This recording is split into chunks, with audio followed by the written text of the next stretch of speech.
Good morning, good day and good evening guys, how are you doing? Hope you guys are doing well, hope you had a good weekend. It's time. Let's get ready to rumble, people.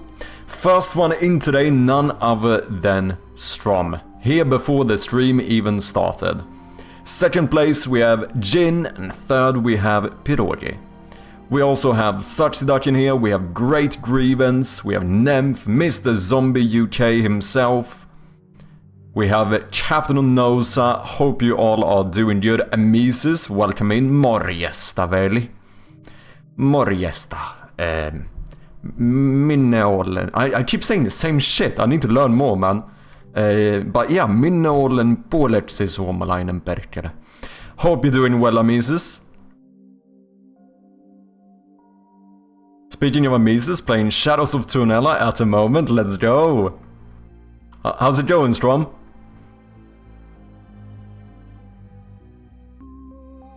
Any fun stuff happened this weekend, guys? That clip of Chirpy learning about overloading is great, waits until he learns about pattern matching in languages like Elixir. I think I've heard of that language, but I have no clue what pattern matching is. Does it not change when Miss Chirpy makes her way to you? Then you can have more responsibility, less dev time. You know what? Potentially might be some truth to that. I do think my streaming schedule is probably... I mean, I'm gonna probably keep the same days and everything. But I do imagine that I might actually end up starting the stream a little bit earlier. Which also means ending the stream a bit earlier. Strom with the 9-month resub. Look at that. Look at that, that's a whole baby, man. Cheers, man. Very much appreciated. Also, things have been good with the government paperwork and everything, right? After the good news, now it's just waiting until she makes the move now. Yes, it is. And you know what? You know what? It's only 10 days left until the demo will be released. However, it's only 5 days left until Miss Chirpy actually moves in here. So yeah, it's pretty soon as well. It's pretty soon. Fix one thing, something else breaks. That was me 2 hours ago. I fixed an audio source issue and that broken object pooling system I had. Yeah, it's fun when it happens, eh? Stop speaking crazy. This is a good one. Say nonnin. Non. Saatana perkele. Joulupukki. Nonnin. Ruvet taas hommiin. I think? I have no idea what that means. Jin with the 9-month resubscription as well. Yet another baby indeed. Another baby. Goddamn. Look at that. Stream barely started and we already have a hype train going. Thank you so much, guys. It truly does mean a lot. At the bank, I'm about to make a bunch of perch. Let's go. Boom Trout, welcome in. Good to see you, man.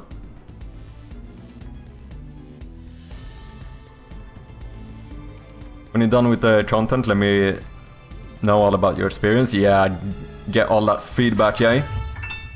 Hey, the 100 bits as well.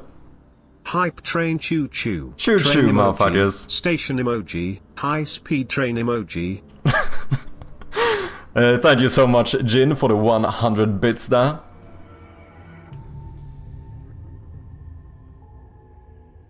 My weekend was mega busy with the game and the Steam stuff. Yeah, but I saw you made a little teaser as well. It looks really good, Zombie. Yeah, I'm excited. I hope it would be nice if the proper demo launch trailer would actually do pretty good on YouTube. That would be pretty nice, but we'll see, we'll see. I did, as some of you might know, actually schedule it, so we do have the premiere going now. Demo launches when this video goes live. You know what? As I mentioned before, cool kids, they like and comment before it goes live. Thank you. That's pretty good. It means alright, let's get to work. Ooh, okay, okay. Nonnin ruvetas hommin.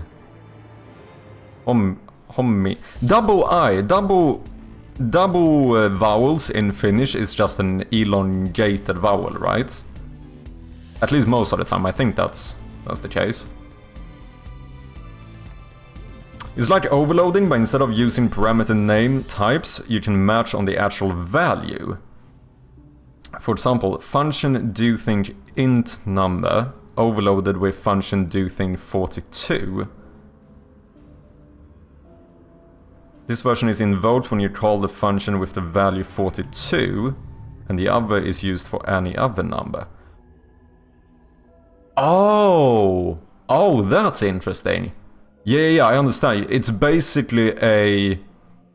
is basically like an overload method, but for a specific value rather than only for a specific type. That's interesting. Remax, welcome in, good to see ya. Gotta be right back. Quick times, don't mind me choosing a marbles thing, someone else can. Be right back. No worries, Jin. Yeah, we do have to do the marbles. I almost forgot about the redeem, thanks for reminding me. Thank you for lurking, Jin, as always. Schedule to watch demo launch. Cheers, man. Hype train number is nice. Was it 69? I did see Amisis actually left a little comment on the premiere. Thank you very much. Oh, Jin as well. Look at that. Appreciate ya.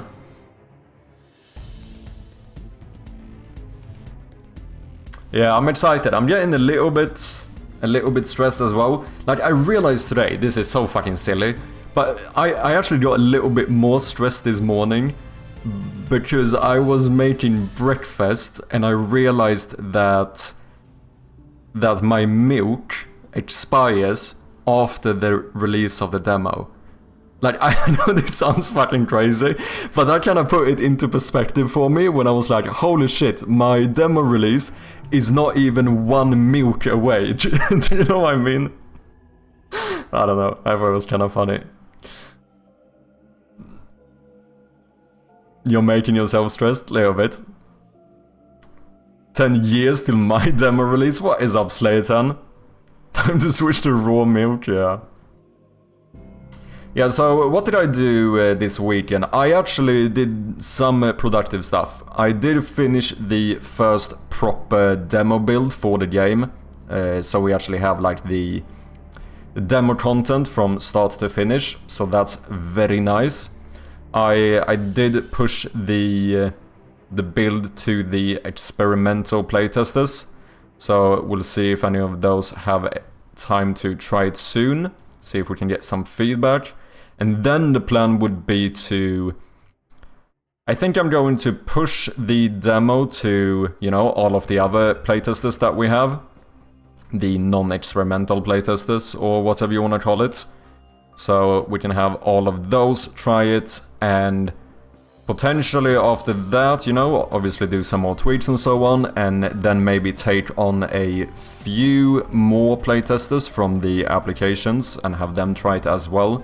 So we basically get like 3 batches of playtesting. Other than that, I started adding a few more content creators to my list that we can, you know, potentially reach out to around the demo release.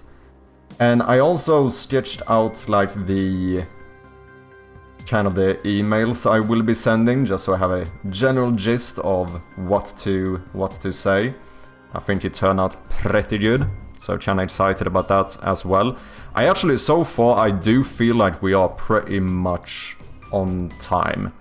Anyway, it's 10 days left until the demo releases, and we have just published the first build.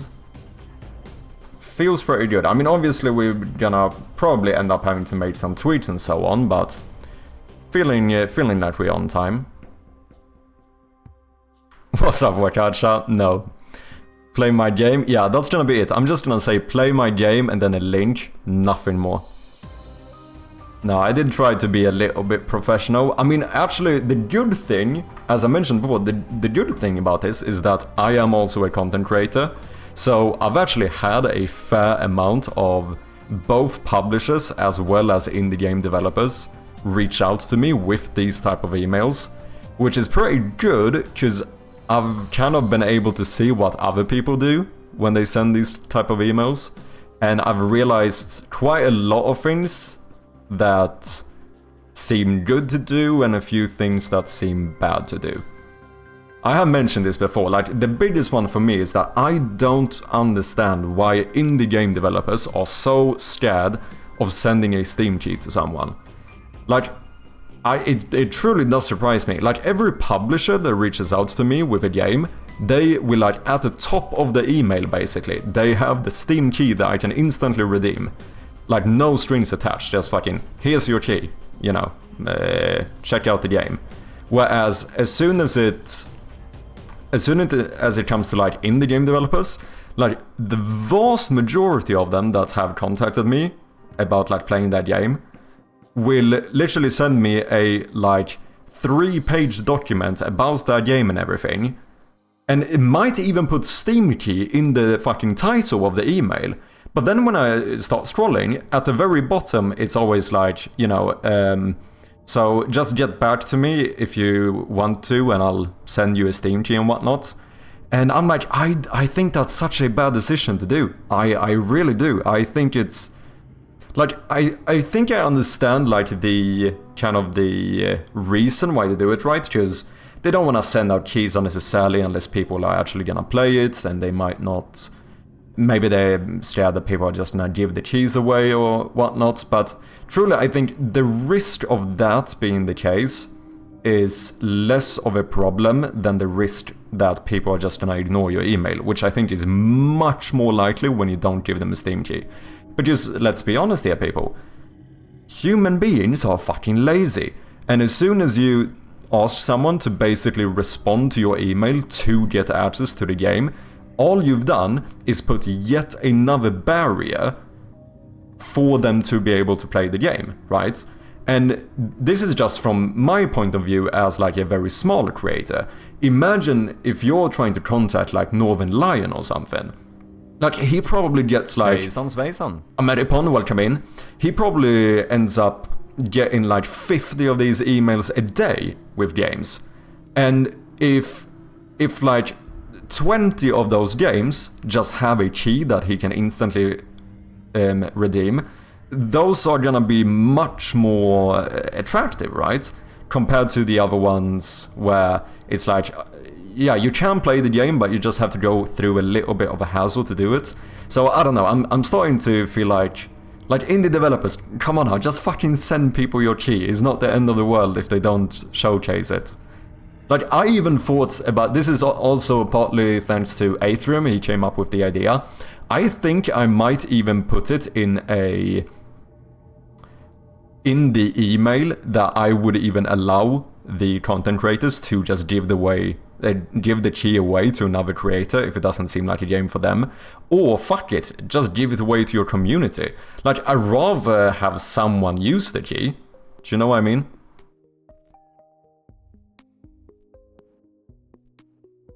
Yeah, you should never make a ask like that without providing some immediate value. Yeah, because that's the issue. I feel like it seems like a small thing, just like, oh, but what? It takes 20 seconds to respond to an email. But it's still like just having that extra barrier. Just look at, like, conversion rates in general. Like, if you want people to, like, wishlist your game, for example, perfect example for this. On YouTube, it takes 2 clicks to wishlist someone's game. Max 3 clicks. It would be click on the link in the description, and then either click on wishlist in the browser or click open in app and then wishlist. It's like 3 quick clicks, which makes the conversion rate really good on YouTube. Whereas on something like TikTok, you have like 5 or 6 clicks to be able to wishlist the game, because you have to see the video, you have to click into their actual channel, click a link in the description that will open the Steam page in the in-app browser, which you then have to open in your real browser, which you then might have to open through the Steam app and then click wishlist. Like, that ends up being like 7 clicks instead. And, you know, 1 click seems like a small thing, but every little obstacle you add along the way is just another point for someone to regret the decision, right? And be like, sod it, I'll do this later or something. So, yeah, I don't know. I'm definitely just gonna send people with the Steam key. Are you looking to make your Twitch channel truly stand out? Let's work together to make your channel visually amazing and help you connect with your viewers even more. Fuck, you kinda sold me, Pons. How you doing, man? Welcome in. Yeah, I do get a fair amount of those type of emails as well. A lot with like for game marketing, where I actually think a kind of big portion of it is kinda bullshit emails, to be honest. Like, you have to be a bit skeptical with a lot of them. Oh, bruh, here's a cheap play, innit? Yeah, I think that actually is better than doing like a 4-page email and then end it with, so just get back to me to get the key. Because here's the thing, if you're so scared that people are gonna use the key like in a bad way, or like to just let it sit or whatever, what would stop that person from responding to the email, getting the key, and then doing the same thing you were scared of? Like not giving them the key immediately is not going to stop that from happening, right? If someone truly wants to get the key and just give it away to someone else or fucking sell it or whatever it might be, they still have the option to do that. It's just that there's an extra barrier to it, but so is there for anyone who would actually play the game. So a video about it, I think the big problem was that those who got the keys were reselling the games on the black market instead of playing the games. But I wonder how many like proper content creators actually do that. Because I very much think you should be highly skeptical when someone reaches out to you. However, what I'm talking about is when you as the developer contacts like a content creator. And I think at that point, like, if you're like, you have to reach out to content creators. And even if there would be a small margin of those that actually do resell the keys instead, at that point I think you just have to take that loss. Do you know what I mean? Like, that risk I think is worth it for the benefit of having a few of them showcase your game. Hey, please jump through a hoop before you do me this favor. Yeah, exactly. That's basically what it feels like. Reminds me I have to mail some people about my game. Yeah, I'm in that boat as well. I think people are kind of afraid that the game has malware in it after what happened to that one guy. But wouldn't that be on the content creator side? Like, that's I still don't see how that would affect the developer giving away the key or not.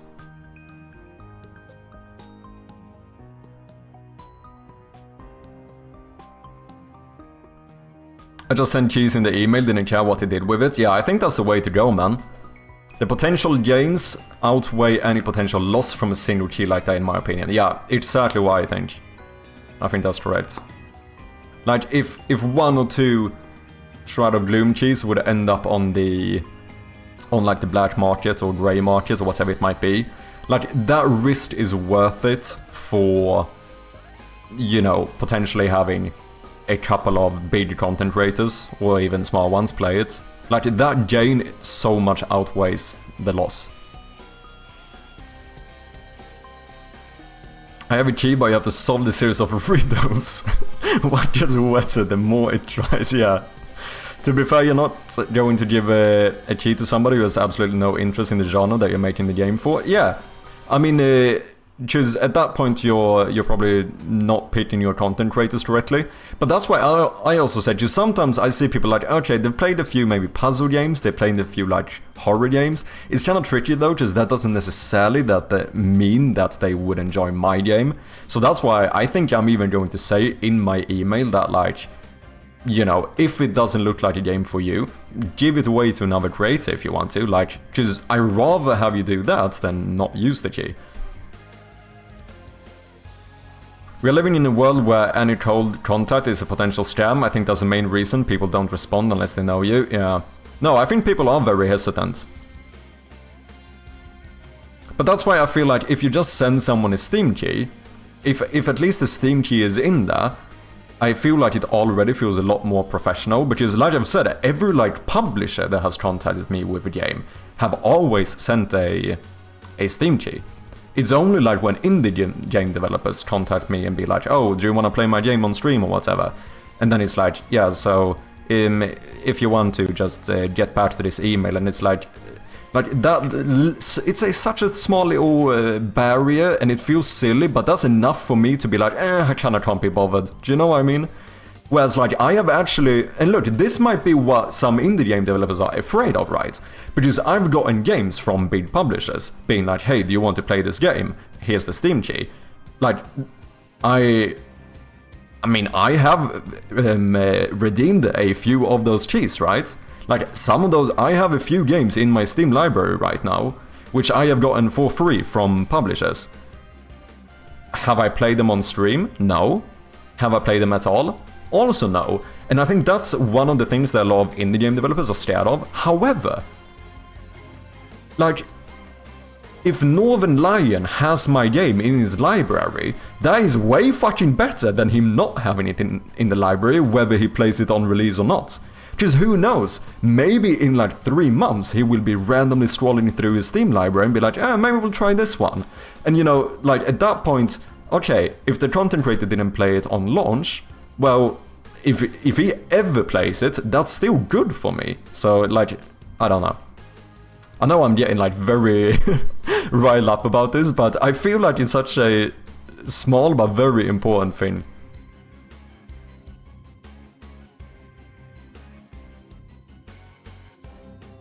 Not that but why people might not be interested if someone gives their key just in the first mail. But I don't think... I feel like most of the time people will be less interested in if they don't get a Steam key. Because I think people are just like... I think most content creators either are too busy or too lazy. And like, I'm not only saying this from like a, you know, armchair theory or whatever, like it's my own experience as well. I have not gotten back to a single developer who has reached out to me and been like, do you maybe want to play it? Get back to me. Because, I don't know, it's just that barrier, however silly it sounds, it's enough for me to be like, I kind of don't have time, I can't really be bothered right now.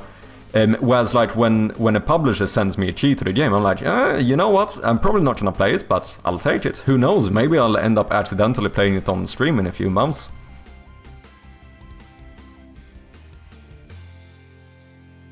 You know what happened to him? He got a key from a dev and it had spyware in it. Yeah, I definitely think that can be the case as well, but I don't see, like, why wouldn't I be able to contact someone with spyware and not send them the key first and then give them the spyware key anyway? Do you know what I mean? Like, whether you send the key first or not doesn't really change whether it might be, like, malware or not. It depends on the relationship dynamic. If Blizzard is giving out keys for Diablo 6, then the key comes with a contract.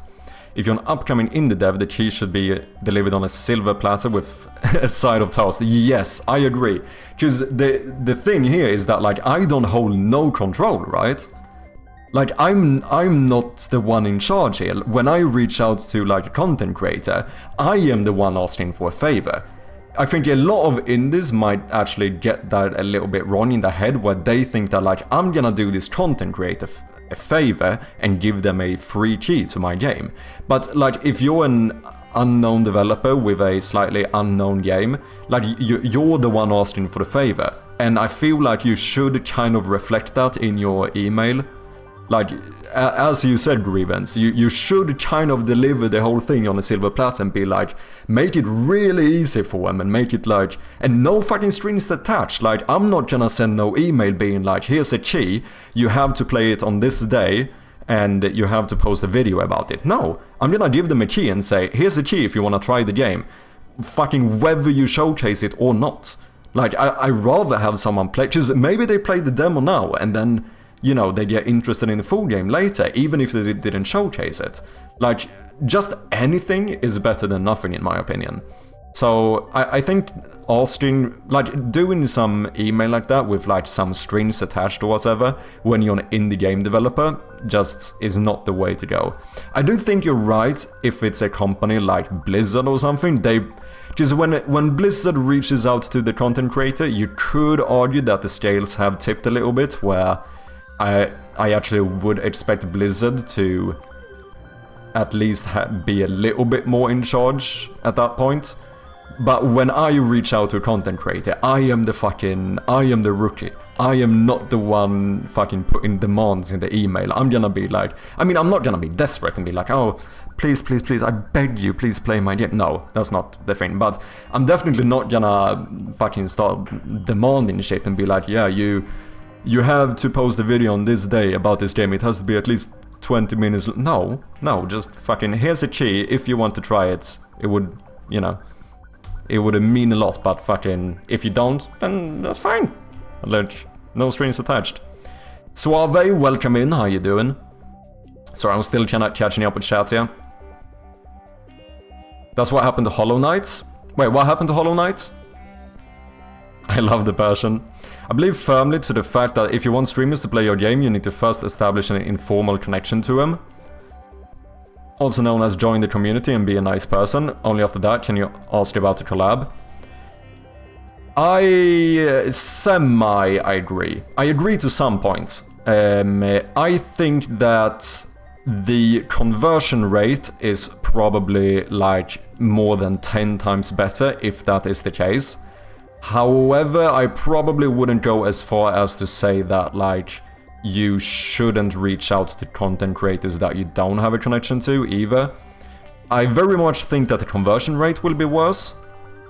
I definitely don't think you should do... There's another thing you can do, which I think a fair amount of people do, which is really bad in my opinion, which is to fake a connection to someone. In that case, I think it's way better to just be honest, or like, you don't even have to say it, but like, don't pretend that you have a connection to someone, right? Because I think there's a lot of people who do that as well, where they go like, oh yeah, I've been seeing you do this and that, do you wanna... And it's like... But have you really? Do you know what I mean? I've never fucking seen your username, that I think is way worse than just being like, okay, hello, I'm a developer, I made this game, if you want to try it, here's the fucking link. Do you know what I mean? Like, if someone sends me a key randomly, I will never activate it. Yeah, I think the good thing about Steam is that there at least are some checks. Of course, you can let Steam check it and then make it malware later, like that is very much possible. I'm not saying that Steam is free from it, but there's, at least on Steam, there's more ways to double check it. Like, just the same thing, if you see that a game already has some reviews and stuff, you can kind of be like, okay, this seems legit. You know, if it's from a proper publisher or something as well. But obviously, that's where you need to be able to, like, obviously, phishing emails can look very well, so, you know, stay educated and whatnot. I don't want people to stream my game, I want them to buy it and never play it, as long as I get cash monies. It's just how it feels. Like, if someone just gives me a link to a site, I can assume it's some kind of virus link. No, I think a lot of people do, but at the same time, I feel like we kinda... Like, reaching out to content creators is such a good strat that it's... Like, you should do it. And I think, although the conversion rate is probably a bit shit, right? Like, I do think in general, like, if I reach out to 100 creators, I don't know, are 10 gonna play it maybe? Like, it's gonna be... I doubt it's a good conversion rate. But I think when it converts, it has such a positive impact that it's worth it nonetheless. If anything, I think that's just an argument to why you should contact as many creators as possible. But obviously, you know, also have a good, like... email and so on. Like, be professional, be polite, don't be demanding, and don't be like begging. Like, you know, it's a balance with all of those things. Because it's the same thing. Like, I've gotten a few emails that start with like, literally, I've gotten emails that start with the 2 pointing fingers emoji against each other or whatever, and then a big title, like being like, would you maybe play my game? And I'm sorry to say to whoever sent me that game, but it feels a little bit like unprofessional.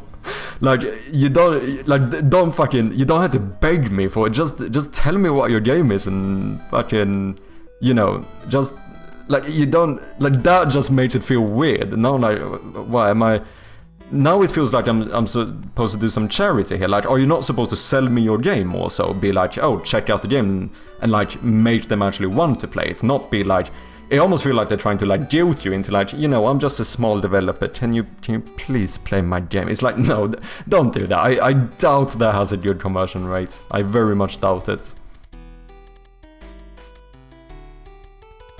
I'm personally friends with multiple Diablo Blizzard marketing partners. When Blizzard gives them inside knowledge, reveals /keys, etc., their streams 5 to 10x for a period. What is up, Trash? How you doing? A name I'm not gonna pronounce is playing a lot of indie games on his stream. Maybe try contacting him. Yeah, Phil. Phil is nuts, bro. How you doing, Trash? Good to see you, man. Hi, I'm Obama's son. Can I have a Steam key? What's up, Blue? Oh, so what you're saying is stake out the streamers before joining their streams. Got it. Steam has many games with spyware and malware. Yeah, like I said, I was not trying to make the case that like malware doesn't exist on Steam, but if you, like, generally speaking, it's a safer platform to be on. But obviously, like, do your own.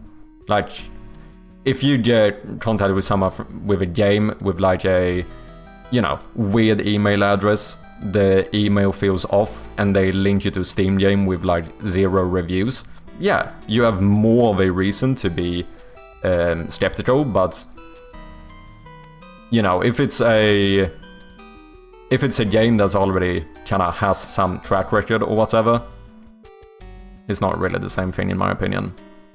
People should always be the end and never the means. I guess 2 to 4%. Yeah, I would expect it to be quite low. People have reported their stats, that they have sent thousands of cold letters to content creators and gotten 0 response, so yeah, the conversion is horrible, it's near 0. Yes, but that I still think we have to take that with a caveat, because like I said, I get a lot of these emails, and my opinion is that a lot of them are shit. Like the reason why I get so like riled up talking about this is because I actually feel for a lot of these people that contact me, because I'm like, you could do so much better.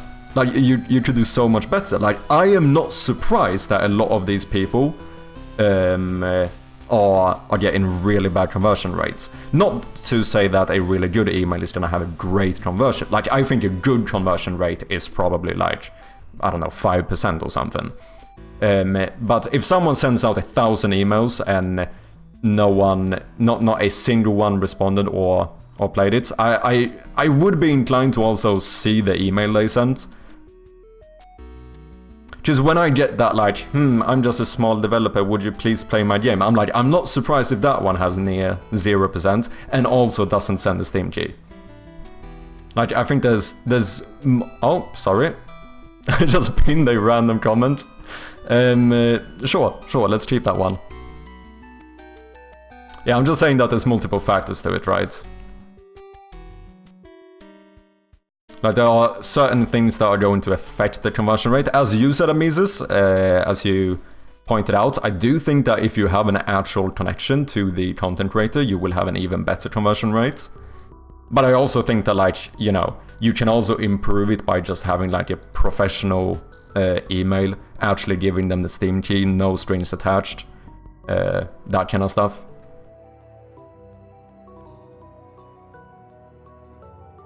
The mail needs some kind of proof that you are not a scammer, but that's impossible, right? Because what proof can I really give someone that someone that is a scammer couldn't give as well?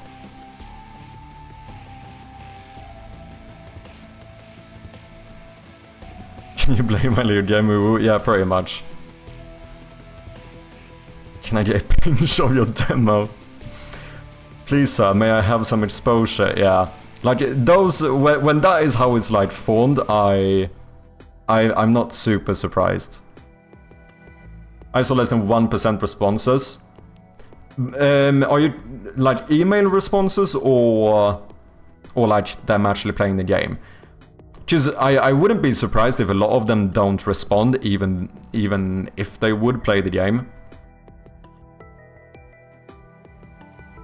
Are you trying to publicly shame me? Yeah. What is up, Chankos? Welcome in, man. You have YouTube and Twitch? Yeah, but I think that is a little bit iffy as well.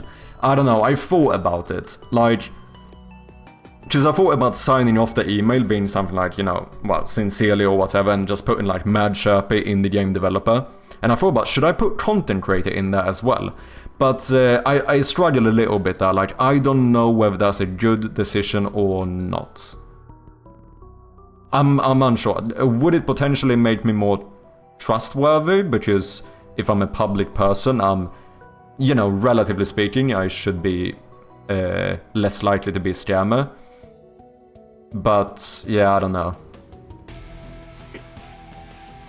It's also one of those things where you could also kind of argue that it's not really related to what we're doing. Like, I'm not reaching out to them as a content creator, right? Even though I am one, I'm reaching out to them as a game developer. Signature could have YouTube, Twitch, and website link. Yeah, maybe. 5 to 10% would be phenomenal on an email like that. I think 2 to 4% is closer to average for a well-executed campaign. Less than 1% makes sense for rough marketing. Yeah, 10% is probably very high. Like I said, I definitely don't think that there's a good conversion rate here, but I think like the developers are more in control of the conversion rate than they might sometimes think. Because, like I said, just looking at some of the emails I get, I'm not very surprised that some of those might have a really bad conversion rate. Because even being somewhat inexperienced, I look at their emails and I feel like that you could definitely do this so much better. Which is actually a good thing for me, because I learned quite a lot from getting those emails. The signature could, yeah, maybe doing just maybe I don't have to sign myself as a content creator or whatever, but I could still have like the links or something at the bottom. I actually barely even know. How the fuck do I make like a nice looking email? Because that's another thing as well. Like, you know, fucking people put so much fucking time and effort into how their emails look. How do I make a nice looking email? That's something I need to look into as well.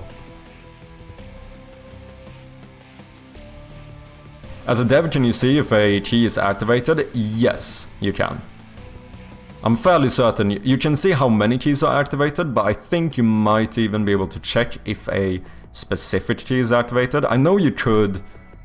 if you keep track of your keys, you can also, you know, remove a certain key, make it stop working basically, even if someone has redeemed it. So that's pretty good. Like, with my playtest, for example, I've given out keys to like 25 people something.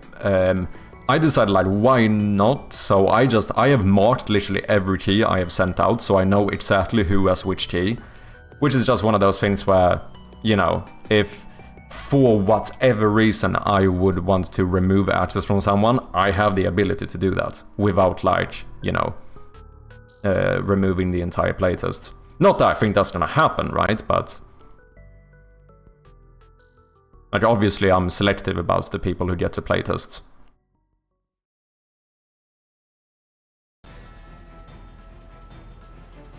Then again, I don't know how other people do it, but I always check everything about the sender before I believe in it. Yeah, I think you should. Like, I think most people are not cautious enough. I'll make the email look like it came from a studio, image, heading, footer, call to action, etc. Yeah, that's kind of why I feel like you should. I feel like that would make it a lot better. Like, I don't think I should try and pass it off as...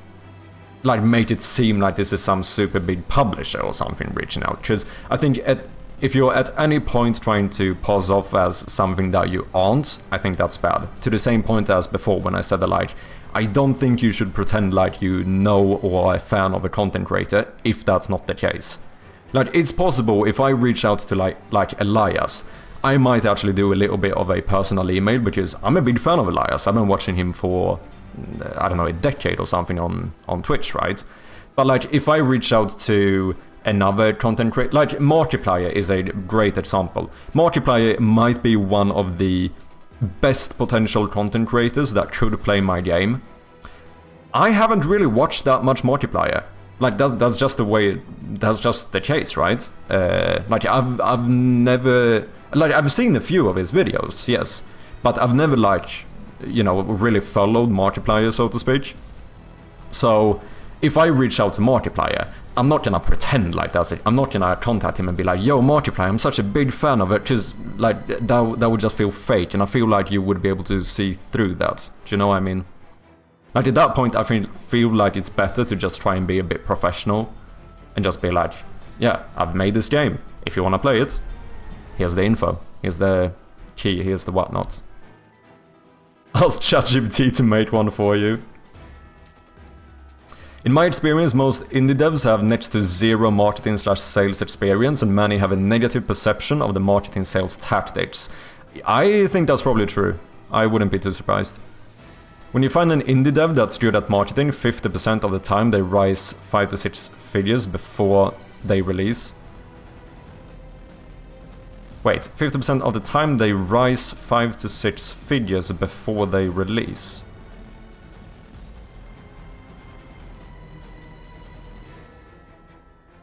I'm not sure I'm completely following, but I get the general gist of it, at the very least.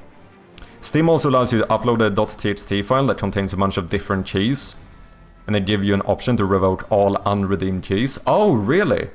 Oh, I didn't know that. So yeah, so that could be quite good.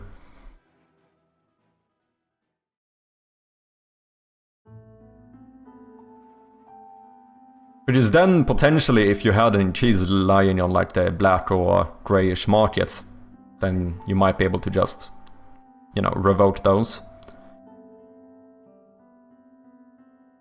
No, don't misrepresent yourself, just take it seriously and do your best to play the role of professional studio. Yeah, I think that's the way to go. Because I wouldn't be surprised if a lot of, like, small indie developers did kind of try to misrepresent themselves. Like, even a lot of, like, the various companies that reach out to me as a content creator or as a developer, whether it's about, like, I keep getting some sponsor guy reaching out to me like every other week or something because I'm a content creator. And it's like, it's so fucking obvious that it's like a complete template email with like no thought on it whatsoever. Because he's looking at, basically the email starts with like, oh, I've seen you playing software and game development. First of all, you don't really play software and game development, do you? Like, this is not a games category. And then it's like, oh, so we have a sponsoring opportunity for you. And then it's this thing that is like, I don't know how specific I want to be, but... Hello, Cameron. Yeah, that's another one. But then, you know, it's the thing that they want to basically sponsor me with or whatever is completely unrelated to what I do. Like, it's basically, I think that one specifically was some, like, esports, like, highly competitive esports tool or something, and I'm like, fucking, you start it off kind of like as you would have watched me or known who I am or whatever, because obviously they send the little category and stuff that you're streaming, and I think that's a way for them to kind of misrepresent themselves as someone that watches you. And then they go fucking, so yeah, here you have this tool for like esports and competitive gaming, and I'm like, fam, have you ever seen anything I do? I'm the least competitive person in the fucking world. I suck at every PvP game I play. Like, this would be the last thing for me to fucking try and pass off to my community, because it just doesn't make no sense for me. And it's like, at that point, it's so fucking obvious that it's like it's just a spam email. And the funny thing here is, that's where I feel like I would have preferred if they just sent me a message that was like, hey, we have this thing, in case this is something you're interested in, blah blah blah. You know, rather than trying to like pass it off as kind of like they've been watching my stream or whatever, when it's like very clear that they haven't. Because that is something that instantly would like deter me from trying to be interested in working with them, right? Yeah, the Hello Cameron is another one. I got an indie game developer that reached out to me, started the email with "Hello Cameron," blah blah blah, and it's like, who the fuck is Cameron?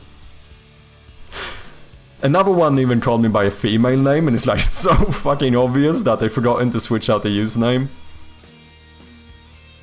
I see you playing a lot of software and game development at esports level. Would you be interested in crypto wallet made for esports player? Yeah, basically, like that's the type of emails you get when it's like, no, thank you.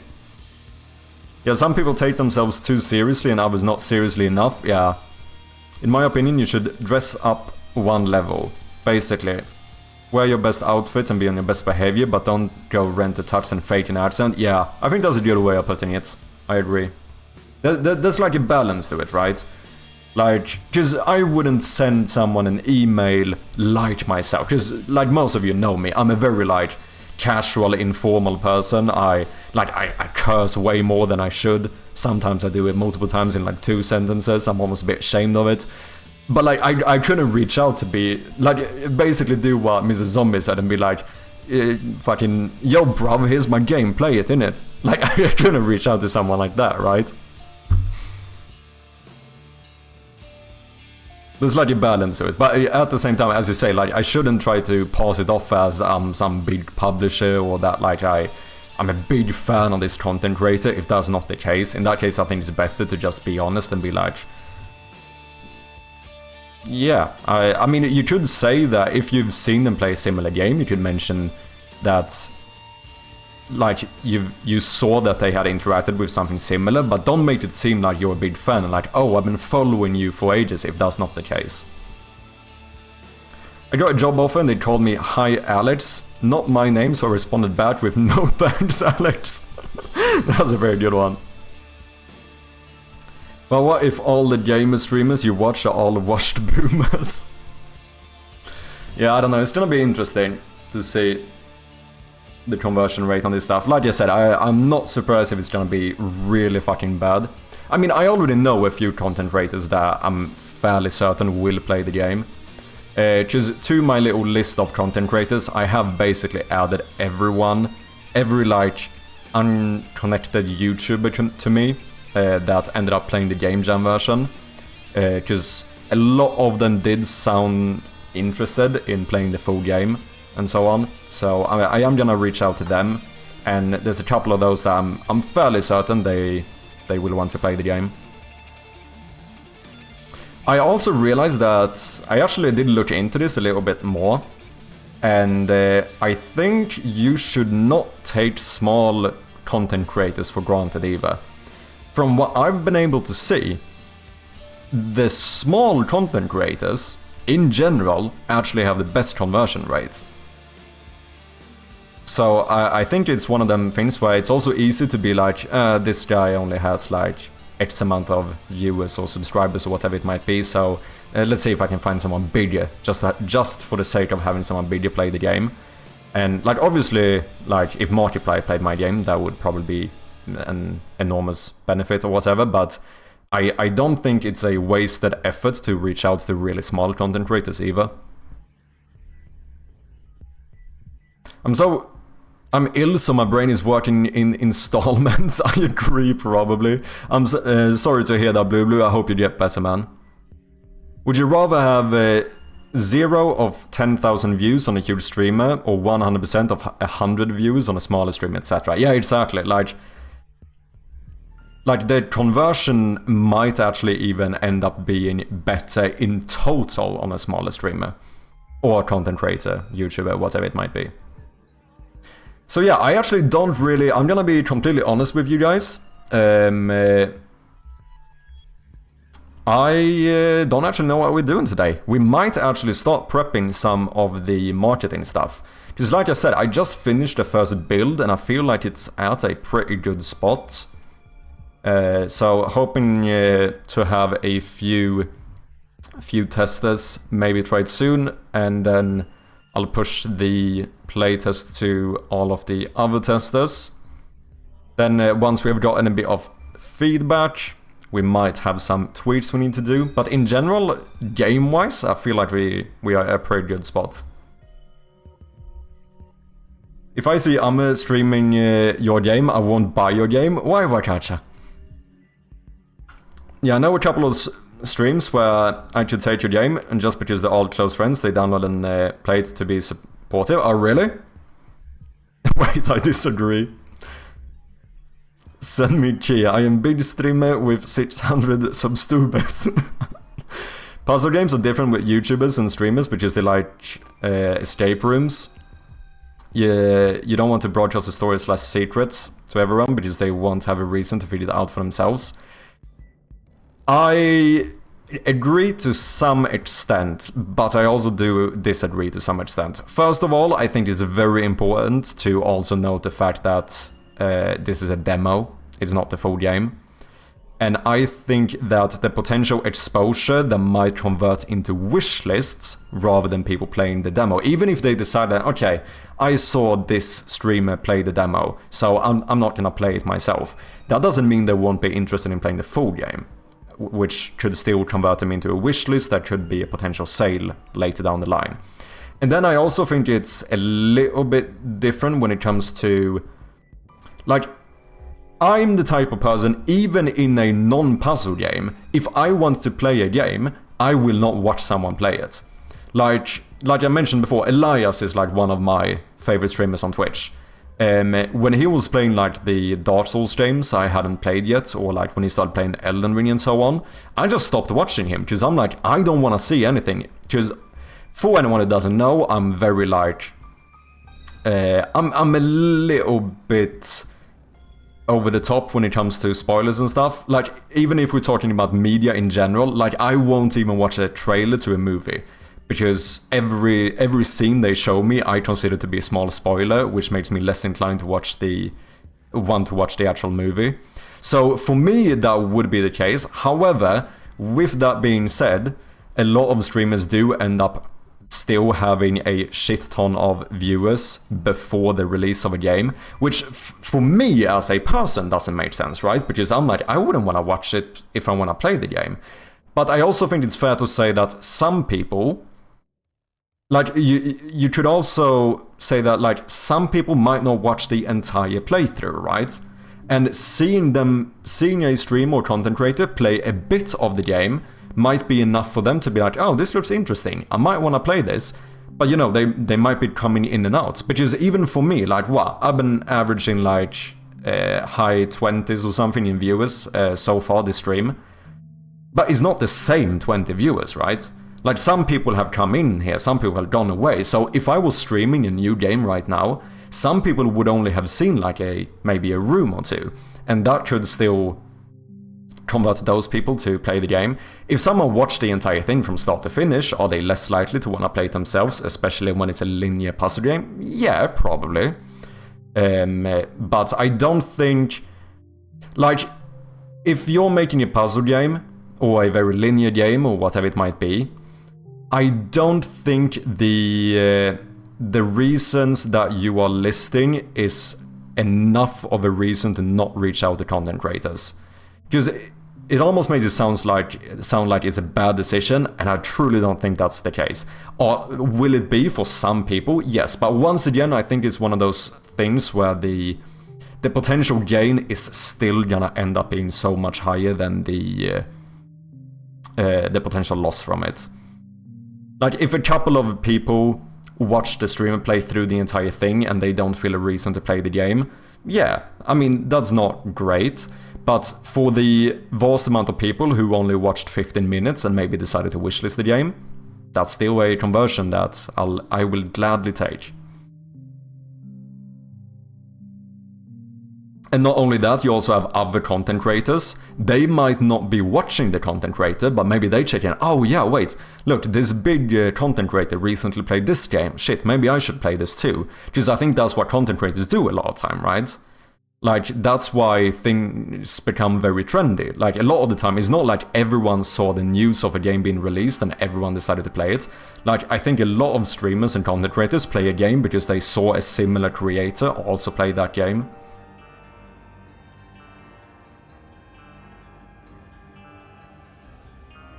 Dear esteemed randomly selected partner, I am Prince Dr. Highly Suspicious Name from Nigeria. Plus, what percentage of views watch an entire stream? Yeah, exactly. And then truly focus on all gameplay. Yeah, I think that's a lot lower than... Like, here's some stats for you guys, for example. I can give you actual stats on this. My average viewers at the moment is sitting somewhere around 30. However, that obviously does not mean that I have 30 people watching me for an entire day, right? Like, if we go to my actual VODs, I think we can see this, yes. If we go to my actual VODs, you can see that this one got 422 views. Like 500 views, 700, 500, 800, 500.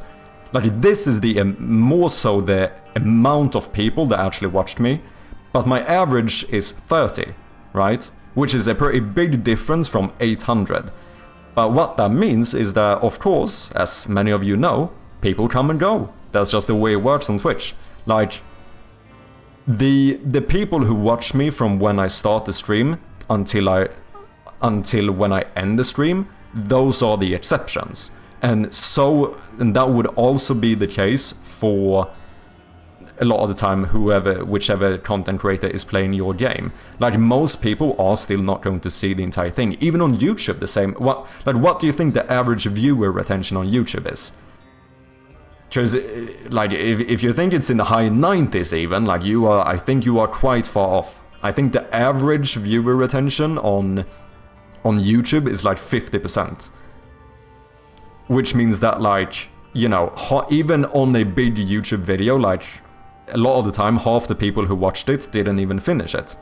So, okay, they might have seen, like, the start of your game, they might know the solution to a puzzle or two, but a lot of them probably missed the ending and stuff, so they might still be inclined to play it. Bit Casual, welcome in. Basically, that translated well with reaction videos too. One big YouTuber reacts, everyone else starts making reaction videos, some even with the dogs, yeah. No, I think that's the case. Like, people inherently young can twist, right? Like, they take inspiration from other people, just like we game developers do. Like, most of our game developers have made a game because we got inspired by another game, right? And I think most gaming YouTubers or content creators, a lot of the time they will pitch games because they saw another creator pick that game. Which is another reason why I think that reaching out to content creators is good, because even if you get a really bad conversion rate, if you reach out to 1,000 and only 50 of them or even 20 of them decide to play your game, that doesn't mean that the direct end result might have been that 20 people played your game, but the indirect result of that might be that, like, hundreds from their audiences decided to wishlist the game, and maybe 50 other content creators got inspired by those videos to also play it, and now their audience might be interested in the game. You know, it becomes a little bit of a snowball, right? I don't think it's a bad decision, but I think there's a reason to be more specific with the people you give keys to. Like, I think puzzle games will be more popular if creator audience is younger children that haven't played puzzle games before. Not sure I agree. I'm not entirely sure what you mean. I think puzzle games will be more popular if creators' audience is younger children that haven't played puzzle games before.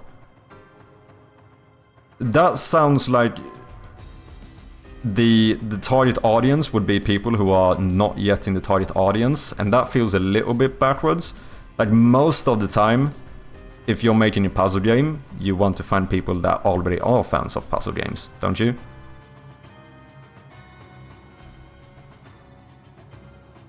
I mean, I've been coming in and out of these streams since February and I haven't seen all the rooms. Yeah, exactly, that's what I mean. And, like, that's completely normal, right? Like, believe me, I'm not expecting everyone to sit here throughout my entire 10-hour streams and constantly be focused on what I'm doing, right?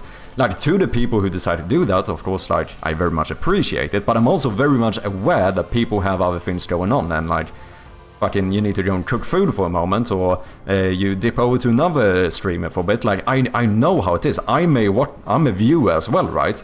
Like I jump between streams, like everyone does it, right? It's normal.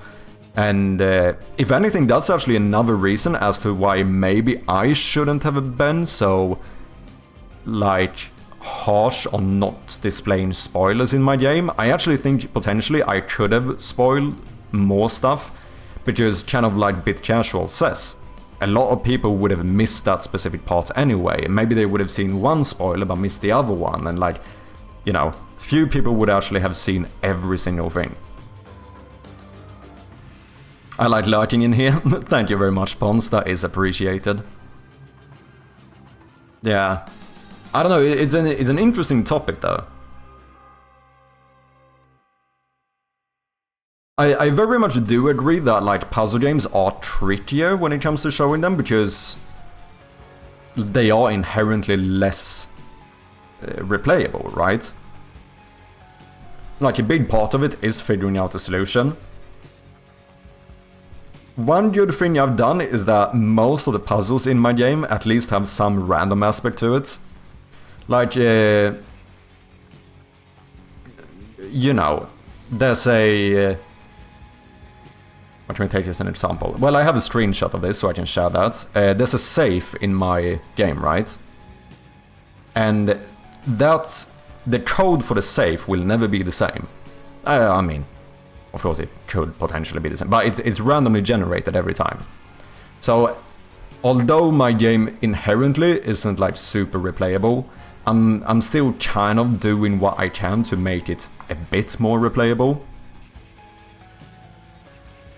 Hey, don't ever say never. No, it is true. Like, of course, theoretically, it could generate the exact same code again. So, yeah, it definitely won't be unique every single time, but...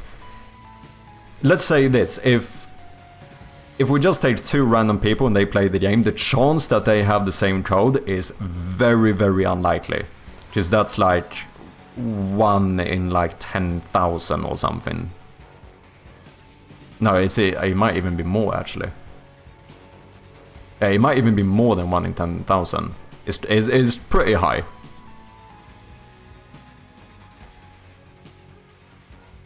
It kind of goes without saying, you might spoil yourself if you watch the literal dev of a stream. Yeah, no, and that is fair as well. But that is why I'm also a little bit... that's what makes me hesitant to show too much, right? Because although you're making a good point, Casual, like, if you think that you can watch the developer of a stream and not see any spoilers, like, that's never gonna be the case, right? You're gonna know more than the general audience. But I still want to do as much as I can to make sure that you guys could enjoy the game as well. And, you know, that is the reason why I am a little bit anal about how much stuff I spoil. Like, I even made my own tool for it, right? Like, I have a spoiler manager in my game that, like, disables, like, a shit ton of stuff in the game while I'm streaming, so that I can't, like, accidentally show you guys.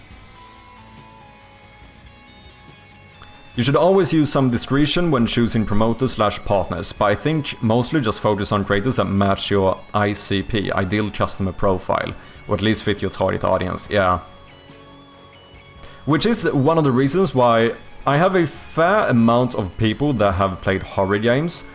I don't think it would be bad to find more content creators that are maybe a bit more focused on, or maybe not focused, but at least have played more like point-and-click games as well. Because the best thing for me, because this is one of the issues, right? A lot of the time, I'm making like a point-and-click puzzle horror game. A lot of the time, I think a mistake that indie game developers do is that they assume that that means that the target audience for my game are people that are fans of point-and-click games, or puzzle games, or horror games, right? But that's not really the case, is it? Like, if we're gonna be realistic here, it's more so that the target audience of my game would mostly be people who are fans of point-and-click and puzzle games, which most of the time are the same, and horror games, right? Like, it's... I think a lot of the time when you mash or mix genres, it's easy to think that you're gonna get the target audience of both, but a lot of the time that's not the case. like Codrad spoke about this as well. He's making like a roguelite Souls-like, right? And he mentioned it too, like the target audience for his game is not really people who play Souls-like games, as well as people who play roguelite games.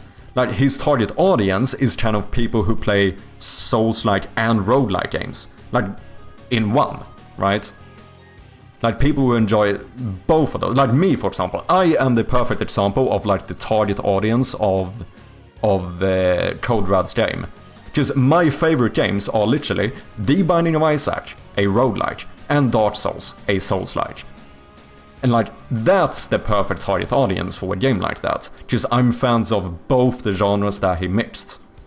Like, a pure Souls-like player might not actually convert as well, because it could be the case that they are just not as interested in like the roguelike aspect of it, right? It's 50-50 to be honest, either you get the same code or you don't. I mean, there's something to that. Or fans of you, yeah, I mean, that is the case as well. Like, are there some people that are gonna play the game because, you know, they want to be supportive to me or whatever? Yeah, let's not pretend like that isn't the case.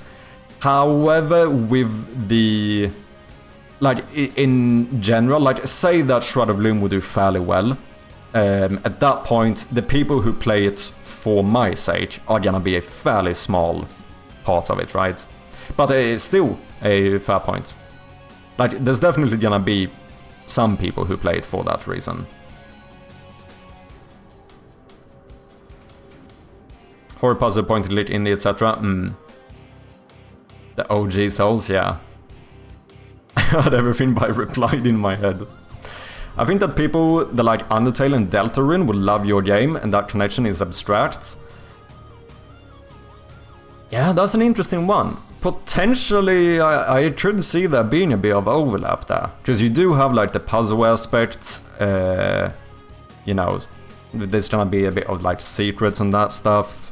It's gonna be a bit of story. The main difference would be that I have a horror element, which, although Undertale has like a bit of a monster theme and so on, you wouldn't really consider it a horror game. I think that would be potentially the biggest divide there.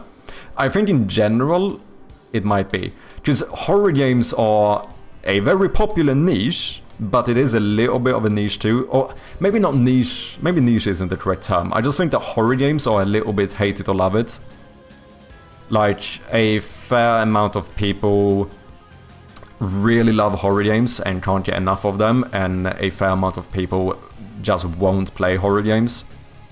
Whereas I think something like a puzzle game is a little bit, maybe has a bit of a broader audience, where there's more like a grey area audiences for puzzle games, because most people can probably somewhat enjoy a puzzle game, whereas I think there's a lot of people who just wouldn't enjoy a horror game. I once again don't know what to do in my game. It's also an art and indie vibe thing. Yeah, no, I do think that is the case as well. Like, I am more likely to play a game that stands out as a like proper indie game. There once was some dude, I think he worked for some indie company for 7 years, who thought so as well, and it didn't work out. Yeah, but who loves horror? I think there's actually some stereotypes that ties horror back to puzzle/mystery. Oh, really? Fiera, welcome in, good to see ya. So there are actually two markets, the under 18s and the adults, which means all games are bought by new gamers, familiar gamers and parents. Familiar gamers will enjoy similar games. But I think I think most people buy games because it's similar to games they already enjoy. I think that's the most common scenario. It's much more rare that someone buys a game completely outside of their comfort zone or whatever you want to call it. So guys, we do have some ads coming up. I'm gonna go and get a little bit more coffee during the break, but we shall be back in just a minute or so. Appreciate your patience as always. Parents will enjoy things that aren't too scary. I mean, to some, I suppose it's a generalization, right? Okay, dude, I'm doing quite well. How's your weekend, Fiera?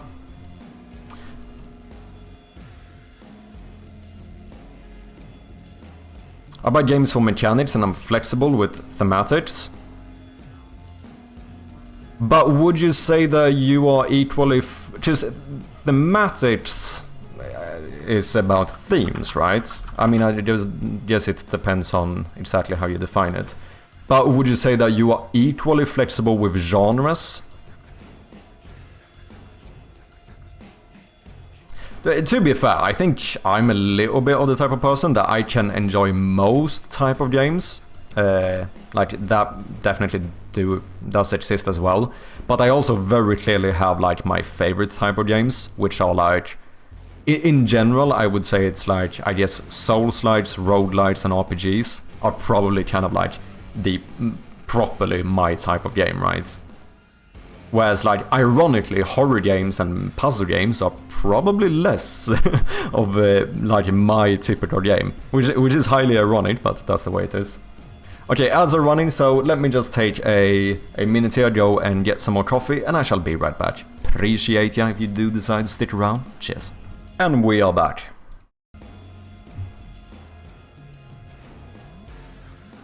There's a fair opinion, but you may have unconscious bias because you're in the same category.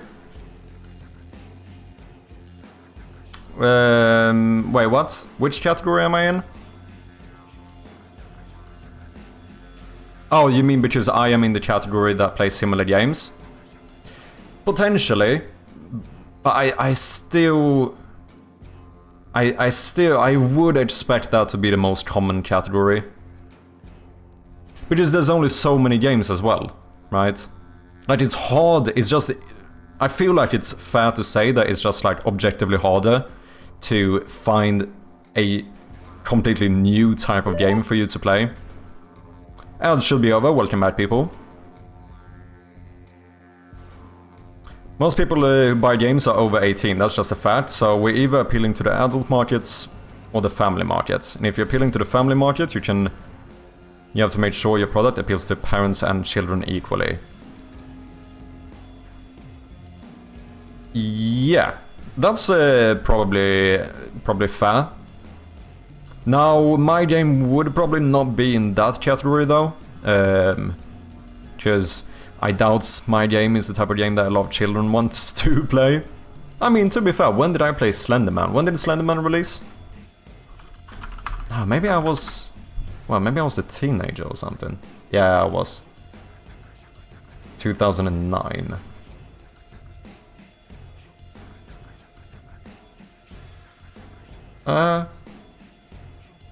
Yeah. Or...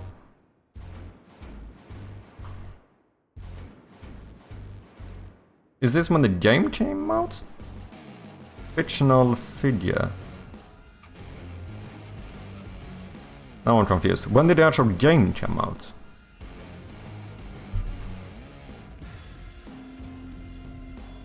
No, it started as a meme in 2009. Creepypasta internet meme. But what about the game? Video, yeah, the 8 pages, 2012, okay. Yeah, so I was a teenager at that point. I'm rigid in the set of mechanics and genres I like. Same as you, ARPGs, rogue, battlers, TCGs. I'm cool with whatever the theme/setting is. Fantasy cool, sci-fi cool, horror cool, modern cool. Yeah, I would say I'm a bit similar. I think I probably lean towards like medieval fantasy, like somewhat. Just, especially if I'm playing like an RPG, like most of the time, like I think like, you know, we've spoken a bit about D&D recently, because I got a bit into that whole thing, even though I haven't like properly played it. Vast majority of my D&D experience is with ChatGPT as a DM. I also did try to DM a couple of games for a mate of mine, which was quite fun, to be honest. The only issue there is that I'm starting to realize that takes a fucking bit of time to prep everything, and obviously time is not the thing I have the most of.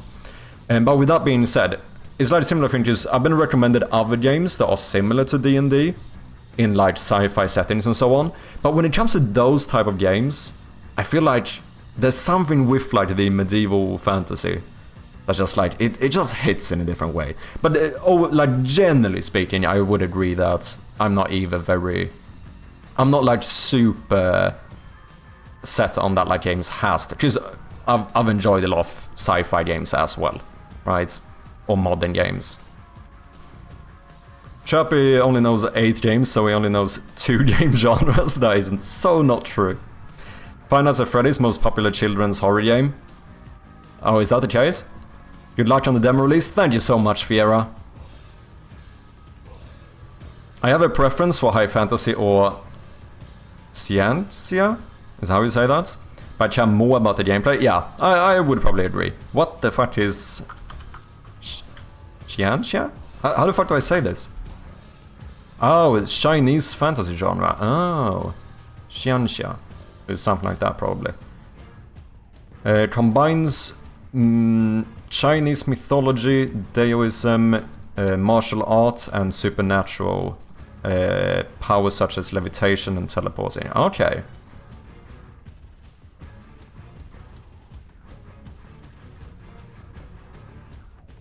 Interesting. I don't think I've heard the term. What are some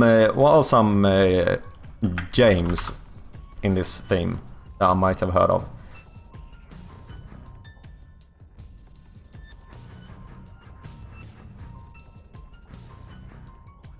Maybe not that many.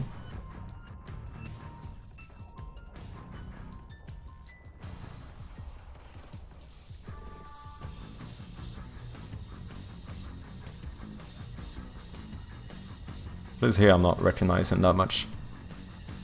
Oh, Dragon Ball Z is light flavor of Qianxia. Oh, okay.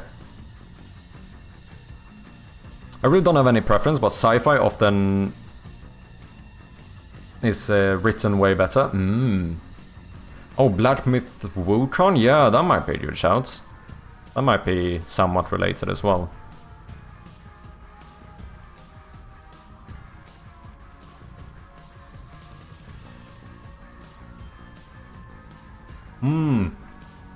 Apparently, though, it also seems like characters often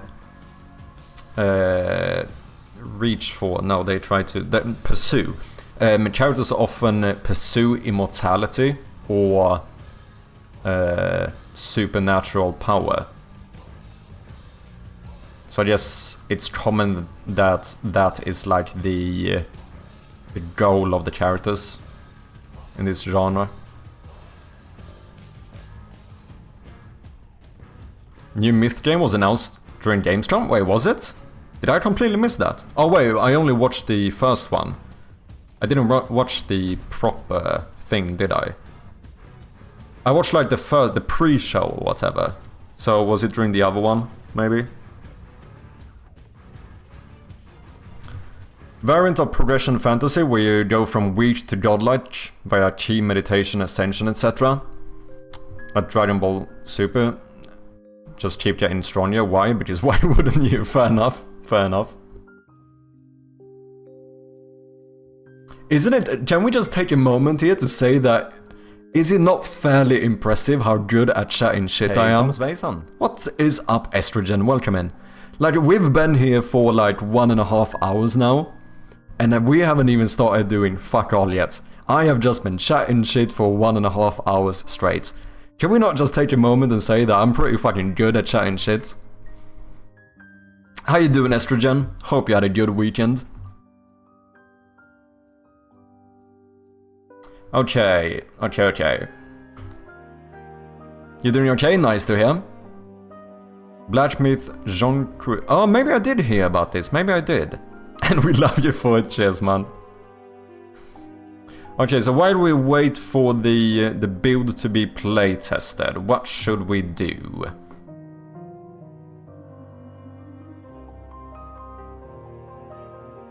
Well, sci-fi is not written better per se, but way more deep story, as fantasy is more about heroes and characters, and sci-fi is more about the world and philosophy. Yeah, that's probably a fair take.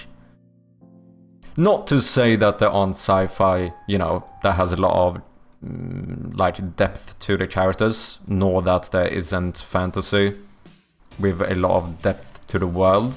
But in like a general manner or whatever, it's probably fair. Yeah, if I'm thinking just like sci-fi movies and stuff, I do suppose, like, even if you take something like, I don't know, The Matrix or some shit like that, like, a lot of it is kind of the world building, isn't it?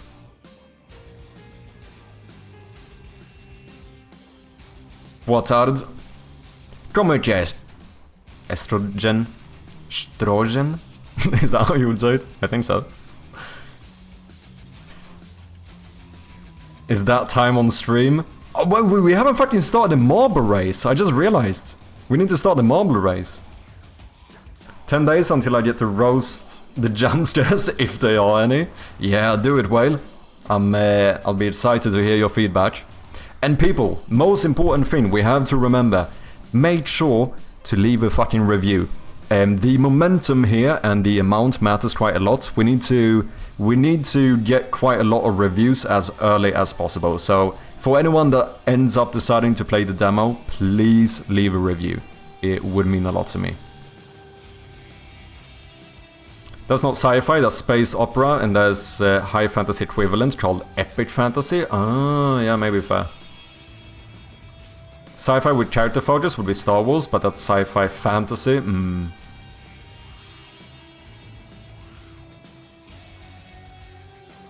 I made it through more than 75 fantasy books last year. Fucking hell, that is not... Because those tend to be long as well, man. Fucking hell, how many pages do you read a day? 75 fantasy books in a year. That's more than a book a week. Wouldn't sci-fi fantasy be Breath of the Wild? Would that be considered sci-fi? Sci-fi is a broad category, it has many genres in it. Yeah, I mean, I think that's the case with almost genres in general. Like, genre as a thing tends to be quite... Like, there's always a bunch of sub-genres, there's overlaps here and there, and, you know, that kind of stuff.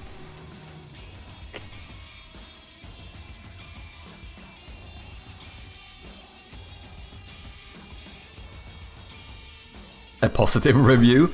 I'm gonna be honest, I think even just getting the amount of reviews is quite important, even if you didn't enjoy the game.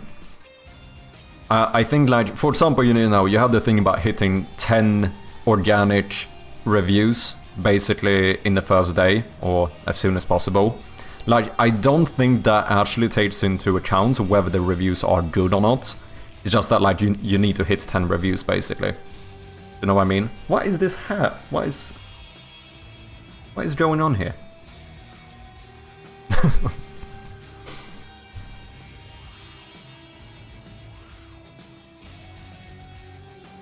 Magitech Fantasy?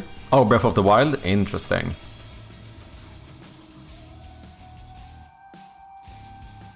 I read 75 books in 75 days. Still just magic, not really technology or science. I didn't know that. Well, now my demo is in the hands of Valve, so let's hope for any kind of review. Indeed, I did give you one.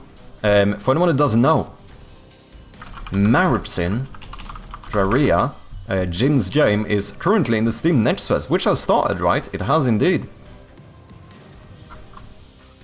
Look at this. Look at this bad boy. Look, your man's even left a review. You know, gotta support our fellow developers. Here's a link, go and check it out. At the very least, wishlist the game, because wishlists are free. What is happening on the Next Fest? I haven't even checked anything right now.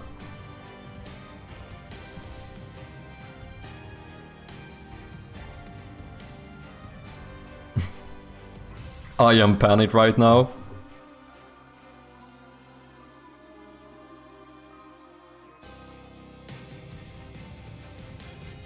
Final Fantasy 12 also has Magitech. That doesn't make it sci-fi. Going to play and review right now. Be right back. Let's go. I still need to play Strom's other game. We did play Echoes of Mayhem. I haven't played Survivors of Mayhem. We could also do that. I don't know if it's really the time for it, but maybe we could take a little bit of a fun day today. Play through a few community games and stuff. Because we also have Faith in Despair. I think Mothership's game is currently in the Next Fest as well. His demo. I think this game is gonna be released in like November. That's something I've been wanting to try for a bit as well.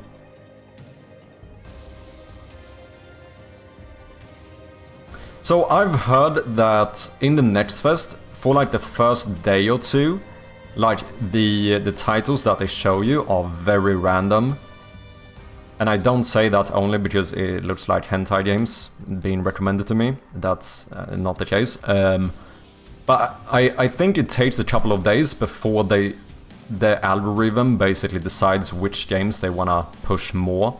Like everyone gets a little bit of a boost at first. And then after like a day or two, I think they start like just showing the ones that have been doing well. Yeah, because right now, that's actually interesting. How, like, the first 5 that show up for me, how are these sitting at the moment? Why can't I see followers?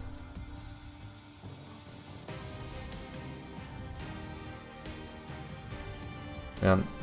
No reviews, 1 player. Okay, this one actually has about... It has like almost 1100 followers, so they might actually have around like 10-11,000 wishlists. That one is kinda popping. No reviews, maybe 1500 wishlists or so. 3 reviews, maybe 100 wishlists. Yeah, so it's... Most of them are quite small, because I think this is the thing that might change in a couple of days. From what I've understand from listening to like Chris Sukowski and so on. I think at the first days of the Next Fest they basically just like show you all the games. And then they start kinda... Basically after the first couple of days, that's when the algorithm decides which games they wanna show off. Because yeah, most of these are like fairly unknown games or whatever you wanna call it. Which I do suppose is a good thing, right? Like it gives people a bit of a more fair shot.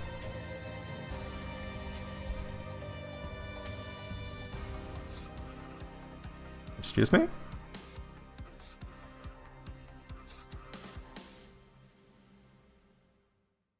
Okay, so we got something that looks very much like AI images, bad resolution, square photos. I have no idea what the game is. Is that from the intro?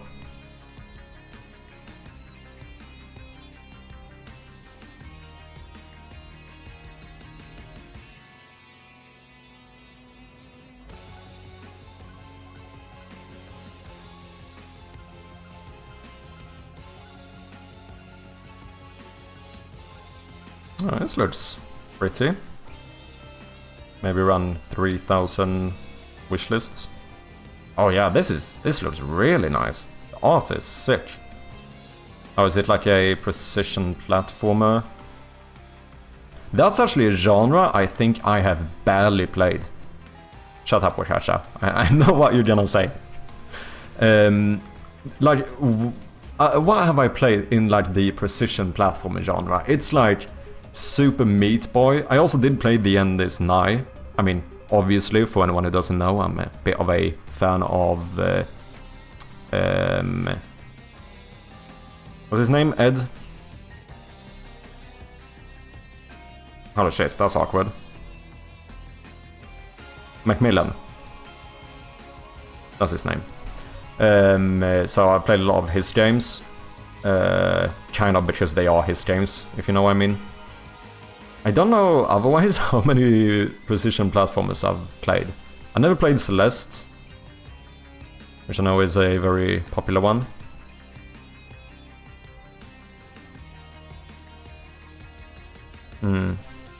This seems a bit like that other game. What's it called? I used to play it a bit back in the day. Oh shit, what's that game called? The kind of popular spaceship one. I think you could play it in VR as well. It's reminded me a bit of that one. Half stream is chill, half is work, yeah.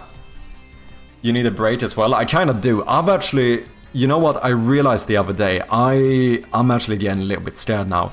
I was looking through my old clips. I was thinking if maybe I should try posting a few shorts on my main channel, like actually edited shorts, to get some extra exposure for the demo, potentially.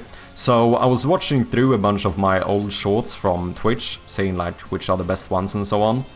And then I saw a clip of me talking about my hands hurting. And I realized it was in fucking April. I have not realized how long it's been that I've had issues with my hands, and that kind of freaked me out a little bit. Do you know what I mean? I was like, it didn't feel like it's been this long, and it kind of made me realize that I think I need to start taking this even more seriously. Like, it felt like, it's a, you know, maybe a couple of months or something, but like April, that's a pretty fucking long while ago that I started getting these issues. Kind of freaked me out a little bit.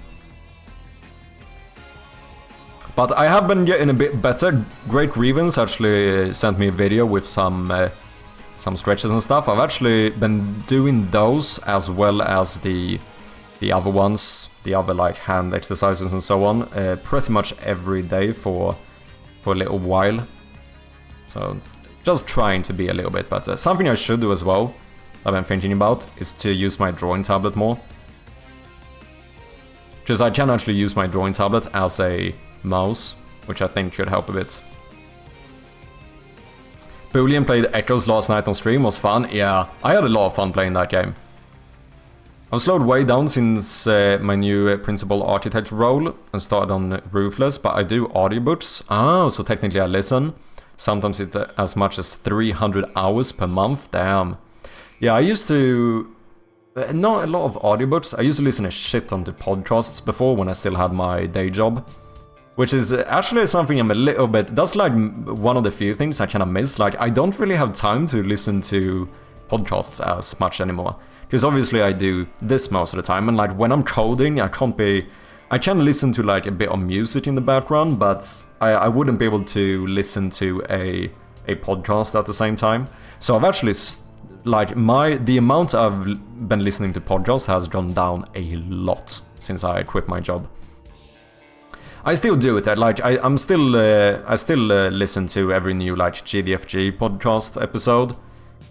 Every now and again I'll put on like a Game Maker's notebook episode when I'm trying to sleep at 4 AM or something. But it's definitely not as... Like, before I could be listening to podcasts for like 6 hours a day on average.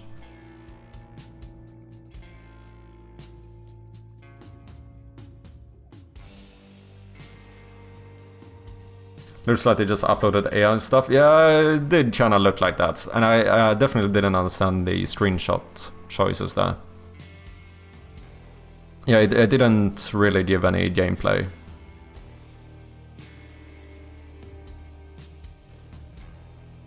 No invert mouse, my old brain. Guess I'll try flipping it for your demo. Oh yeah, you're one of those. The good thing, I suppose, is since I don't have like a camera control in that way, I don't actually need that setting.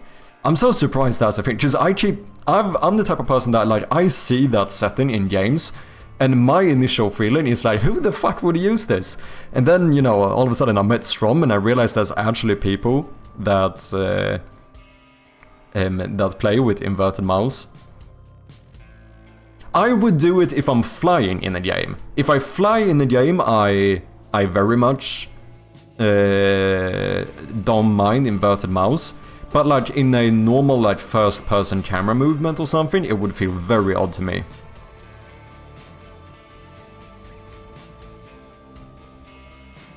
I pretty much only listen to podcasts while driving. Yeah, I would do it like while driving, and depending on what I was doing while I was working and so on, I sometimes had the ability to listen to them as well. But nowadays it's quite rare. Like, because the difference now is that I don't have as much of that like downtime in my day. Because that's kind of the time, like as you said, like if you're just casually driving somewhere, like that's a perfect point to just like pop on a podcast. But let's be honest here, I fucking stay indoors 90% of the time, and I, you know, most of the time I'm just working on my game. Like, I don't have very much of that, like, random downtime in my day-to-day life. Genuinely glad to hear it. I had spine and neck article disc replacement surgery at 27, yeah. I don't bring it up for pity/sympathy, but as a warning, my issues are my own damn fault. My body sent me all the warning signs and I ignored them for months. Yeah, which is the thing that kind of scares me a little bit, right? Because that's kind of what I've been doing. Like, especially now when I realize how long it's been. As I said, it's fucking... This started in like April or something.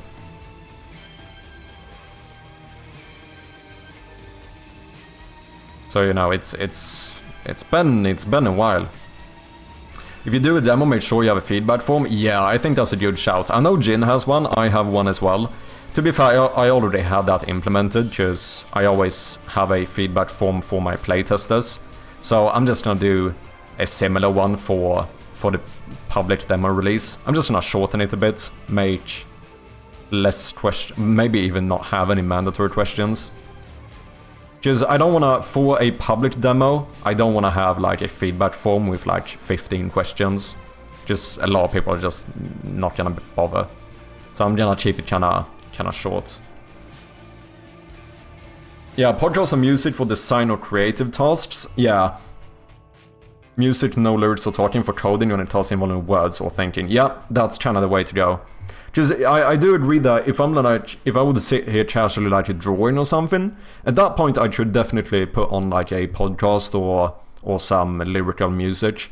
But like if I'm coding, it grabs your attention too much. Like I need to be able to think. Like instrumental music works, but I can't be listening to like very lyrical music if I'm coding. Then you can figure out if your plays are more adults or younger. Yeah, I suppose that's true. I was supposed to add inverted mouse option, but I completely forgot while fixing bugs. I'll get on that as soon as I get home from Strom. Cheers. Look at that. Developer. Good guy developer, Jin. I played more combined time in Flight Sims, Wing Commander, free space style games than all other combined, so it just translates to FPS. Interesting.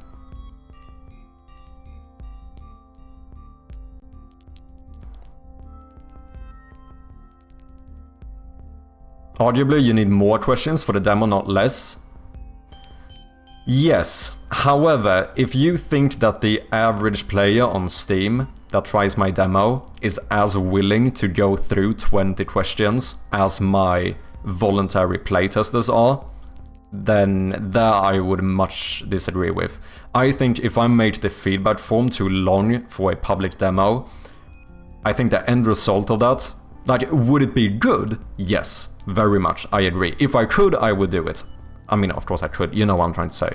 I think the issue is just that, like, the average gamer is not gonna answer 20 questions on your 15-minute demo.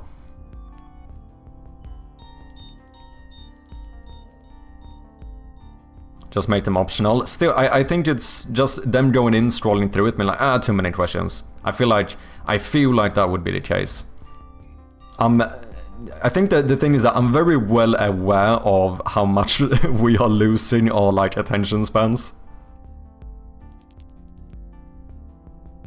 Every spare moment Sherpy has, he spends on playing the Sherpy Bathwater Idol game. Holy shit, did you guys see that? So fucking good, man. We actually have a idle game.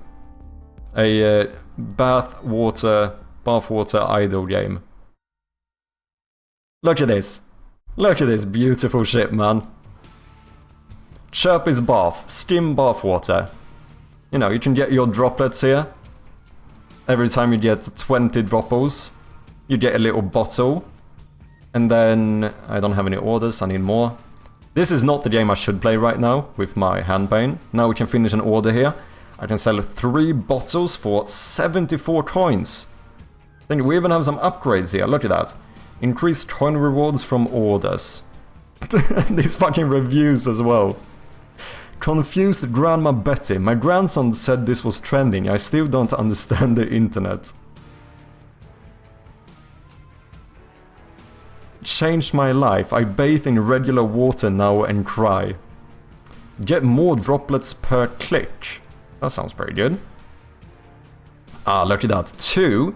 Easy peasy.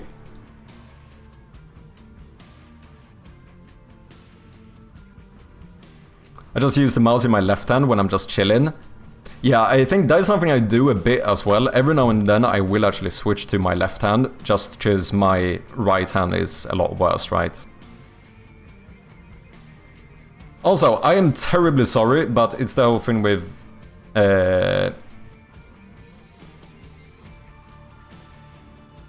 was I gonna say? I don't remember. I just...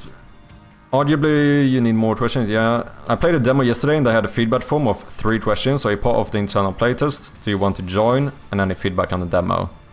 We also did a playtest that had like 3 pages or so. Yeah, and that's the thing, like, I feel like the general Steam player is not gonna sit through 3 pages.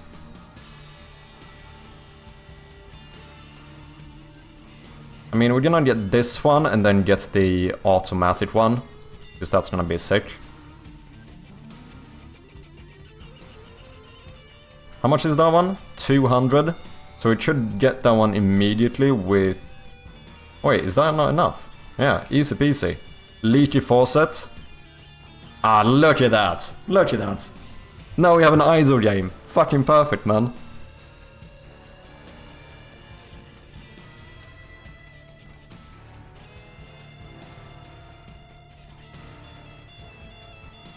My form has, I think, 12 to 15 questions separated by category, and then only a few are mandatory, but then again, the feedback button in-game also says help improve, shape the game or something like that. The only thing that one thing I'm fairly certain you did, obviously I didn't answer the feedback form yet, but one thing that I'm uncertain of is the whole, because you did the pages, right? That's something I would be hesitant to do. Because what I feel like is the issue when you do separate pages in the feedback form is that when someone first goes to the form, they don't have an understanding of how long it is. Do you know what I mean? When everything is one page, you can quickly skim through it and be like, okay, you can get like an idea of how many questions there are. That's the only thing that I would be a little bit hesitant of when it comes to having separate pages, which I'm fairly certain you had.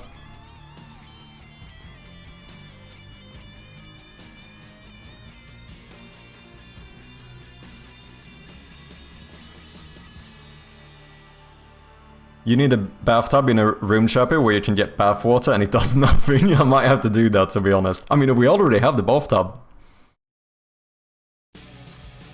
So I'm hoping it's the ones who are interested in doing so would fill out the questions. Yeah.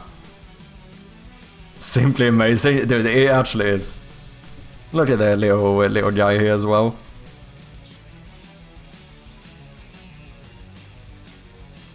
Have you read the reviews? Yeah, I've read a few of them. They're really good. Are these the same?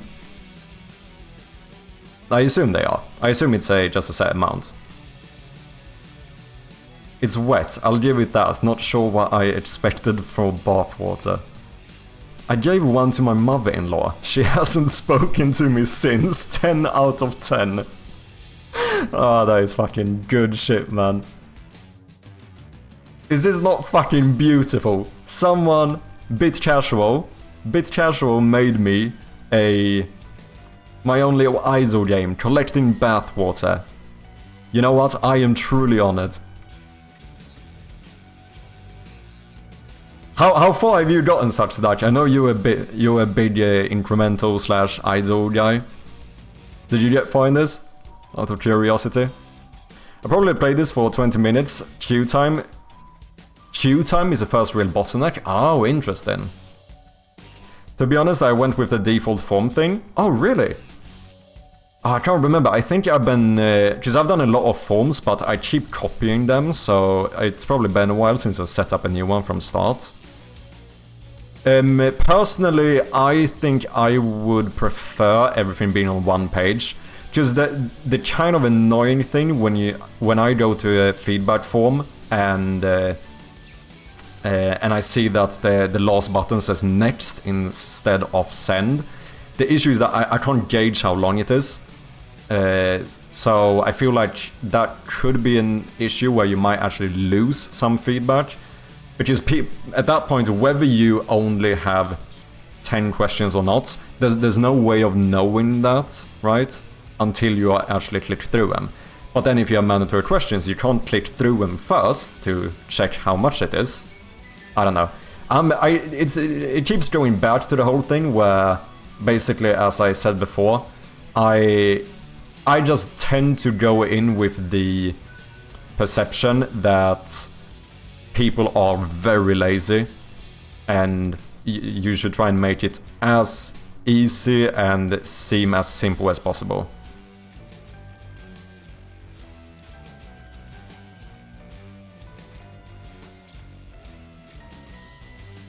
Yeah, I played it for a while, but as someone said, bottleneck on the queue channel, sales channel. On some servers, you see a page counter or a progress bar. Now, I guess that could solve it a bit. The truth is that there's only 2 to 3 questions that really matter, the rest are noise. Yeah, for a public one, like for my playtesters, I have fairly big ones. I don't know what I do in general. Let me actually have a look. Like, for my playtesters, I think I tend to have... If we did, like, the last full game test, which was... what? This one.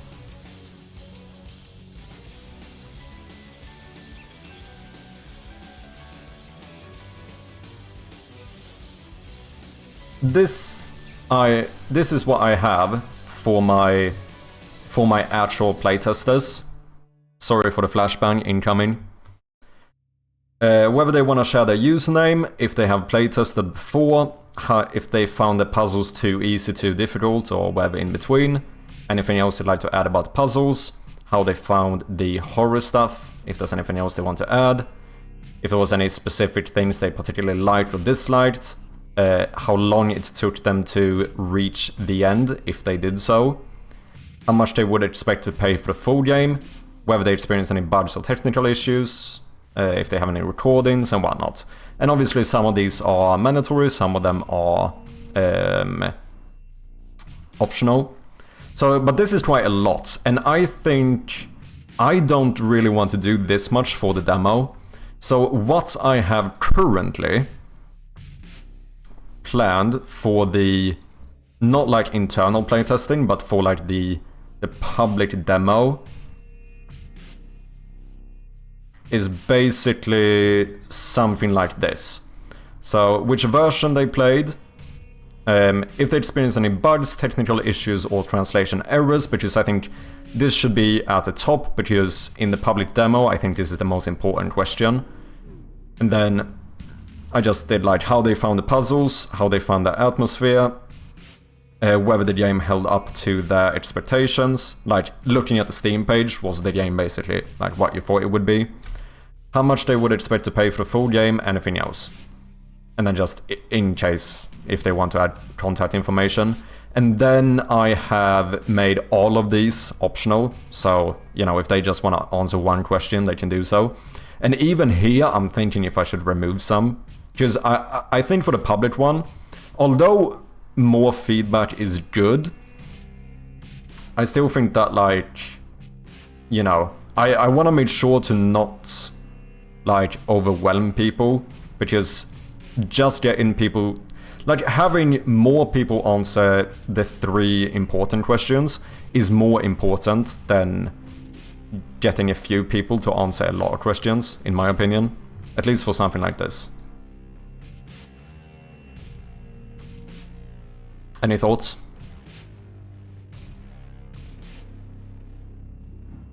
Can I get another auto-clicker now?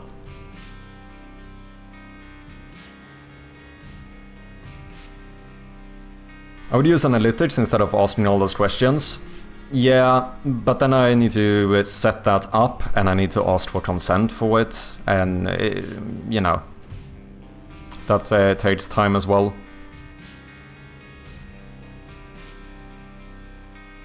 The good thing, something I will have is I will get average play times from Steam.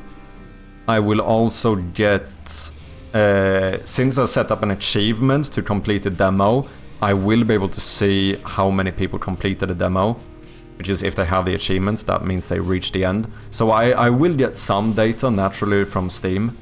Just the only thing is that if I'm gonna have actual analytics like hard-coded inside of my game, at that point I feel like I would need to ask for... Like, then we need like a menu to ask for consent, whether they want to share that data or not, and, you know, that kind of stuff. Which, obviously, is gonna take a bit of time to set up. And also, I don't even know how to set up analytics like that.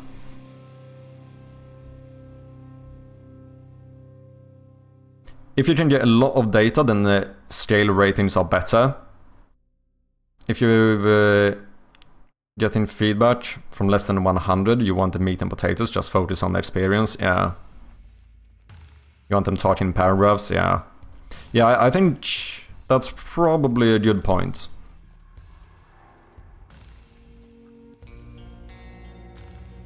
I think like a few of the important ones for me is also like the price question is something I'm quite intrigued about.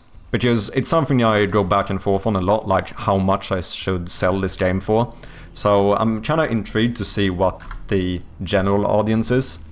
Because no matter how it is, I'm always a little bit more skeptical of what people say in chat. Because obviously people here know me and so on, and I feel like people here are more likely to... People here, like my followers and so on, I feel like are more likely to think that I should praise the game higher, in some extent. So it's gonna be that question I'm quite curious about. I'll be a web tech game anytime you need. Yeah, I might actually have to reach out to you for a bit of help grievance. Oh wait, increased coin rewards. That sounds pretty good. I mean, order frequency I don't think I need at the moment.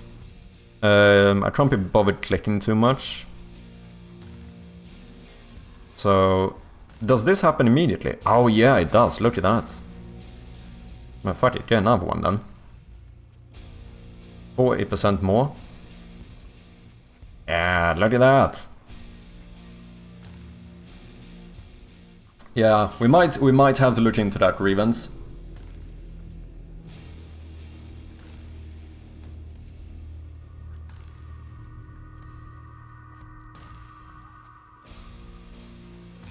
I just randomly ended up actually playing this game now.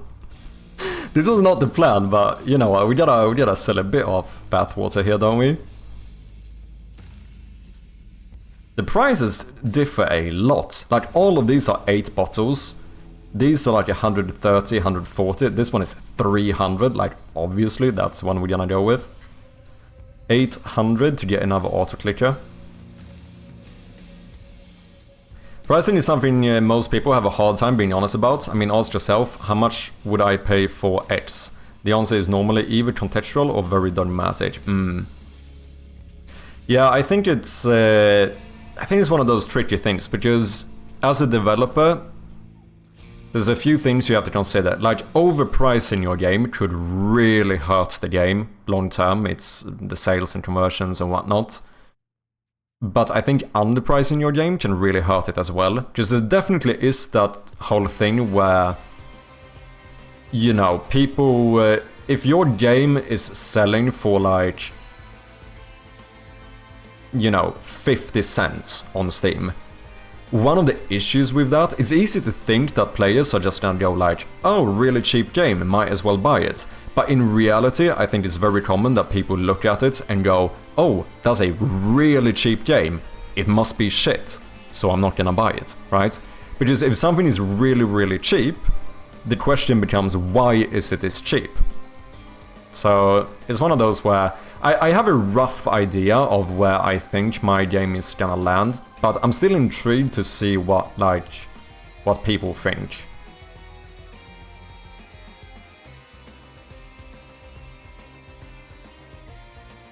I think most of my pricing is gonna be made from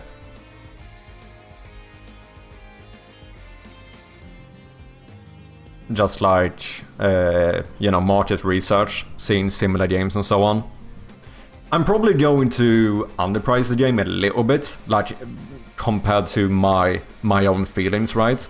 Like, if you take into account how long I've been working on this game and like the amount of effort I've put into it, I'm probably gonna feel like I'm selling my game too cheap, but I think putting the price too high would hurt it way too much.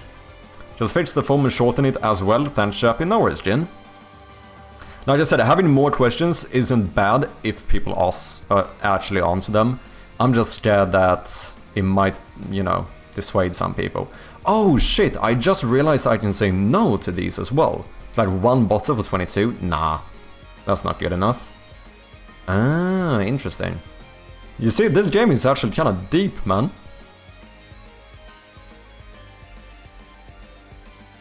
Kind of way I've always been thinking of pricing my games in the range of 10 to 20 max, because that's how much I would pay, and I tend to wait for sales too.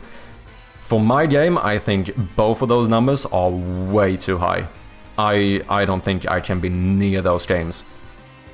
Like, the thing is, $20, that's putting yourself in the same category as like Binding of Isaac and Hades, which is like top fucking... Those are like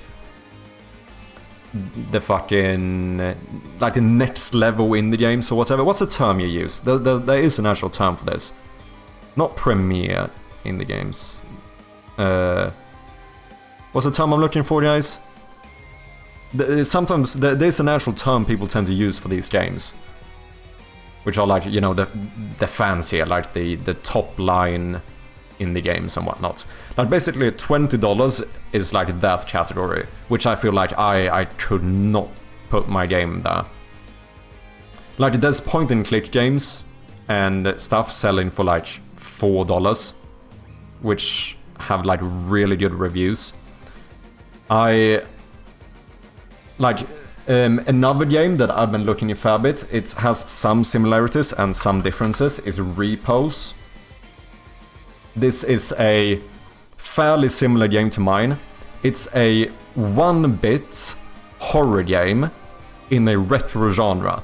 It is not a point-and-click game, it's a dungeon crawler. But overall, it's still like a...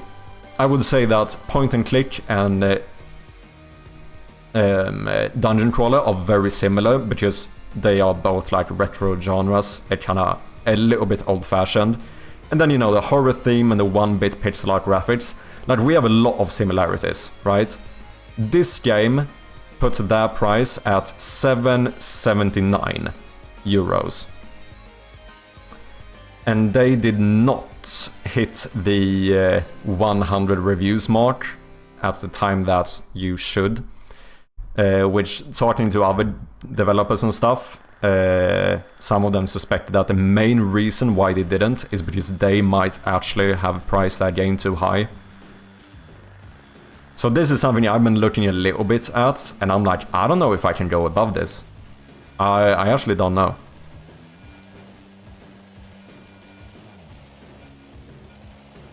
It's also crazy because some super huge hit games are like $7 now, when you go like, well shit, I didn't make that, yeah. Never released on Steam, but also as a noob dev, that's definitely a thing, I think. Yeah, because there's a lot of games that you will be surprised at like how cheap they sell, and that does affect your game, right? Because the way I see it, the price you decide to put on your game kind of decides which bucket you're in. Like, if you price your game as $20, the issue I see is that means that I'm gonna put my game next to, like, Hades, and people have to pick between my game or Hades. Obviously very different audiences and whatnot, but you know, I'm just making a general example here. Which is like, I just don't feel like I'm in that category whatsoever. Like, my game is not at the quality point of something like Hades. I'm very happy with my game overall. I think it's turned out really well polished. It definitely doesn't feel like a jam game or so. Like, I feel like it actually feels like a proper game. Just in general, even just menus and, like, you know, the in-game polish and so on. But I don't think my game is like a $15 game. Just looking at the market, I just don't think I'm in that category. Especially as an unknown developer as well. Honest opinion, I think Shroud is an $11.99 game. Do you think so? Like, I would feel a lot better pricing my game there, but I am scared that it could hurt the game. Because the thing is that Rusty Lake are making some of the most, like, popular point-and-click games, a lot of the time with, like, a bit of a psychological horror twist. These are, like, generally speaking, you have very good reviews, very good estimated revenue here. They sell for like $4. So if I sell my game for 12, because this would be the same target audience. Are they gonna buy 3 Rusty Lake games from this massive company that are known for making point-and-click games? Or are they gonna buy my game, which they have no awareness of? Like, this is kind of what I'm competing with, which scares me a bit from pricing my game too high. Because a lot of these guys' games and whatnot, like, free to play, $6, $5, $5, free to play. Yeah, true. $4, free to play, $4, $2. And these are, like, some of the most popular, like, point-and-click games with a bit of a psychological horror theme on top of it. Like, can I price my game 3 times as high as this? I don't know. I don't know, man. Would it feel a bit shit to sell, like, 1.5 years of fucking blood, sweat and tears for $5? Yes. But at the same time, I don't know. Like, I have to think about how it affects the game as well.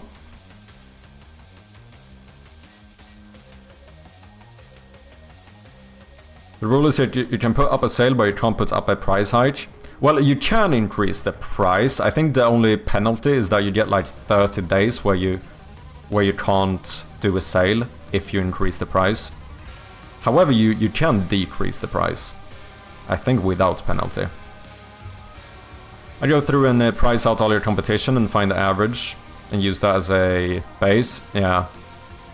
Yeah, so, and that's what I mean, like, looking at the market for games similar to mine, I'm like a fair bit below the $10 range.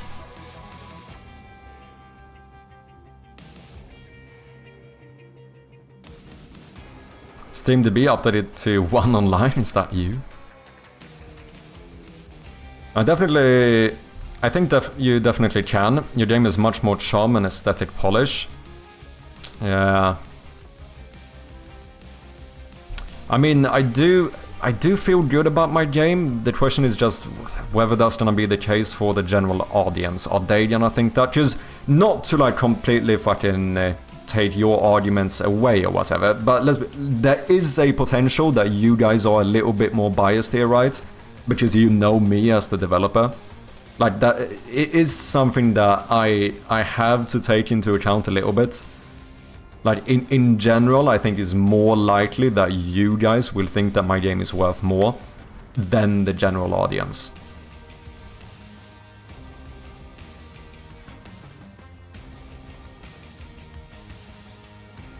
$11.99 retail, $6.99 launch special. Even 25% off launch is more than good. Anything over 20% sends an email notification to wishlisters. Yeah, the thing is just that would put my game at, still with the sale, I'm twice as expensive as the Rusty Lake games. And I'm still like over the price of this game, which didn't do as well as it probably should have. Like, this is not horrible, right? Like, what? They have 106 reviews. Estimated net revenue is $10,000. Like, it's not bad, right? But potentially this could have done better. And because the thing you gotta keep in mind here is that this matters a little bit, because even if, like, I would be happy if my game sold like this. Like, if I made around 10k from the game, I mean, that would be great, right? But also, we have to put things into perspective. If my game sells for 10k, I'm still at a loss. Like, I've still lost $5,000. No, it's gonna be more at that point on the game. Which is, yeah, I don't know, something to keep in mind as well. Like, not that I'm expecting to make my money back. Like, obviously, whatever time I can buy myself with this game is something I'm gonna be happy about. Like, it's more so about just, like, buying back some of my time. Basically, my absolute goal would be if I could go ±0, as we say in Sweden. I still don't know if that's an... no, what's the expression in English? You do... I find we talked about this the other stream, I already forgot it. You go even or whatever? Is that what you would say? I think so. Like, that would be my goal, right? Like, if I just make back my losses, I would be fucking ecstatic. But, you know, obviously I want my game to do as well as possible, right?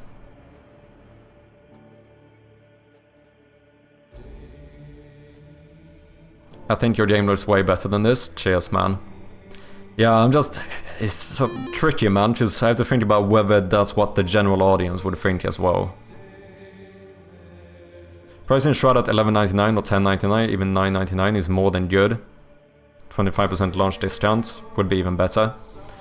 Yeah, I would feel better about that price. It's just that, like, looking at the audience or at the market, that is a high price for my game. Cheaper price might still net you more total revenue. Yes, exactly, Keith. I welcome in, man. That's kind of what I'm thinking. That I think the likelihood of my game doing well if I price it lower than I'd want, I think is a lot higher than if I accidentally price it too high. And so far from the research I've done, I think like over $10, I think that's too high for my game. We do have some ads coming up. I'm gonna go and get a bit of tea during the break, but thanks for your patience. Overwatch skin is $20. Do you think your game is better than a recolored skin? Yeah, but people are already invested in Overwatch, so I don't think I can compare to that nonetheless. You keep comparing to old games? What are you talking about? This released April 2025. This is not old.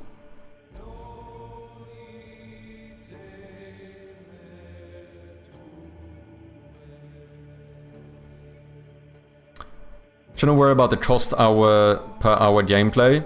Your game is fun and polished and it looks clean as such, so clean it puts John Richardson to shame.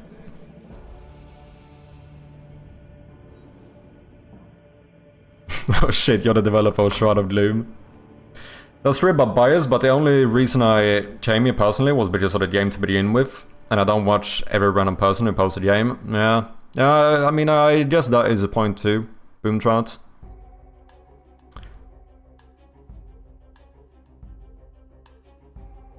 Oh yeah, break even, thanks guys. That is indeed the term I was looking for. Okay, ads have started. Let me take a quick break, go and get some tea, and I shall be right back. Appreciate your patience as always. And in perfect timing for the ads to be over, we are back.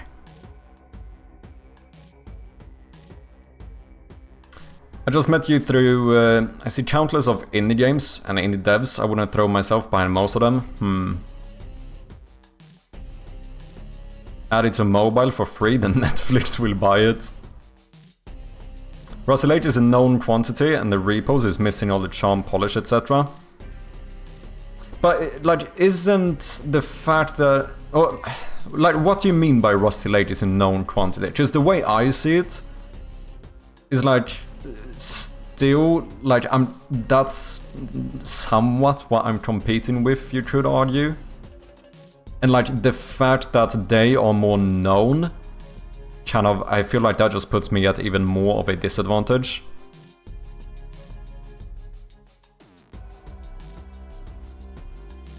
$7.99 it is then. I think $7.99 is closer to what I think could be good. Still, it's possible that I might even go below that.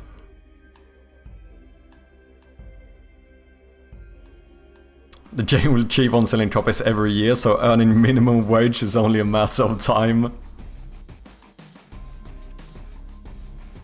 Don't forget the minimum payout threshold. Why is that on Steam? These little indie titles aren't your competition. You're in a market tier above these. Do you really think so? The quality is a tier above, your delivery is a tier above, your design is a tier above. I'm not sure, man. I'm not sure. Do you compare your local chain restaurants with your locally owned restaurants? Yes, I think the general customer does, right? I think they do a lot of the time. Like, I think most customers on Steam, this is an assumption, but this is what I would expect. I would expect that most customers on Steam don't care about whether your game is like a indie passion game or like a AAA game or whatnot. Like, they care about, you know, how good the game is and what it's priced at. That would be my expectation. Minimum of 100 USD, but you can set it to something higher if you yourself would like. Okay. Also, depending on the wire transfer cost with your bank. Every day when I go for lunch, I make that comparison. Yeah, I feel like people do, because if you have a... Like, if you have a McDonald's next to a like, you know, local privately owned burger shop, like, people are still gonna look at those and compare it, right? And I think for a lot of people, if one of them is more expensive, whether it's the big chain or the smaller one, I think that's one of the bigger factors as to what decision most people will take.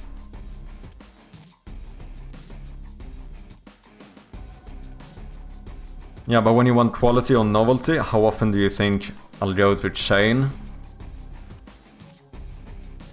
Yeah, the counter argument I might say here is that I think the difference there is that when you go to the chain, like the first time you go to the chain, it is still novelty, right? Quality we can definitely discuss, but it would still be novelty. And when you're looking to buy a game, whatever game you buy could be considered a novelty, right? Like whether it's AAA fucking AI slop or like a indie game. Because whichever one you buy is gonna be a new game to the player, right? My bank charge is 17 Canadian dollars per wire transfer. That sounds pretty fucking expensive. Are those people the peeps that are interested in a niche game like Shroud? Yeah. Good point. The fact that the burger shop exists is proof that charging more for artisanal is a viable strategy. Yeah, maybe. But no, that's true for a while. I don't even try most new chains because I've tried enough chains to know that range.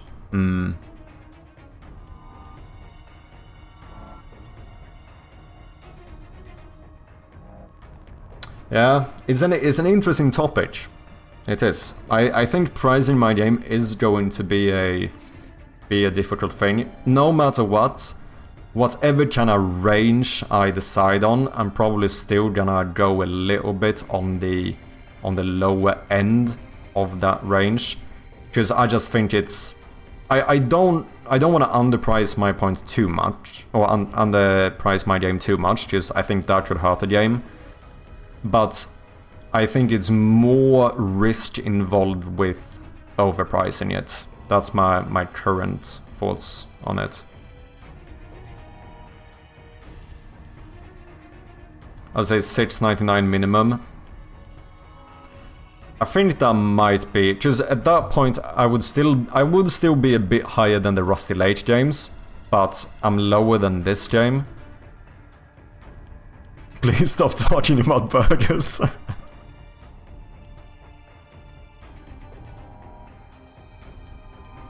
It's tricky, man. It's tricky. Tricky.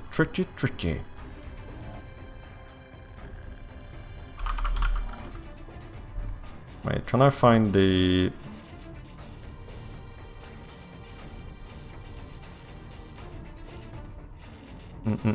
point and click. Price at $100 and run a permanent 95% discount? I don't think you can do that, can you? I think there's a lot of, like, regulation around the discounts here.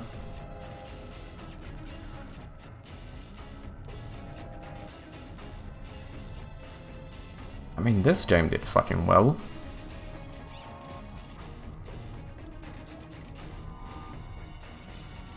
A cozy puzzle game. It's a bit different though.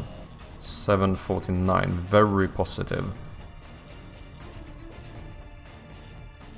So these are also quite common, like, point and click games, puzzle games. I think they have a bit of like a dark Lovecraftian theme to it as well. Maybe not horror specifically, but these are fairly expensive. 17.49. They do really well. It's just like, it's so difficult because it's so hard for me to not look at like the really cheap games and still feel like those are, you know, those are also my competition in some regard.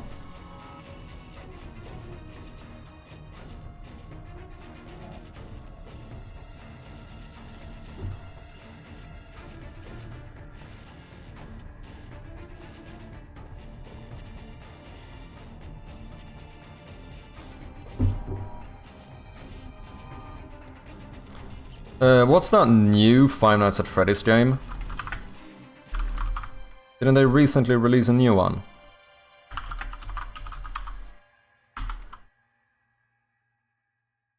$21, $20, that's different.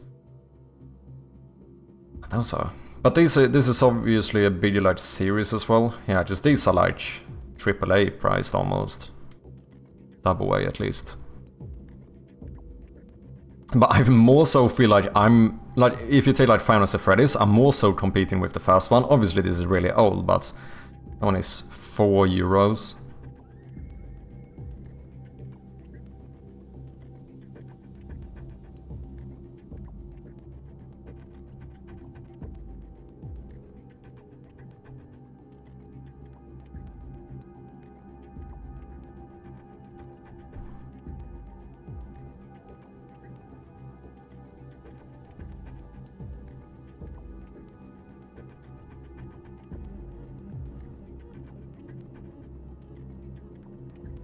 This game is actually priced higher than I thought it would be. I've seen a little bit from this game, Slay the Princess, $17.49. What is this, the Pristine Cut? Is that some special version? Yeah, this is the banner one. It's the same. Oh yeah, it linked back to this anyway. Also kind of 1-bit, but this is like, you know, hand-drawn and like really good animations and stuff.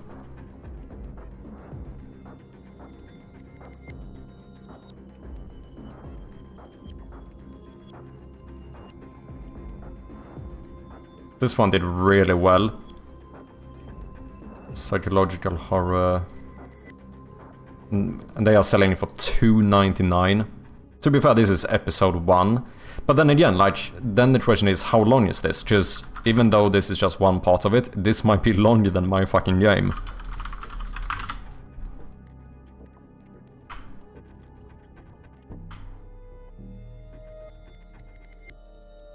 Main story 46 minutes.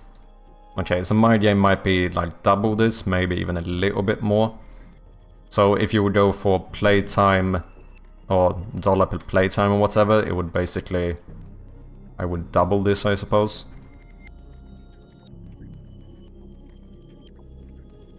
This is fucking beautiful. It's tricky, man. Mute Lust, good to see you, man. How you doing?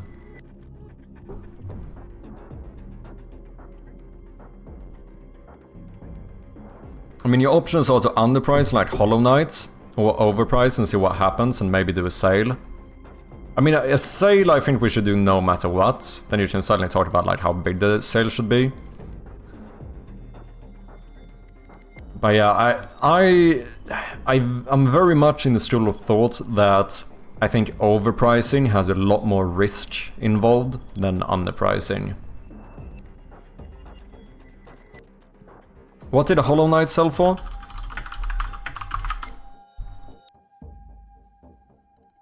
The original one is currently at 15. Yeah, Silson 1950. But this is what I mean. I feel like the like $20 range is kind of the like, you know, it's kind of the why do I keep forgetting this fucking word? It's something on P. Not Prime, not Premiere. It's the Premium. That's the word. Like the $20 range is like premium indie. This is like, you know, Binding of Isaac, Hollow Knight, Hades and stuff. Like, I'm definitely not in this category.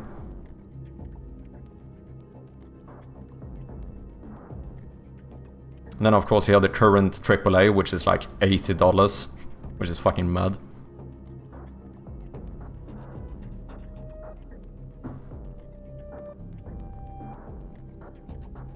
Most sales will always come from sales, so just leave some room for using them. I think the most important, regardless of the dollar cost of the game, is the regional pricing being set correctly. Yeah, that's a good point. Whatever you do, don't sell for less than Papers, Please. Didn't that sell, like, incredibly well? What? This is pretty high priced. They sold for $10 million. Why would I not price myself below this?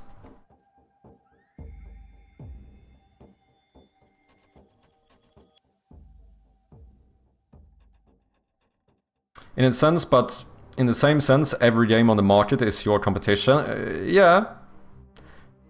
Most make the mistake of letting the market choose the comparison, but smart marketing is one part dictating your own comparisons. Yeah.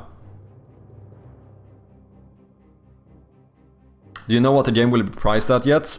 I have a like rough idea at the moment, what I'm kind of thinking, but it's definitely not set in stone. It's kind of what we are discussing. Don't do dollar per playtime. You can't compare a game like Fallout 4 or Fallout 1 based on your dollar per playtime, but on overall quality.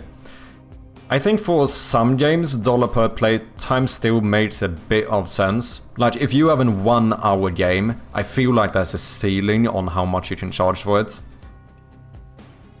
Because the playtime is low. Do you know what I mean?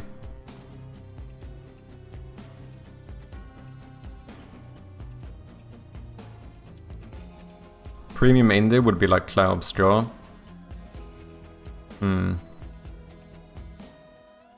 Because Papers, Please is extremely simple, but isn't my game kinda simple too?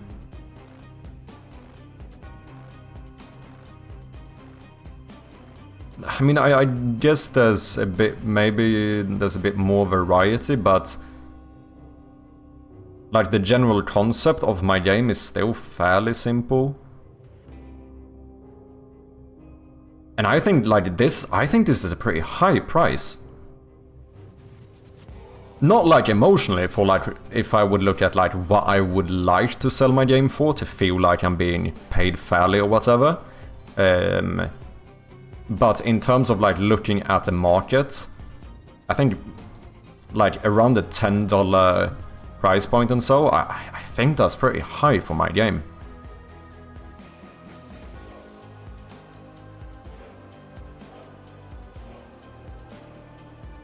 Terraria $9.99, another anomaly.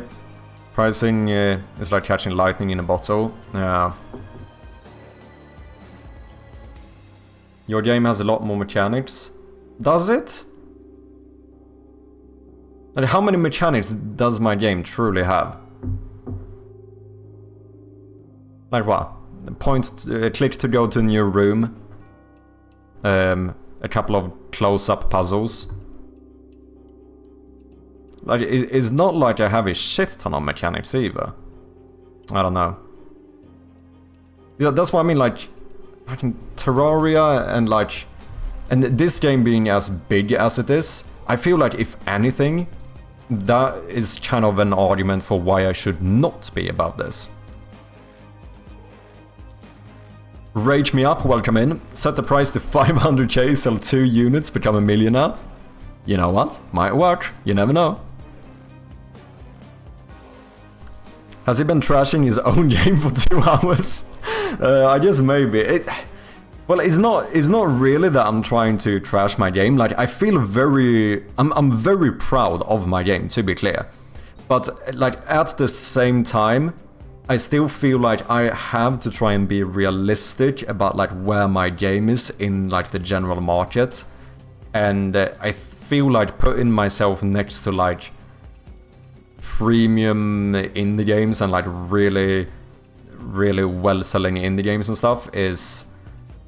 I feel like that's risky.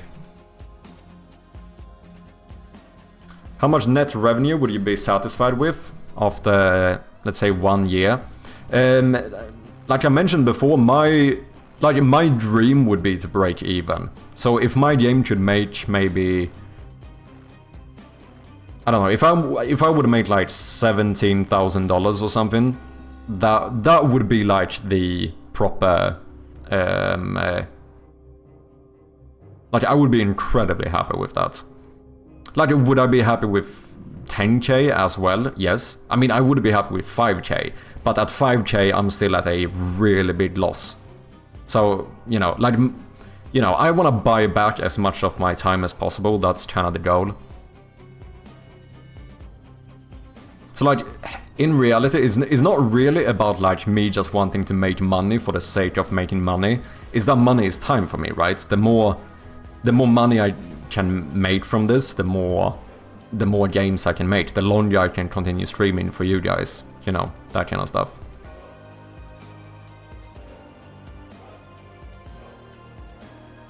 This reminds me of Chirpy if we made a 3D Shroud of Gloom game. Oh, that's trippy. Action adventure set in a secret research facility, overtaken by a dark entity. Looks cool. Now, how did you find this? That is fucking trippy.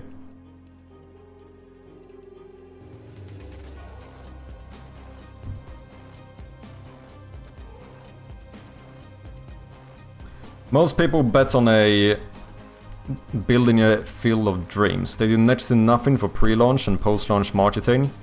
And even those that do, they still don't have the skill sets. You have to make pro-am marketing content. Pro-am? Not sure I know what that is, but... The low price is $10 to $20. I disagree. I disagree.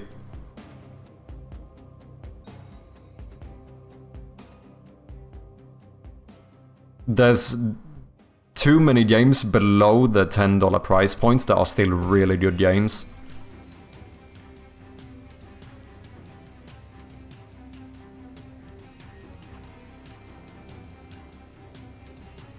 Mad trippy. Have you started a company for your game? Not yet. It is the plan though for the full release. I would like to have a company set up.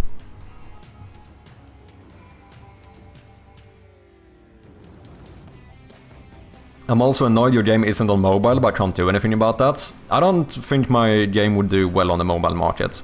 It would take a lot of time to set up, because I have to change a lot of things in about, just the input is so different.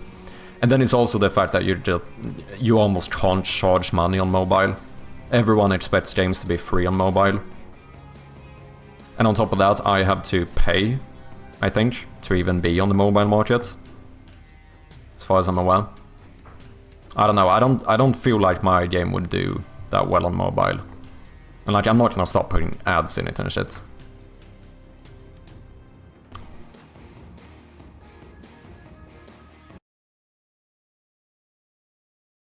Seven-second teaser, holy shit. Ah.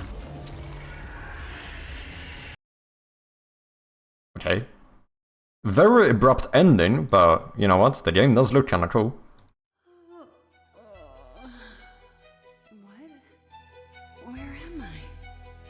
What is this place? Fucking hell, we even got voice acting. This must be a nightmare.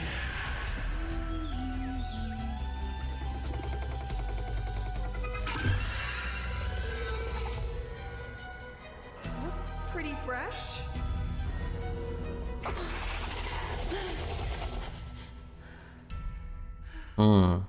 Looks cool.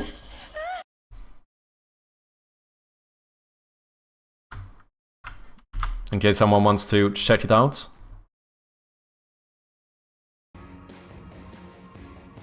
Could be a thing for mobile market as a paid game, but after you have a player base on Steam, similar to Blatro. Yeah, because I know that, like, for example, you can play Slay the Spy on mobile, right?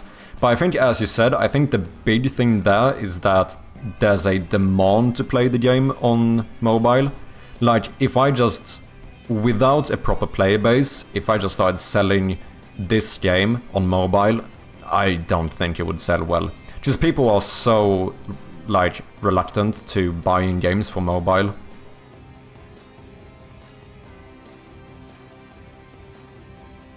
Don't do ads. Add a ad-free advertisement so people pay to have no ads.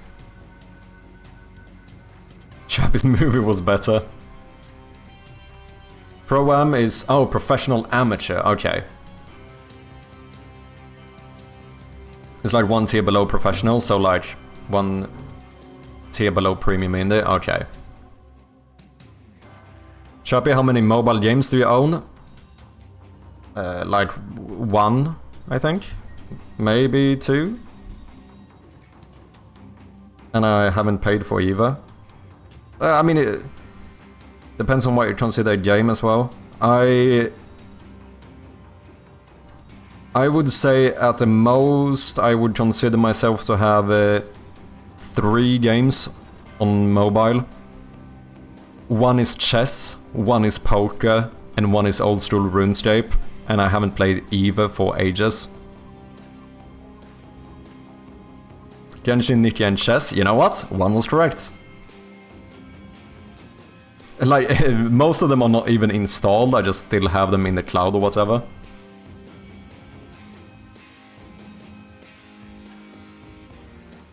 One-star review bombed for trying to charge money on mobile.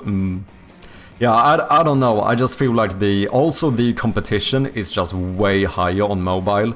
I just don't feel like the mobile market in general is a very good decision for a game like mine. So you would not consider yourself to be a mobile gamer? Yeah, definitely not.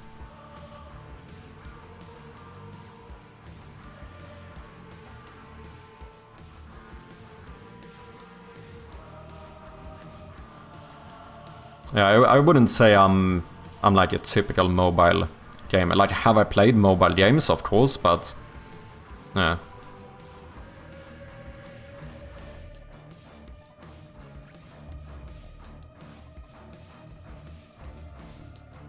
RTN, welcome in, man. That's an oxymoron. Professional means getting paid, the other not. Yeah, I agree to some extent, but I think this is also one of them things where it depends a little bit on the use case. It can be used in that way, but a lot of the time we also mean just professional being like, you know, in the proper industry or whatever. The best thing you can do for yourself in the mobile market is ask them if they're interested in your product. Yeah, I just highly doubt that people would be willing to pay like $6-7 on the mobile market for a game like mine, next to the millions of free games you have. I just don't think that's the case. Spam it with ads. Do you want to open this door, play this ad? You want to try another combination on his chest, watch this ad? Yeah. Maybe that would be the way to go, but then I would feel like I'm going against my own morals instead. I just wouldn't want to do a game like that. Yeah, no one will. It's always some in-game items people are willing to pay for. Yeah. I mean, just microtransactions is kind of the way... Ads or microtransactions is kind of the way to go on mobile. Like, people are just very reluctant to paying for a game on mobile. The one exception I do see is for games that already have a market, right? Something like Slay the Spire. But I think that's very different, because I don't think mobile gamers just randomly buy Slay the Spire on mobile. I think what usually happens is that people who already play Slay the Spire on PC buy Slay the Spire on mobile to be able to play it when they're not at home, you know.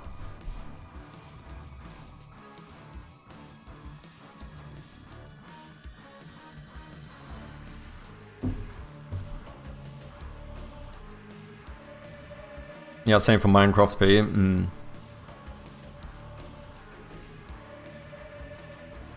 Actually, that's exactly why it's not an oxymoron. It refers to artists, athletes, etc. that do get paid, but often not enough to be full-time professionals. Oh yeah, that's a fair point too.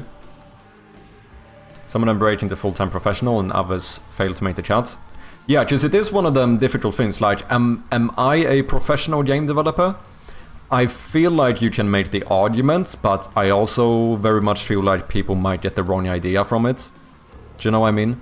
It depends a lot on exactly what you mean by professional.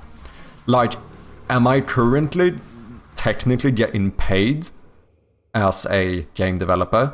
Am I technically doing it full time? The answer is both. Yes, right? But at the same time, like, am I professional in the sense of, like, you know, am I making my living from this? Not at all, right? If anything, I'm losing quite a lot of money. So it depends a lot on kind of how you see it. Like, if we leave the definition of professional, like, as doing something full time or making some money from it, at that point you could consider me a professional. But if you take into account, like, I don't know, success or whatever, then not really, right? Arthur Shoots, welcome in, man. How you doing? Good to see ya. Achtung. Hope you're doing well.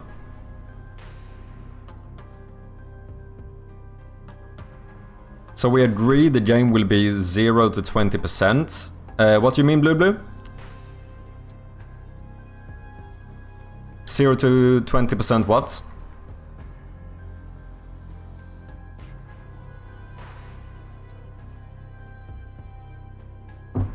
I'm not exactly sure what you're referring to.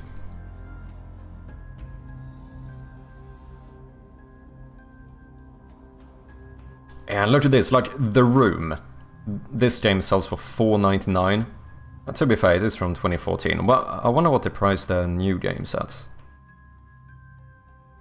2018, $5.99. That's a VR game. 2021, $8.49.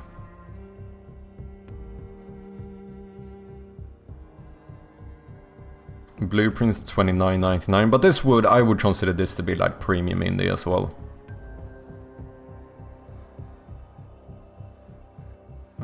I'd say the same about Outer Wilds.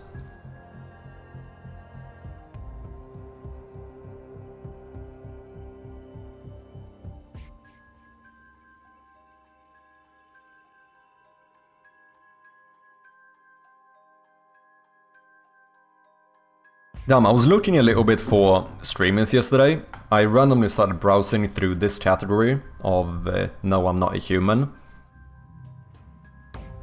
I was very surprised by the amount of, what you call it? Virtual streamers or whatever. That's not the term. What's the term I'm looking for? VTubers-ish? V-streamers? I guess you could call them. Like, I think, at least yesterday when I looked, like 80-90% were like VTubers or whatever.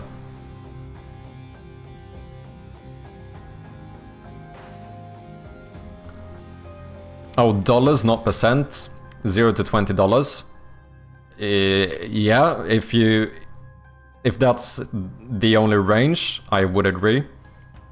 Well, no, because 0 I wouldn't. Like, my game is not gonna be free. I would say that my game at the most, like the lowest I could possibly go without feeling like I'm screwing myself over too much. Maybe I'd say that'd be like $4. Like, I'm not saying that I'm going to put my game at $4, I'm just saying that that would be like the absolute minimum. That would be like pricing my game as the Rusty Lake games, basically. Highest I could go, I mean, I don't know, 12. But at the same time, I think that's a lot for my game. So like the extreme range or whatever, I would probably say is $4 to $12. That's maybe what I'm thinking. The more likely range, I don't know, 6 to 10. So let's double it, $8 final offer. Fucking hell, that's funny. Final offer. You're funny, Blue Blue.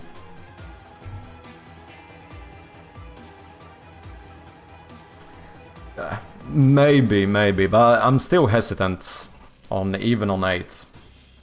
Whether that could be too high. We'll see. Like I said, I'm not gonna set anything in stone right now, but we'll see. Most likely it's gonna be in like the $6 to $10 range.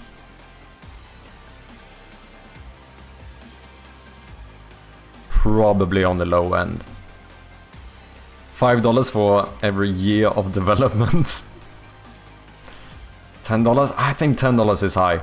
I think that is very high for my game.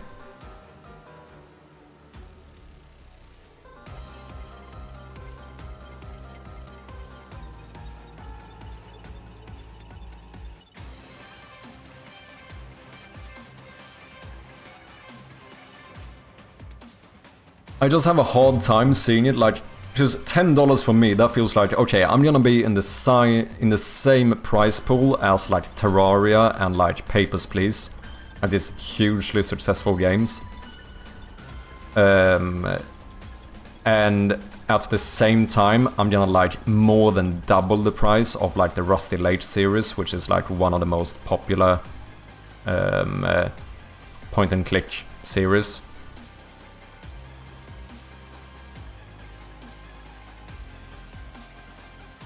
Oh, I think I've seen this game.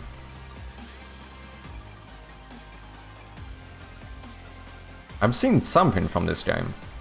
Where have I seen this game? Is this a... does he make devlogs or something? I have definitely seen something from this game.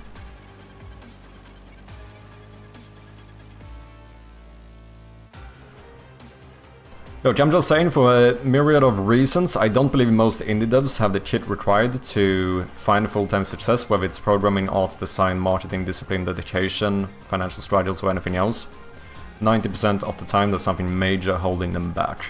Meanwhile, I see your work ethic, design sense, common sense, attention to detail and everything else, and I truly believe that you got a real chance of hitting a Grand Slam.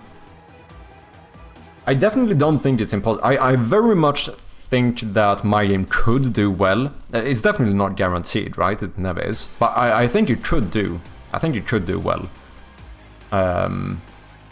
But yeah, the reason why I struggle with just the pricing point is the fact that I feel like the pricing of the game has a big impact on how well it could do. So we'll see. We'll see. But I do appreciate hearing your guys' input on this.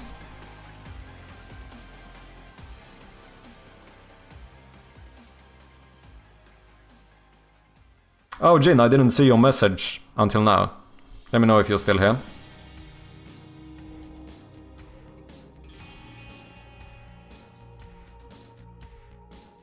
I'm the thing holding me back, me. No, nothing is guaranteed, but you are the difference in this case.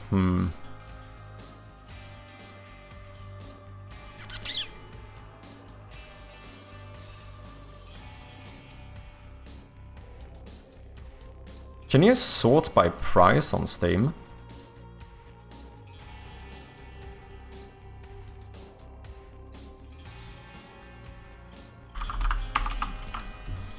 Is that possible? There should be a filter for it, right?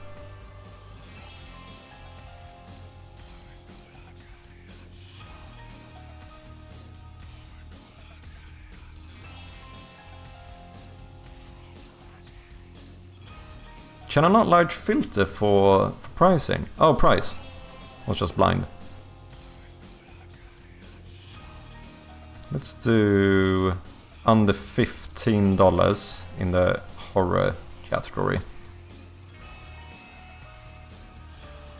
Hard to improve when the self that needs to improve is the one making the improvements. Repo selling for $9.75. That's a oof.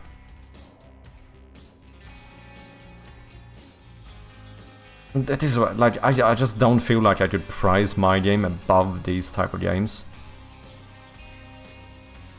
Lethal Company $9.75.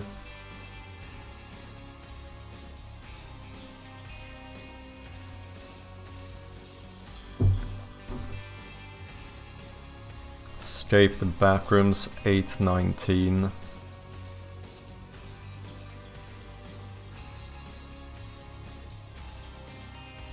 Devour with online co-op and multiplayer $9.75.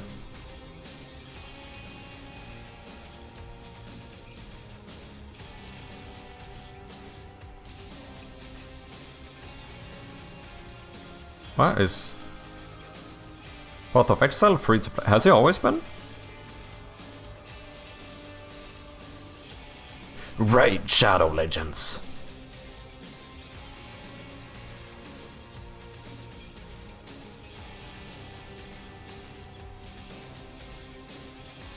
Buckshot Roulette at $2.99. And the reason why I lean towards kinda pricing my game fairly low is that look at a game like this. They sell for $2.99, but with that they have still made a estimated net revenue of 4.4 million. It's like having a cheap price point doesn't necessarily mean that you know, can't make money from it, right? I mean, obviously you need to sell more to make the same amount, but you get what I'm saying.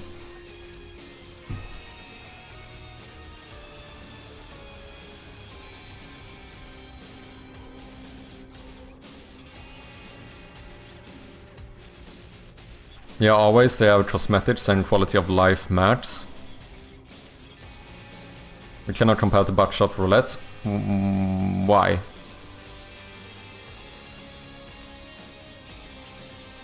Why can't I compare to this? It wasn't a unique game, it just got popular, it got lucky.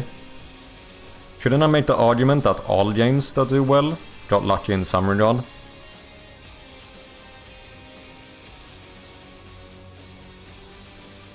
And like, I don't think just luck takes you this far either. Like, it has to be more than luck.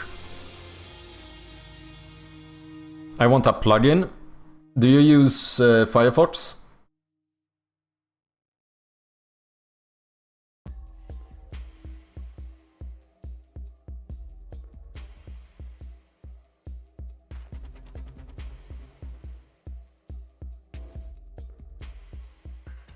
I use Chrome. They might exist. On Firefox, the ones I have are called Steam Revenue Calculator, and then I have the Steam DB add-on as well.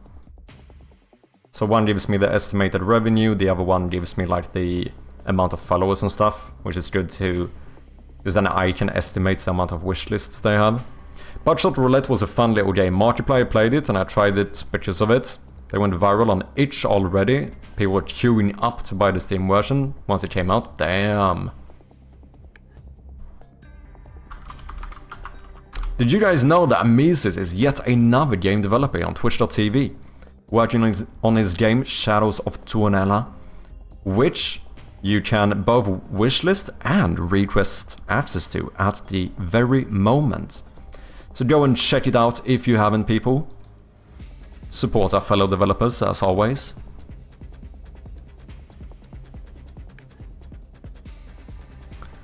$6.99 times 2,500 is $17,475. Yeah. So priced at $7, I would have to sell that many units. Now, of course, there's gonna be sales involved as well. And then you gotta keep in mind the fact that Steam is gonna take a 30% cut, and then we have taxes on top of that.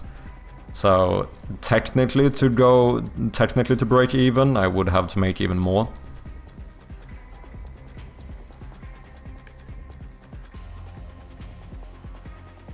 But yeah, it's definitely... I'm gonna have to sell a fair amount of copies, but I also want to be very clear, I definitely don't need to sell millions. Like, a handful of 1,000 copies would basically be what we need. But that is also quite a lot, right? Like, everything is relative, right? Like, compared to a game like Papers, Please or whatever, it seems like nothing, but it also does mean that I have to convince like 3, 4, 5,000 people to buy my game. Which is first and foremost, what that means, the most important thing is that you guys need to play the fucking demo and leave a review. That's the most important first step on this journey. Other than that, potentially see if we could make the release trailer maybe get some traction on YouTube. That would be really good as well. So hit that notification button, leave an early like. I'd appreciate it. I'm thinking of setting up a memorial where the chap died in our early tests. You could revisit the legendary spots and watch the clips. I mean, that would be pretty fun. This plugin is also available for Chrome, let's go! 2,500 to 5,000 seems like a challenging but realistic goal. Yeah, I think that would be somewhere. Like the main goal or whatever would be along those lines. With that being said, like if my game only sells 2,000 copies, I would be ecstatic with that as well. Like, I wouldn't consider 2,000 a failure either.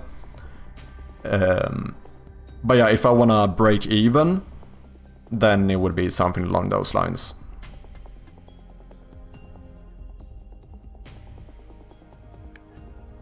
So let's compare games that sold thousands instead of games that sold millions. But that is what I did when I looked at repos, which I still think is a game fairly similar to mine. I feel like we have a lot of similarities. 1-bit pixel art, horror theme in a classic genre. Mine's point and click, theirs is dungeon crawler. This game sold for estimated net revenue is $10,500, which would be below what I need to make to break even.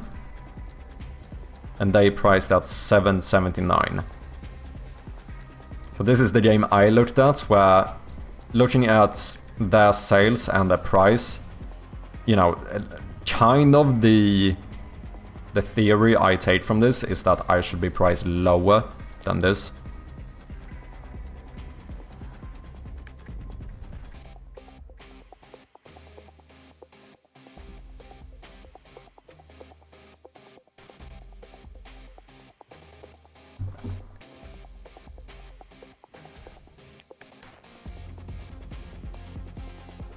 $2,500 is 17.5 net. I guess 5,000 is closer to 17.5 gross. Yeah, probably. Yeah, I think potentially slightly below this point for the full game. So something like $6.99 I think could be, as you said, $6.99. I think that could be a potential price that we land on. Like, that is cheap enough to where it's fairly easy to convince someone to buy it. It's not so cheap that it seems like low quality.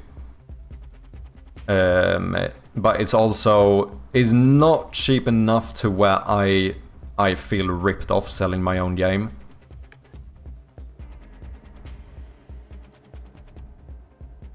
I think it's very possible that we land somewhere in like the $6-7 range, but it depends. I'm still intrigued to see what people say from the demo playtesting, if we get some feedback from that.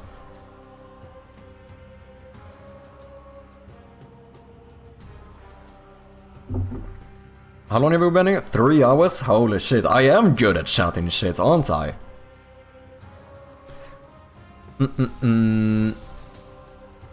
Oh shit, look at that. Holy shit, I've accidentally left this on in the background. We have been idling this shit, man. Look at that. 285 bottles.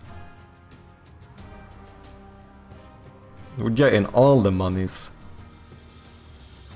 So is this when I'm gonna start needing the order frequency? Yeah, I think that's the case.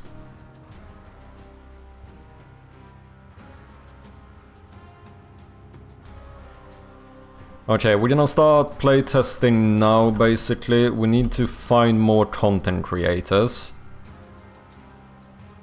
Prepare social media announcements. I have prepared the email for content creators. Need to... I don't know what I should aim for there. Like 100? Would that be good? Yeah, I know that is probably considered on the lower end, but... we are a little bit limited on time. I also don't know how early to reach out to them, because I think content creators in general should get early access. As in, like, you know, be able to play it slightly before the release. The issue, of course, is that, like, theoretically I could have sent the emails out now, but we haven't playtested the game enough to the point where, you know, where we are at that point.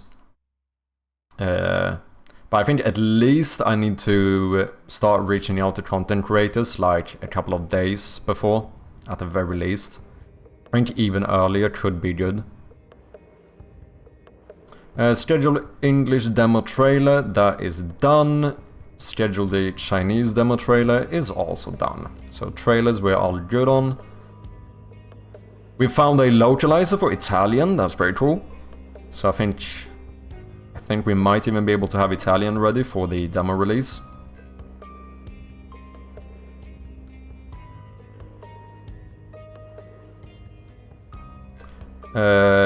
I don't know, I mean devlog, I didn't do a devlog, but I did end up making the... I did post a video, right? I did post the 1 year as a game developer video. which, you know, you can check out on the main channel if you haven't seen it. I think what I should do is maybe not do just a YouTube short. Like, I think potentially we should pluralize this. Pluralize? Pluralize. Is that a word?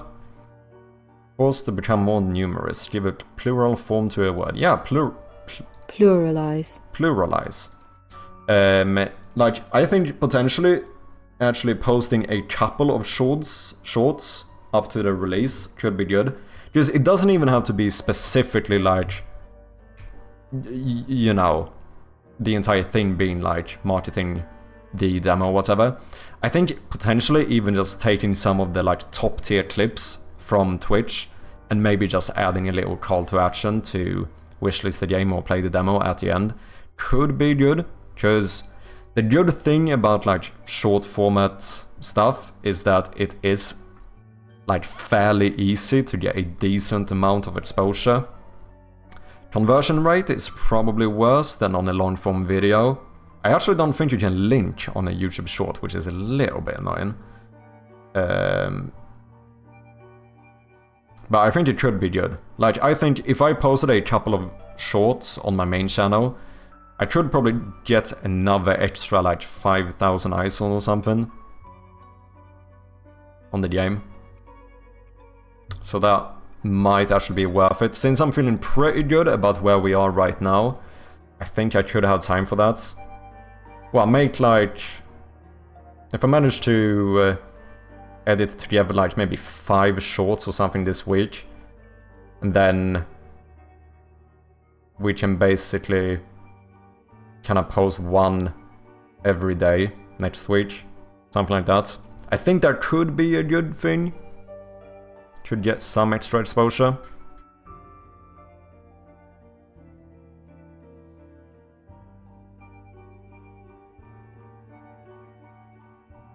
Yeah, I really need to playtest this demo. I don't know, maybe if I should even push it to all my playtesters early,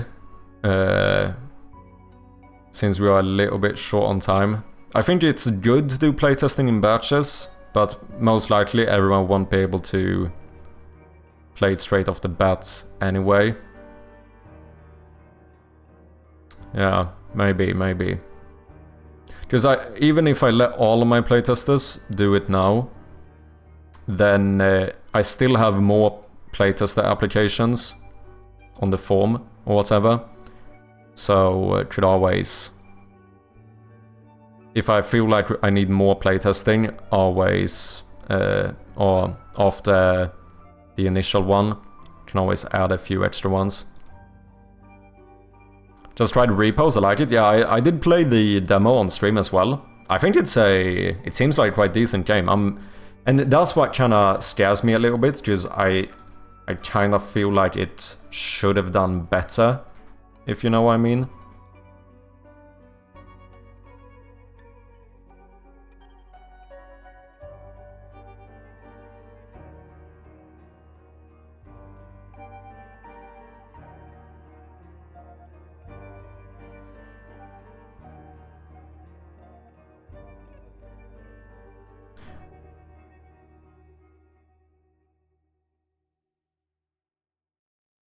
Okay, should we maybe be a little bit productive today? See if we can find some more content creators. I don't know, something I haven't done too much of yet, which I think could be good, is potentially to look at people who have played similar games. So first of all, I guess the question is, what is the most similar game to mine? I mean, you could argue that like the Rusty Lake games are very close. However, I definitely have more of a horror vibe to my game than those have, even though they have a bit of it. Final Fantasy Freddy's might not be too shabby. Because the issue with looking at people who've played like Resident Evil or whatever, like they might be interested, but the point and click aspect of my game could be a little bit of a barrier there. Don't get too serious with everything. I think a good stance on this stuff is to cosplay someone who does this for a living. Helps you gain some distance and not go desperation mode for every single success. I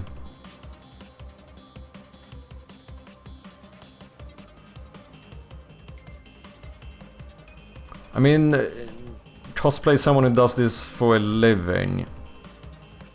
It depends a little bit how you say it. Like, you could argue that I'm doing this for a living, just not successfully. So, yeah. I do understand what you mean, though, like getting some distance or whatever, but it is a bit tricky. Because it's just hard to not think about the potential consequences of this stuff. Do you know what I mean?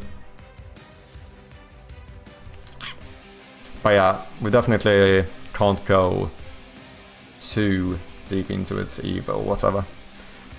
Five Nights at Freddy's. But it's just, oh, there's not enough puzzle either.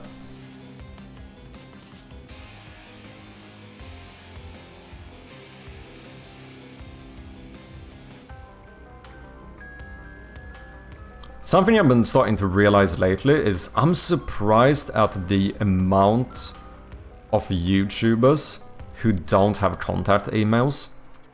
I mean, especially like small content creators and stuff. People, please set up contact emails. I kind of feel like I should find more smallish content creators. Do you know what I mean?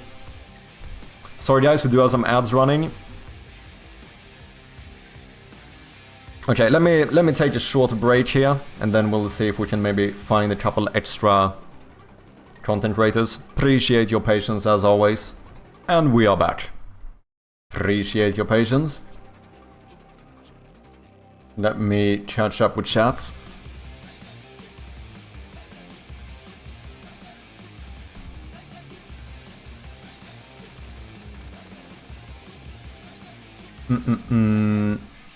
I looked through the reviews and I agree that the gameplay/story isn't so immersive for repos, which justifies the low price point.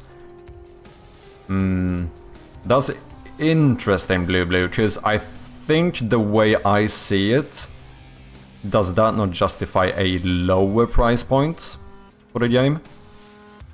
Like even lower than what it's currently at? You haven't, quote, made it as an indie developer yet, but it's not like you're washed out either. It's just early in your journey, yeah. Use Instas instead. Some don't even have that. I've found a fair amount of like smaller YouTubers that have no contact details whatsoever. Which I think is a kind of missed opportunity. We are hobbyists for as long as we don't have a self-sustaining business. I get the hustle mindset, like if you try real hard you can make it, but the odds are against us even if we do good. Yeah, that's very much true. We should still try our best, but I don't know if sweating every step of the way helps. Not saying Sherpa is doing this, just a thought. Yeah, no, I very much understand what you're saying. I mean, am I sweating this a bit every step? You could argue... I mean, there's a balance to it, I suppose, but I'm definitely sweating a little bit. Like, not even just, like, metaphorically, like, quite literally speaking as well. Like, when I didn't say this before, I even started kind of laughing at myself because of it. When I set up the release date for the demo, and I clicked, like, the publish the page as coming soon or whatever, I was literally, like, my hands were dripping. Like, I think I was, like, this close to having a panic attack. I'm not even joking here. It maybe sounds silly, but it's actually true. I think it's one of them things where, you know, it's just that I put so much, like, time and effort into this, and it's the first, like, publicly playable release I do since the Game Jam, which, as some of you know, is like a year ago at this point. So it definitely, like, the realness of it kind of caught up with me a little bit there for a moment. Are you going to send email to the channels on YouTube and mainly play demos? I think it is good to find people that have played demos, because I don't think everyone does it. I'm probably gonna have a few that I send out to that maybe haven't, but we did spend quite a lot of time trying to find whether or not Markiplier plays demos, but he actually did.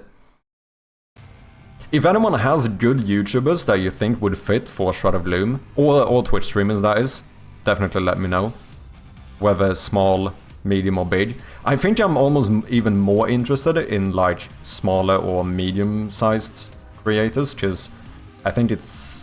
I feel like the conversion rate might actually be better there.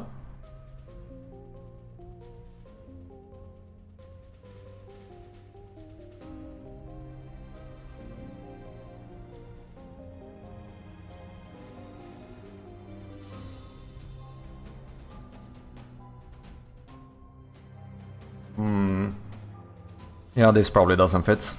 Seems like a... potentially at full release, but this seems to be a lot of a 100%ing kind of niche. Probably doesn't work for demo. I see your point, maybe repos could get more sales with a lower price point. Yeah, that's kind of my current theory. Which I did get backed from some more experienced game devs as well. Or rather, I got the theory from them, is more so what I should say. So that is one of the main reasons why I kinda think that I should potentially be below that price point. 4 steps to success. 1. Know where you're at. 2. Know where you want to go. 3. Make your next best step. Yeah. 4. Repeat step 3. Yeah, well, that's a good point. No idea how Markiplier pitches his games. I assume he either browses horror categories on Itch himself, or he has some people working on that. Yeah. I seriously doubt you can contact him, however. It would be a nightmare for him. Why? Because the thing is that all of these like big YouTubers have contact emails. I think, like, am I expecting Markiplier to play my game? No. But is there some potential possibility that he could do it? I think so. Like, what I'm trying to say, I suppose, is that I definitely think it's worth reaching out. Like, there's not a lot I could lose on it, right? That's kind of the way I see it, I think. But yeah, by no means am I doing this, like, expecting these people to play my game. It's more so that, like, the potential chance of it could have such a big impact that I still think it's worth it.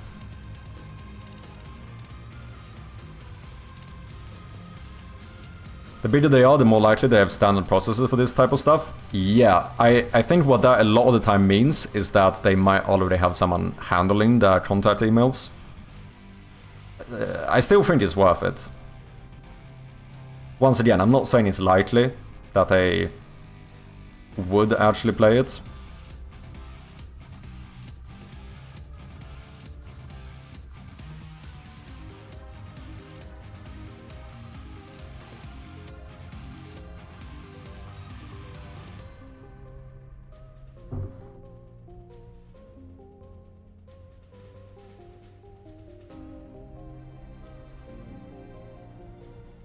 How I assume someone like Markiplier's contact works is that he got some manager or something taking care of it and he gets 100 emails a day requesting stuff like this. Yes, that I very much agree to. But yes, like Grieven saying, the worst case is that he just doesn't play the game. Like what is there to lose on it other than like a little bit of time? Like I still think that not reaching out to content creators is very much a missed opportunity. But I also don't think that we should be hesitant to reach out to small content creators. If anything, I think that the conversion rate of getting a small content creator to play your game is probably higher. And from what I've been able to see, I actually think the conversion rate from their audience tends to be better as well.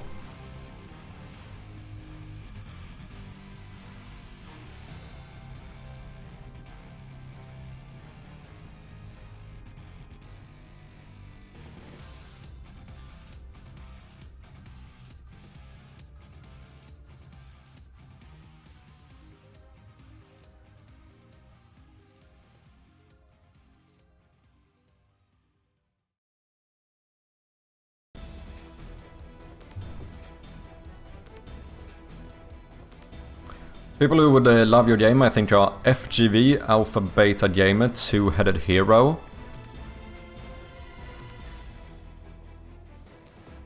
FGV, is that the actual name or is that a shortening?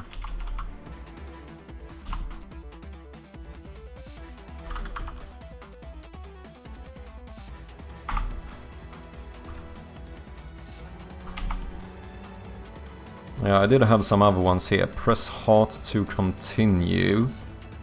Aliens Rock. These are some that others have recommended me. Oh, he did play the Clover Pit game.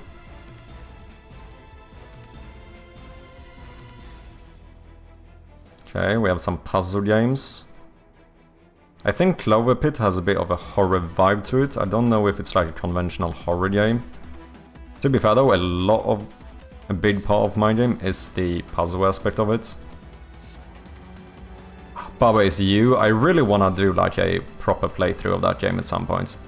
Oh, look at that. He played Mine Over Magnets.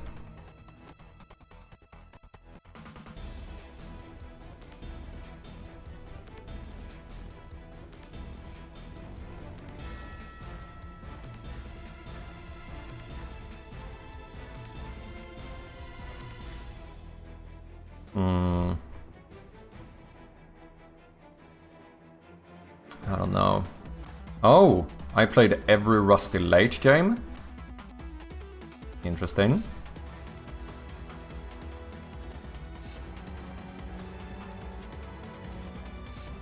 So he has played point and click games.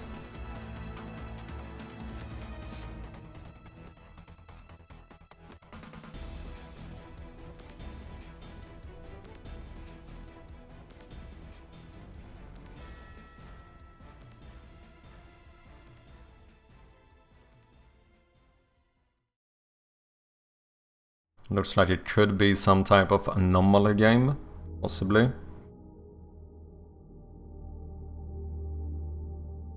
What is up, Cankles?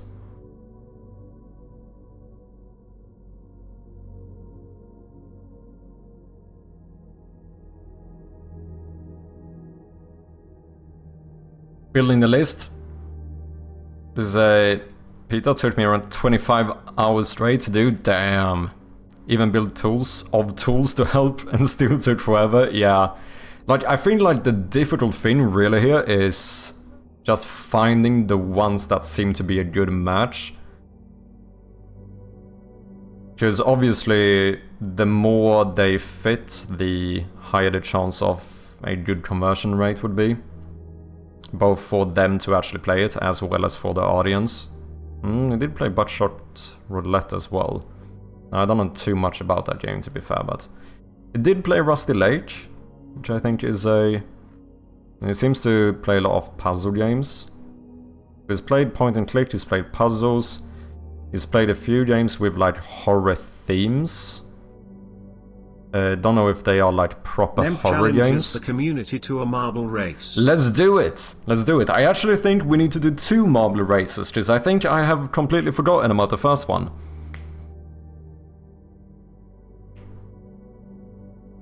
We didn't end up playing the marbles game. No, I actually think I missed it. So let's do a little double whammy.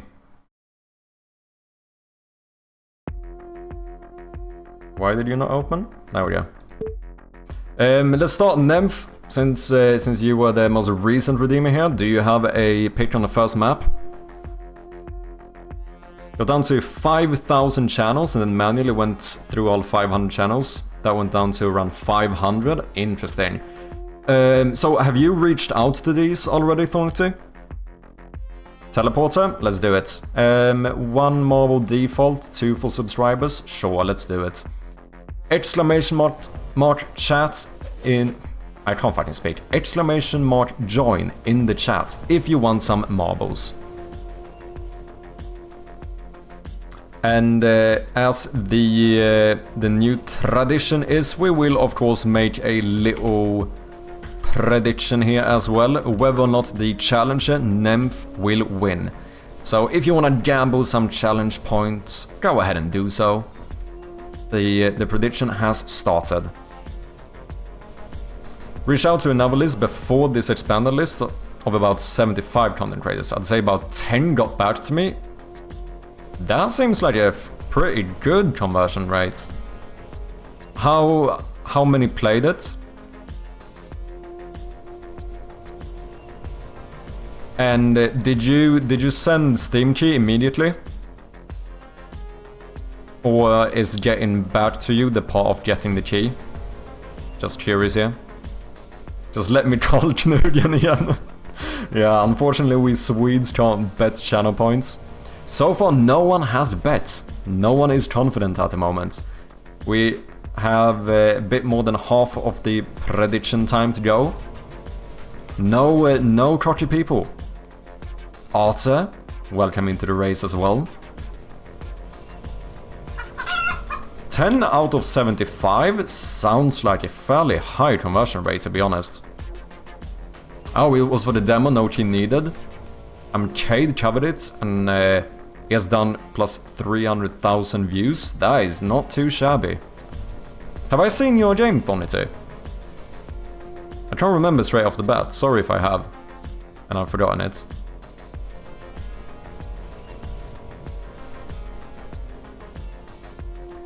I looked repos up on SteamDB. The sales were 10 to 20%. Didn't really impact how many were sold. Interesting. Okay, we currently have 1,000 points bet on Nymph winning and 2,000 points bet on Nymph losing. A game about feeding a black hole. You know what? I actually quite like these like meta level titles on games. Similar to... Isn't the one about digging a hole? Isn't that also called like a game about digging or digging a hole or something?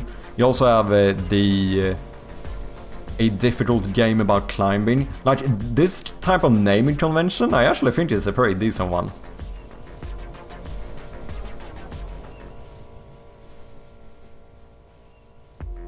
$195 followers. Oh damn, release date 10th of November, you're getting close. This is a bit of a incremental game, right? Yeah, short incremental game, feeding a black hole. Matter by destroying asteroids, planets and stars. Good shit, man.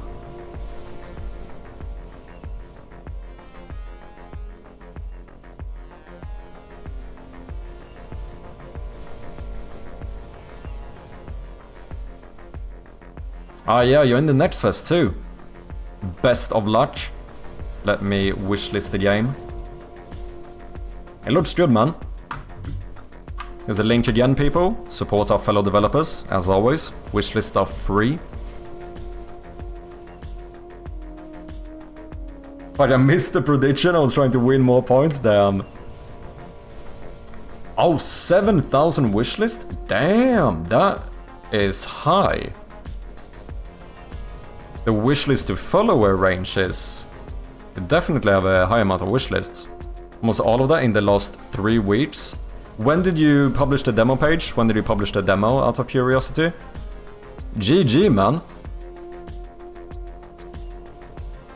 Okay, the prediction is over, so let's start a race. Last chance to join. If you want some marbles, type !join to enter the race. You have about 10 seconds.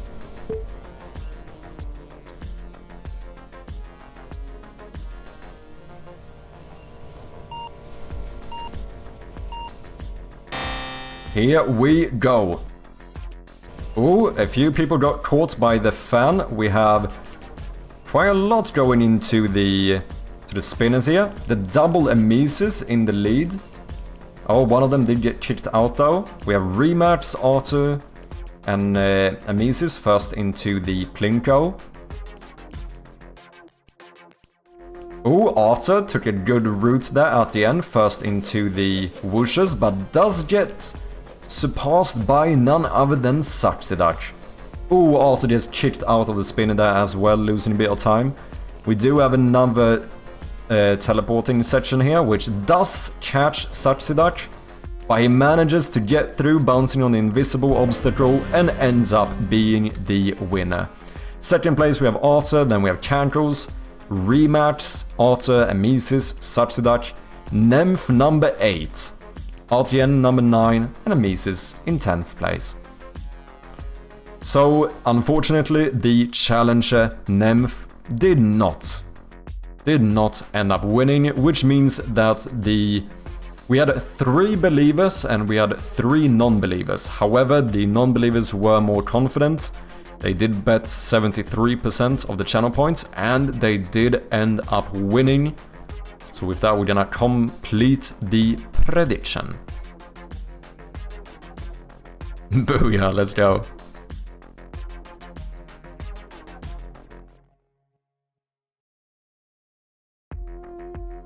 Not even close. Read like a 2D character in Unity. Okay, you released... Wait, did you release the demo the 25th of September? Like the actual playable build was released? Yeah, that sounds good, man. So what did you say? Almost all of that in the last 3 weeks. So how many wishlists did you have on the demo release? Sorry, I'm bombarding you with questions here, but you know, data is always interesting. However, we do also have a stand-in redemption for the marbles. So we're gonna do another one. I don't know how we're gonna pick who gets to decide the map, who gets to be the challenger. Unless Jin is here, in that case, we should just allow the winner to do it. Who won? Subsidac. That's one way to pick it. Unless Jin is here, in that case Jin will get to choose.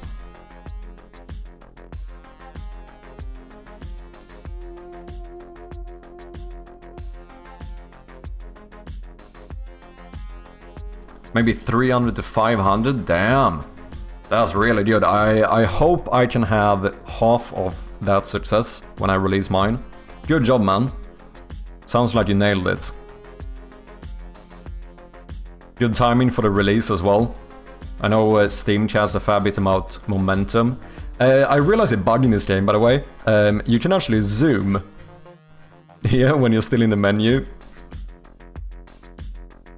Can I even... Oh shit, I can even move. I can even go up and down. Oh fuck. Okay, Subsidac. Let's have you be the challenger here as the winner.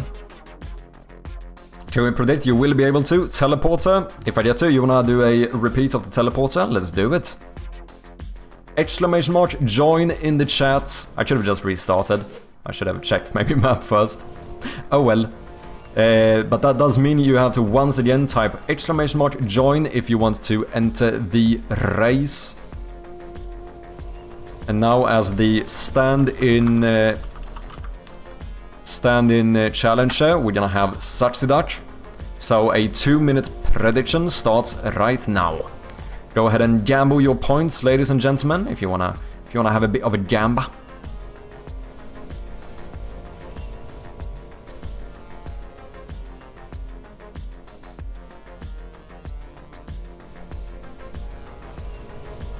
So far we have 620 points bet on... Holy shit, no longer. We have 3,000 points bet on Subsidac winning, and we have 10,500 points bet on Subsidac losing.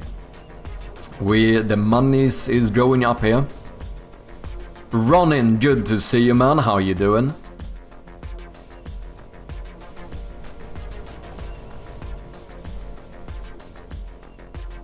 I'm trusting in this one.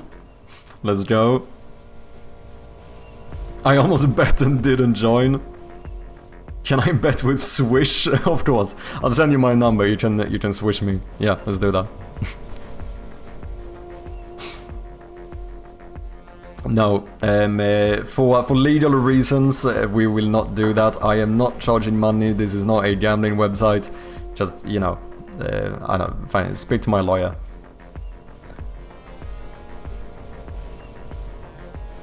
Enter me again, the bot is mistaken. No, you're in here. Don't try it, don't try it. We have about, holy shit, did we hit a new record?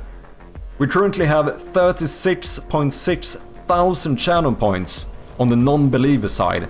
3,000 points on the believers. Which means we are almost at 40,000 points total. I think that might be, I know our old record was in the high 30s. This might actually be a new record. Some people here could win a lot of points. Definitely more risk on the believer side, but you might end up winning like thousands of channel points. The prediction is over, so we are gonna start the race. Last chance to join. If you want some marbles, type ! join in the chat. Otherwise, we are gonna be starting in about 10 seconds.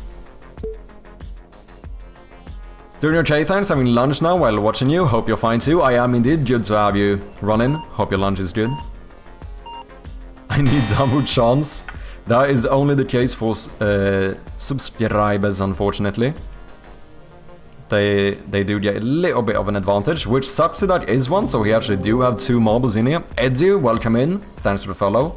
And so far, Subsidic did take the lead there in the beginning, but you know what? Blue, you're not doing too shabby here.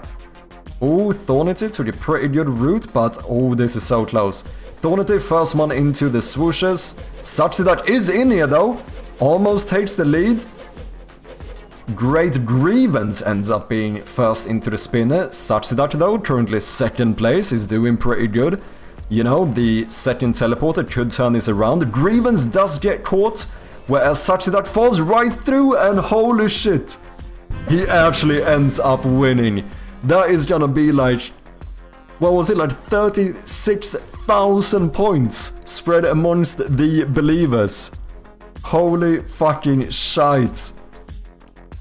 What a turn of events. Would you look at that. Great Grievance second place, RTN third, Thornity, Subsidic, Nymph, Blue, Cancros, Amisis running. Amisis also lost spot again. Holy shit. Look at that. Bro, my 16k, holy shit, man. Yeah, believers pog indeed. We had 2 believers, Nymph and Amisis, only bet 3.3 thousand points, but they are going to split the 36.6 thousand points from the non-believers. So, GG to the believers. You're getting rich this time. With that, we're gonna complete the prediction. There are 2 Subsidic refund, yes. Because as I said, subscribers do get a little bit of an advantage here. They do get an extra marble. Hashtag no refunds though. And with that, we're gonna get back to work. Wait, I got the full 36k? Yeah, it does depend on how much you... I think it depends on how much you bet. Like, you will potentially share it depending on your own betting amounts. Okay, I feel like this guy is close enough. Close enough. Aliens, rock. It would be gold tier.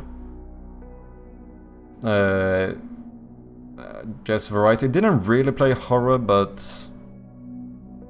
Do we have a contact link? We do indeed, if I can complete this one.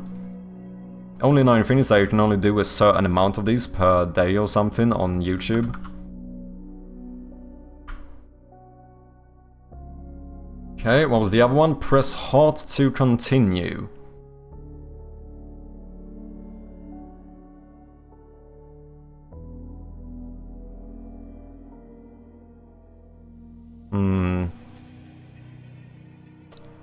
Seems to be a lot of vlogging stuff recently. Is there any games here? 8 years ago, Destiny. Wait, what? The last video was 6 years ago.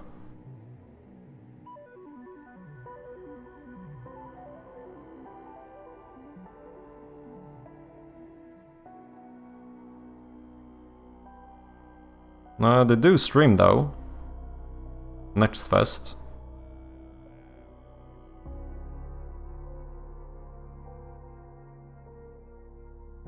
Goblin cleanup.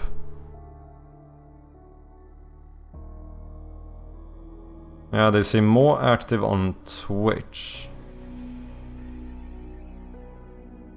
Silksong.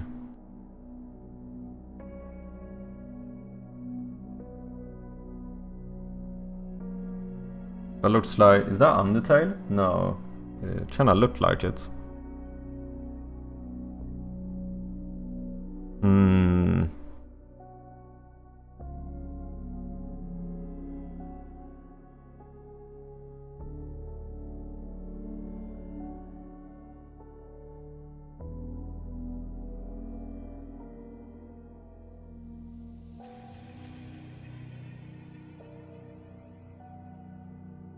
That looks like it could be a horror game.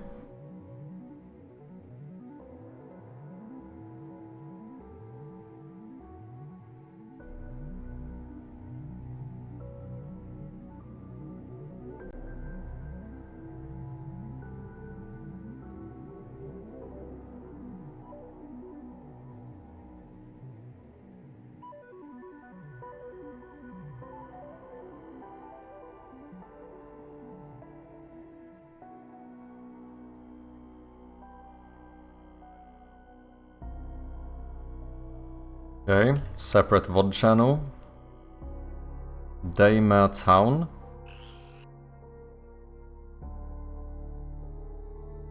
Oh, that does look like a point and click game. Potentially even with a bit of a creepy theme, kind of 1-bit as well. Okay. Seems like it could work.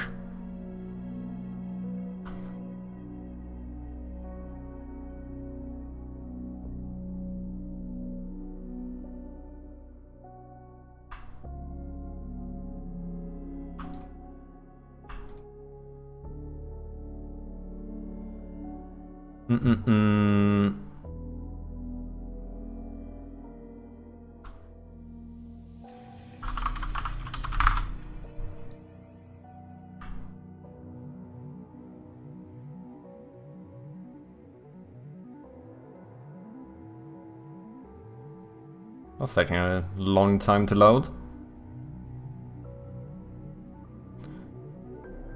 Darkest Dungeon. What else have you played? Cult of the Lamb. Games and demos?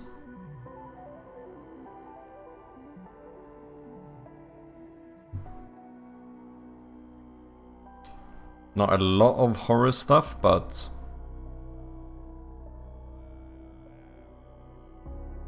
Hand of Fate.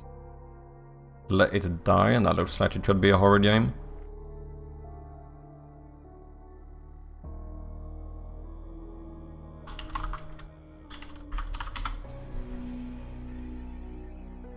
Sure thing, sure thing.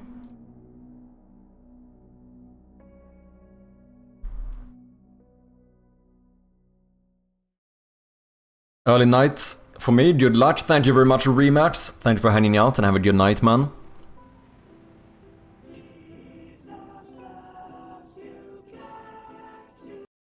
Were they grouped by tiers? I don't know, really. I think it's just nice for future purposes to be able to have some extra data. So the tiers are basically how big they are. That's not to, once again, it's not necessarily to say that I think it's more worth reaching out to bigger creators. I might even lean towards it being the opposite.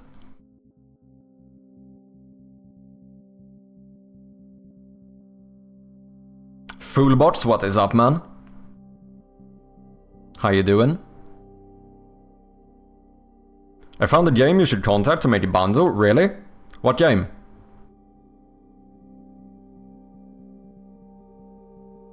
Operator unknown.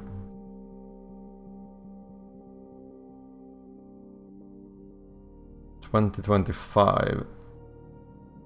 IRE Corp gave you access to memory, but whose memory is it? And where is the exit from someone else's dream? Demo out in the next fest. Atmospheric analog horror game about guilt, memory and control.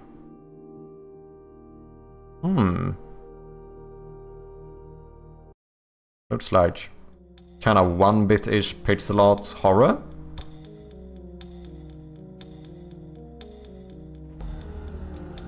Holy shit, yeah, that is very... like with the hand and everything. Oh, this reminds me a lot of that other pixel art horror game. What is that one called? We've looked at it a few times. Something about faith or something. Even a flashlight there. Oh yeah, this is really similar.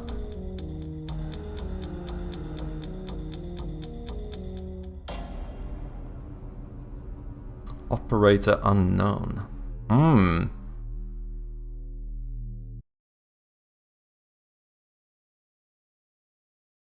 Seems like they might switch a bit between top-down. But like this is kinda mad how similar it is. What's the game I'm thinking of?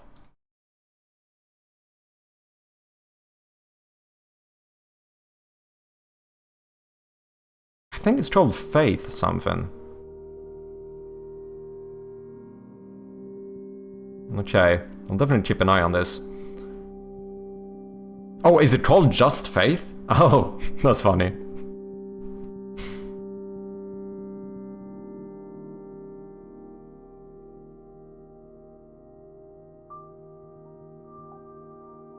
Should contact them to know when they release. Currently the date is set as 2025, so they're probably gonna release before me. But this is a good shout.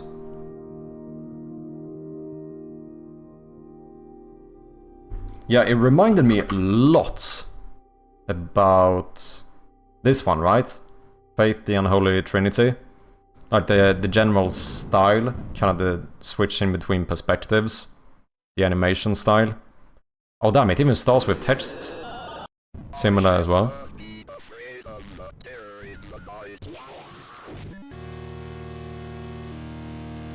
I think here most of the gameplay might be in the top-down perspective, where you have these like, this is assumptions, but a lot of these like animated pixel art scenes.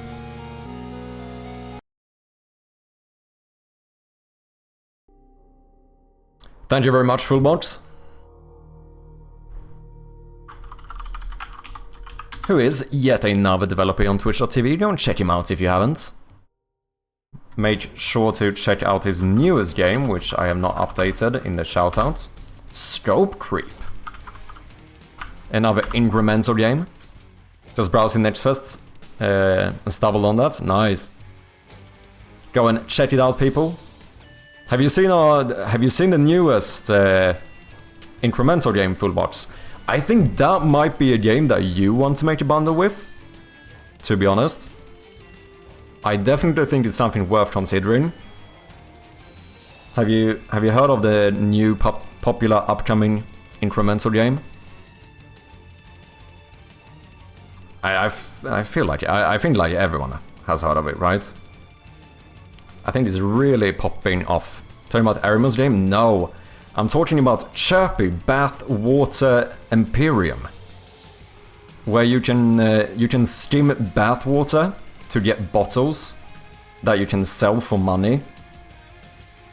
You can get some upgrades here.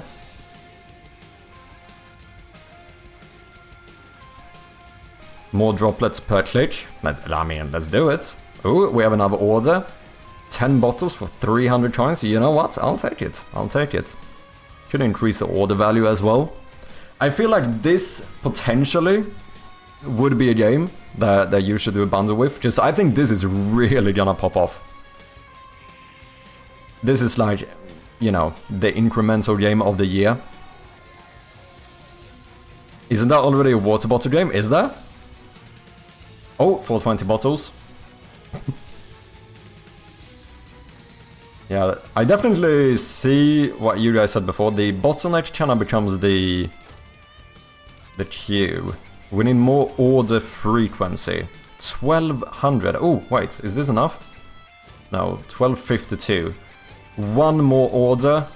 We should be able to get a bit more frequency. We have a shit ton of bottles at the moment. There we go. Order frequency, let's up that. Water drinking incremental. Drink water, more water, drink more water.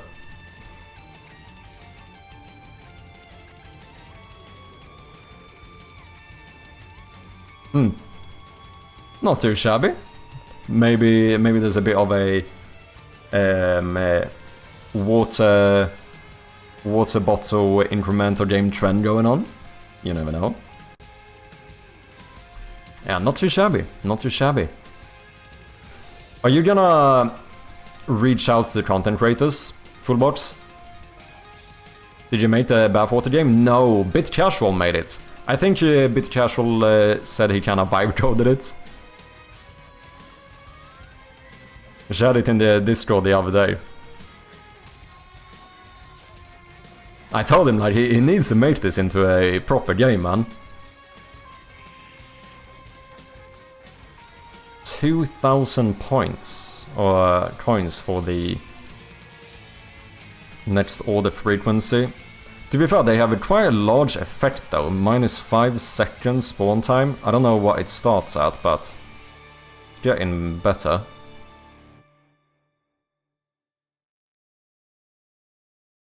I'm going to reach out when a demo is out, then again after the game comes out. Okay. Interesting. Well, so wait, you're gonna reach out when the demo is out. I'm kinda currently thinking about doing it before. Like maybe even give content creators like a slight head start. Potentially. Naturally with beans to make your own bean toast. Okay, one more high value order, come on.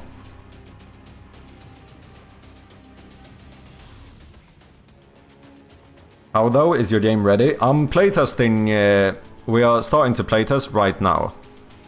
We have about 10 days, so, I mean, hopefully my plan is that I should have a good stable build, like at least a couple of days before the actual release. So then I could contact them with keys for like slight early access. Like, I think in general, like, obviously there's always gonna be things to tweak and polish and so on, right? But I feel like in general, I should try and make sure that I have a good demo build before the actual launch.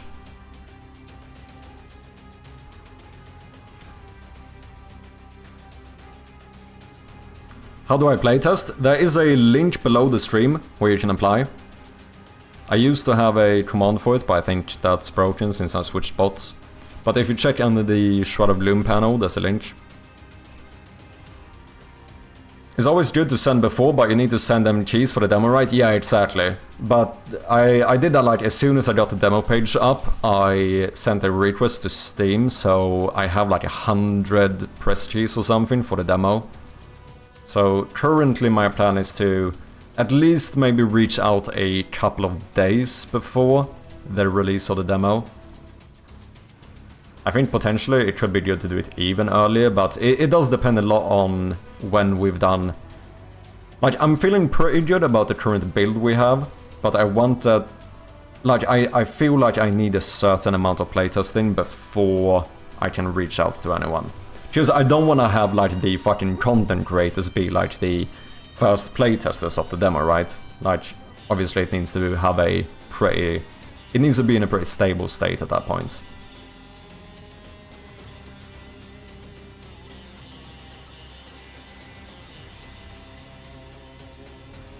Okay, I don't know if I should look more for point-and-click players.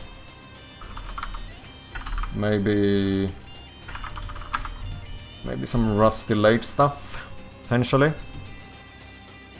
Jacob Forster, I feel like I recognize that.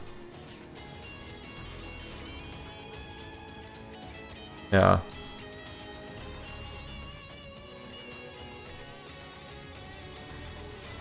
on Wolf. I think I've gone through a fair amount of these.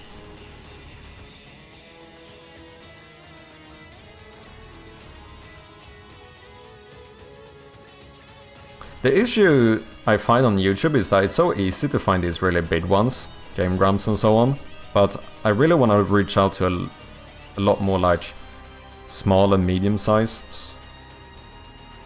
Dude, when did these guys actually start? 13 years ago, look at that. I remember I watched when I started making my first RPG game, I watched through like the entire playthrough of Link to the Past.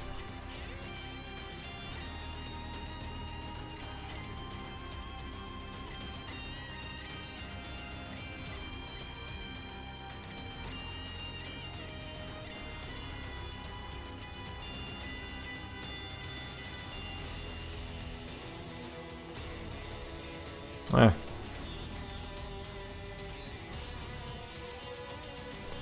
Fuck it. Ah shit, that was a misclick, man. Oh, did you bug out now?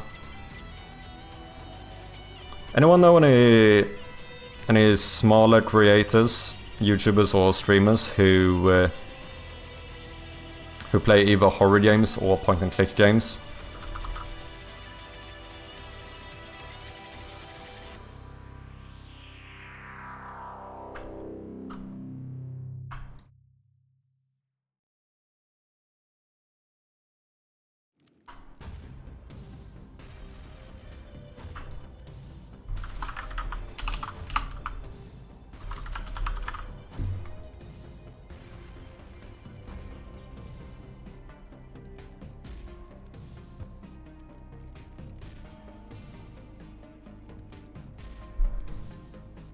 All Rusty Lake games. Oh shit, they started doing pixel art? Did I see a sprite there for a second? Oh, that's kinda cool.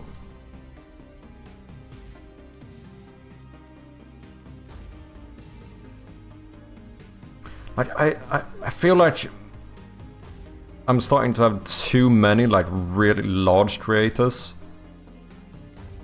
I kind of want more smaller, mid-sized ones.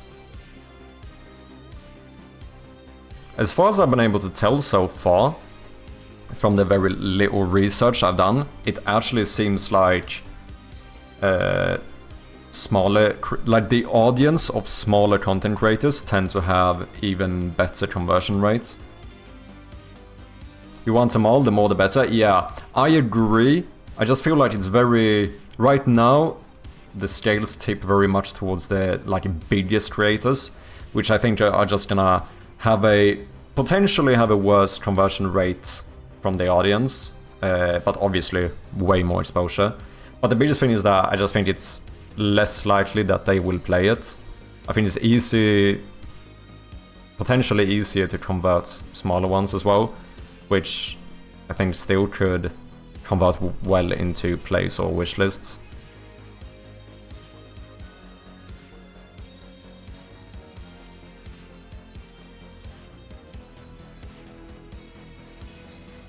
Underground Blossom playthrough. Oh, it's a game, right?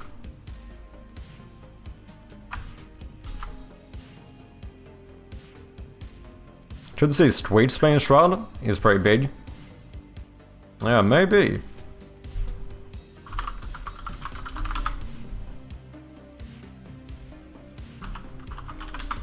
Oh. His username is just Squid's, right?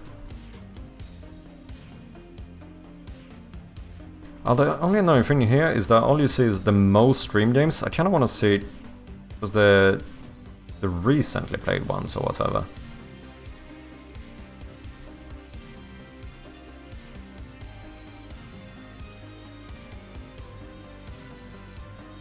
Let's go to like page 5 or something.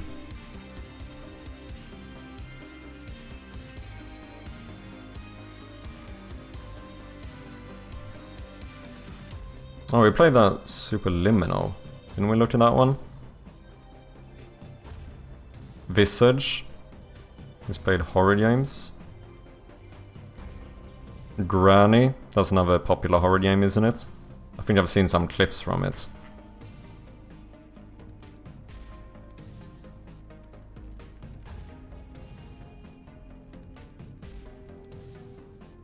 Bathhouse, that looks very much like a horror game. No, I'm Not Human. Could argue there's some similarities there.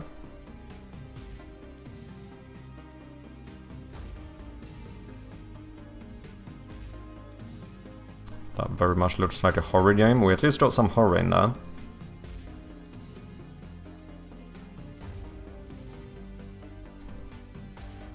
Quite a lot, actually.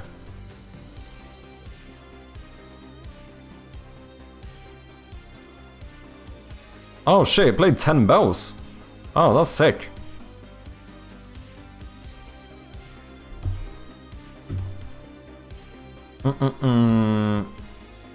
Yeah, let's do it.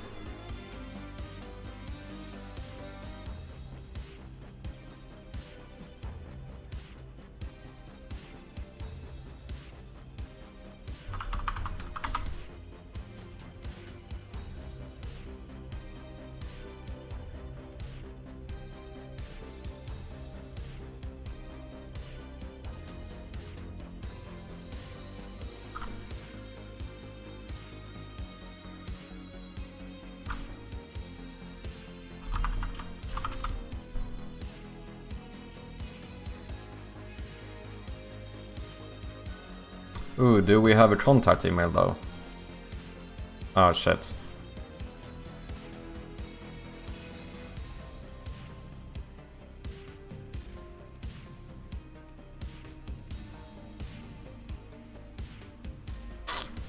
We might not have a contact email.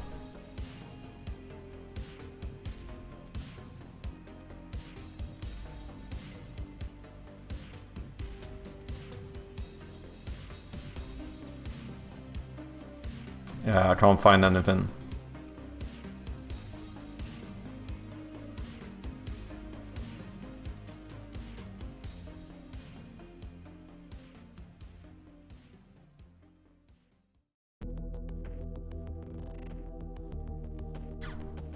Unfortunate.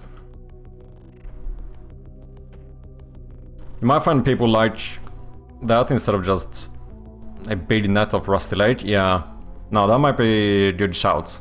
I don't know if I know this game, to be honest.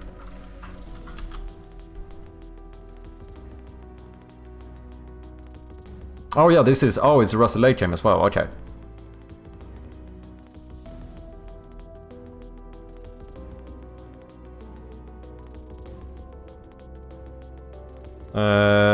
Yeah, I can't seem to find any contact for Squeaks.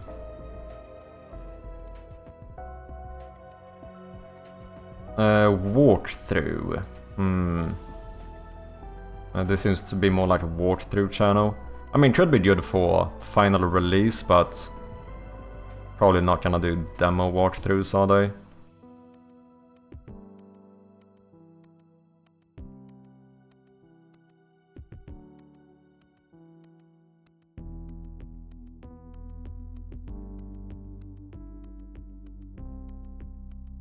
Oh damn, there's a lot of walkthroughs here. Full playthrough, okay. Keith Ballard does have an email. Note regarding PR emails. Yes, I do receive and read emails. No, I don't usually respond. Happy that the indie sector of the video game industry is expanding in huge ways, but I don't have my own PR person. The sheer volume of emails I get is unmanageable. If I receive codes, I will redeem them. When the time comes to pitch the next games to cover, they will be amongst those that are considered. This is all I can really promise. I appreciate your consideration, but time is frustratingly finite. That sounds completely fair to me.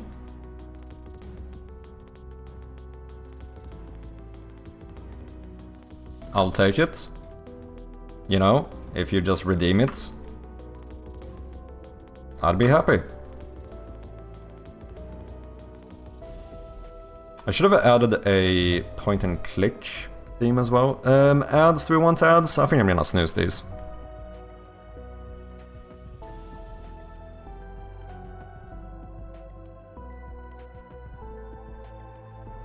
He has a Twitter, if that's acceptable.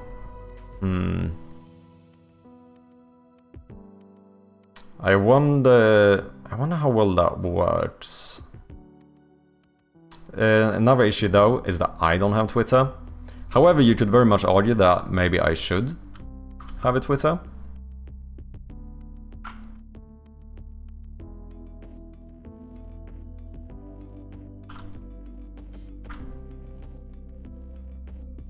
Red.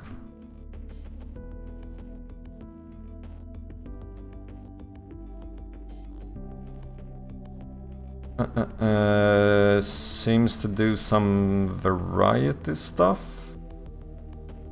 I think that's a horror game. Repo, that would be horror. Variety horror, I suppose. I think I should add... How do I add another one of these? Genres. Edit property.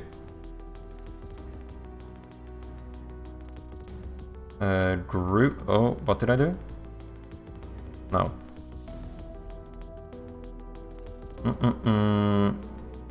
Duplicate property. How the fuck do I add more? Oh, plus. I'm blind. Do that. I should have done that earlier. To be fair. Chief Ballad, you have indeed played point-and-click games.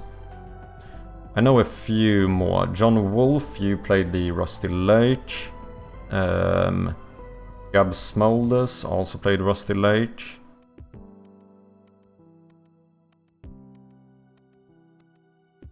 Game Grumps I found now through...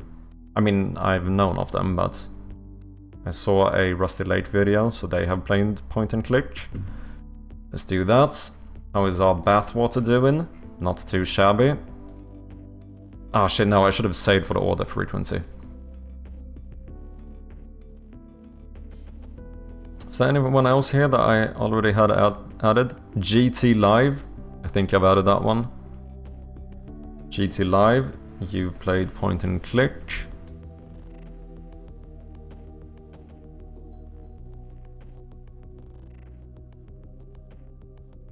Then Jacob Forster, did I do that one? Point and click.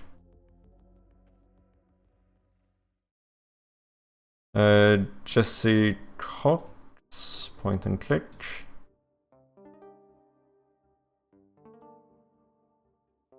Yeah, some of them at least. I feel like content creators are more present on Twitter. I would almost argue they see your Twitter message before they email. Might be a fair point. I wonder, the only thing I'm considering here is potentially whether they are more reluctant to those type of messages on a Twitter DM, but I don't know, this is just an assumption to be clear. But I do think that as a content creator, you do probably earn on being on as many platforms as possible. I don't know, how many of you guys have Twitter? I used to have it back in the days, to be honest. But it's been I don't think I've had Twitter for almost like 10 years or something. I think I got a Twitter when I first started out streaming. But then, like, the only thing I used it for was basically just to spam live notifications. And I think at some point I just got... You know, I got to the point where I started thinking, I was like, if that's all I'm doing, is this really worth it? I think I actually removed it.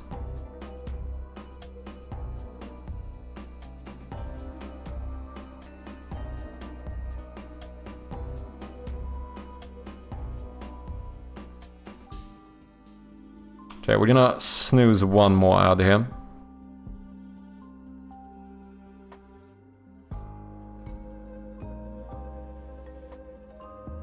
Walkthrough. I don't know if walkthrough channels is what I should look for. Especially not for a demo.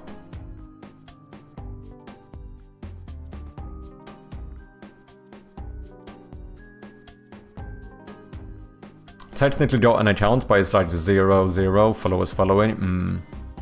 I used to have it, I don't anymore, but I know it's big. I would send the email, as well as a Twitter DM, because I probably will see the message on the phone, email, computer. Yeah, might be a good shout. Don't have hardly any social media past Twitch, Discord, GitHub. I actually didn't have any for like... I mean, I guess it would be the same. Twitch, Discord is probably what I kept. I think I got off all social media for like 4 years or something. I just deleted everything.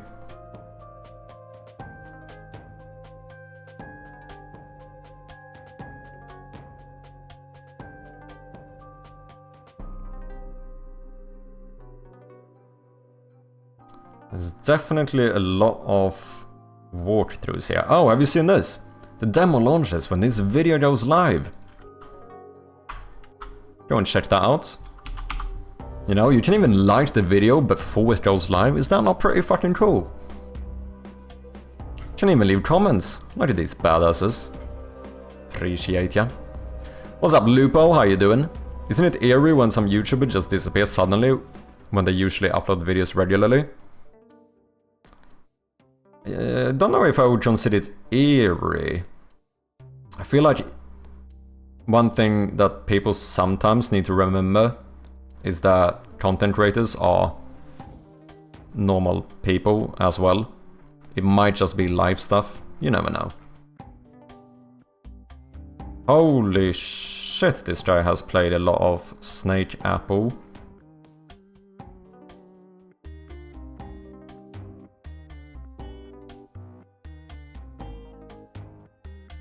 Plus 2 weeks.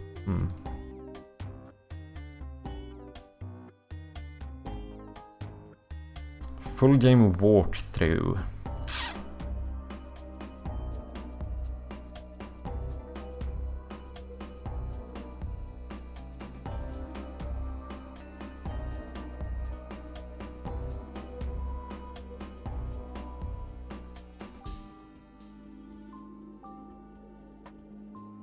There's a lot of like walkthrough slash guide videos. I wonder if it would be... I wonder what happened if I only search for the game, if that changes it.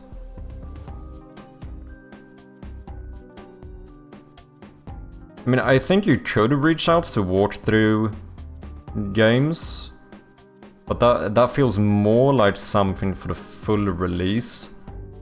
Oh damn, wait. Underground Blossom Rusty Lake demo walkthrough.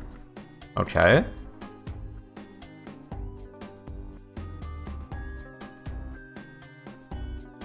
Actually made a walkthrough on a demo. Oh, but they don't seem very active. gamedev, welcome in. Would have been more proper if it was a worm instead of a snake. Wait, on what?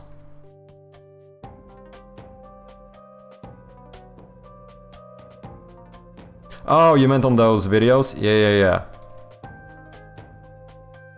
You're talking about these?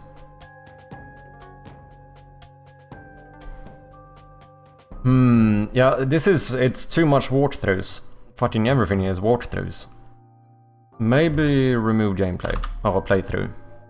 Is that what gets me all of those? Or it could just be the fact that it's a puzzle game as well. I guess walkthroughs are kinda popular for puzzle games. People getting stuck looking up walkthroughs.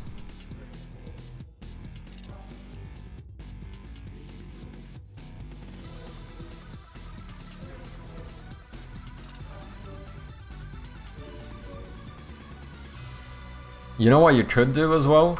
You could always look at Twitch streamers. Search for game Underground Blossom. Who has streamed this?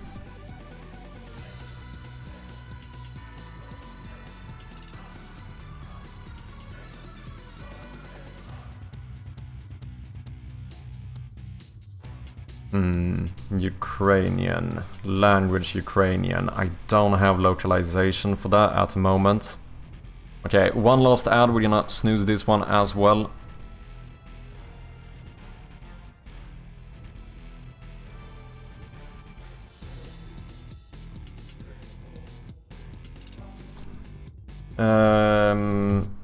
Rusty Lake.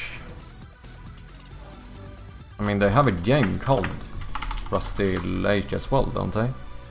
Yeah, Rusty Lake Roots.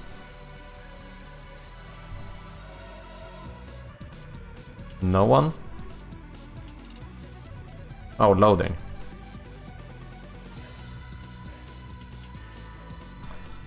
When I spoke to the guy at Bite Me Games earlier, he held a dev one-to-one chat thing on his stream, was really pleasant. Nice!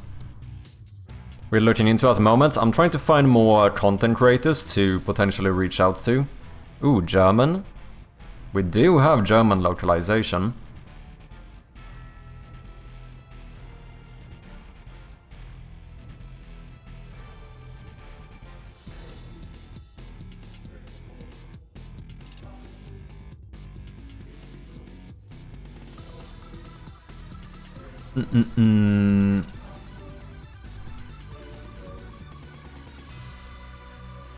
What is this? What am I looking at? Rusty Lake Roots? Oh, that was fairly recently as well. Do we have a link to the actual Twitch here? No?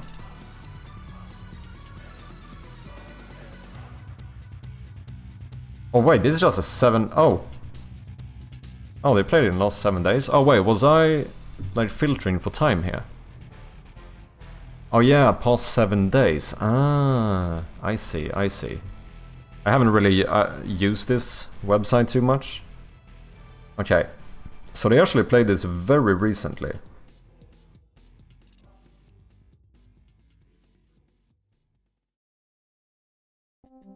Yeah, Rusty Lake Roots.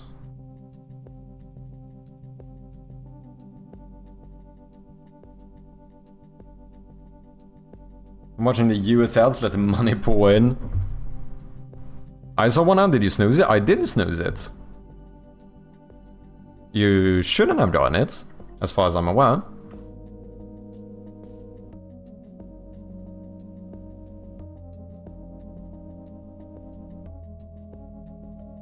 But now the real question, as always, becomes, do they have a way of contacting them?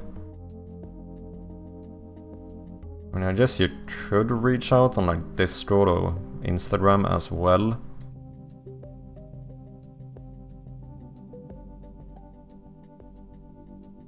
One week ago, seems active on Instagram. I can't see any like contact email.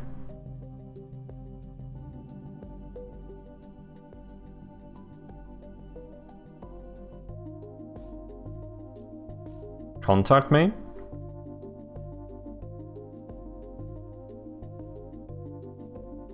Okay, I'll take it.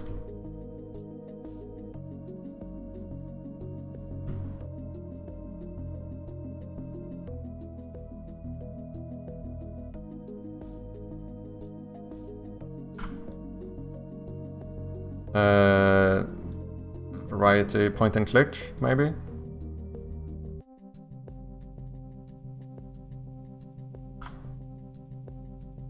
Seems to mainly be Twitch.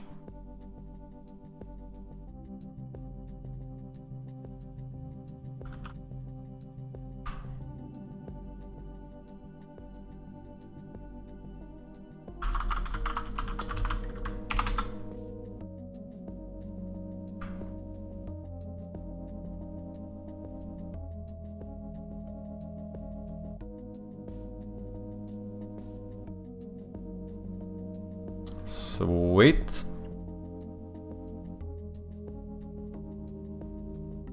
Do they have a YouTube channel? They usually have an email address in that. Yeah, they didn't. Most of the time, it's nice just YouTube actually has like a proper place for a contact email, which Twitch doesn't. To be fair, you still find a lot of people put in contact emails in the description, like I have. But it's less rare. But it didn't seem like they were on... what do you call it? It didn't seem like they were on YouTube. Okay, we have an ad coming up in about half a minute. Unfortunately, I cannot skip this one. But as always, I appreciate your patience. Co-working and studying. Oh, maybe they... Okay, maybe they use the weekends to game. Rusty Late Roots, Fall Flat, Facility, Tiny Boot Shop.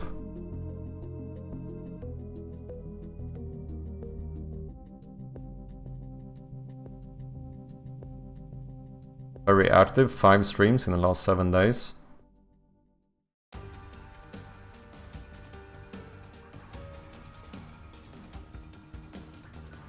But seems to... you know what? Games seems to be fairly rare. Was that like a... 99% is co-working. I mean, they played it... What, this weekend? They played Rusty Late. But like, looking through this, it seems kind of rare. Okay, I'm gonna go and get some more tea, but I'll be back in a second or two. Thank you for your patience. And we are back. Appreciate your patience. Should we have a little task thing here today?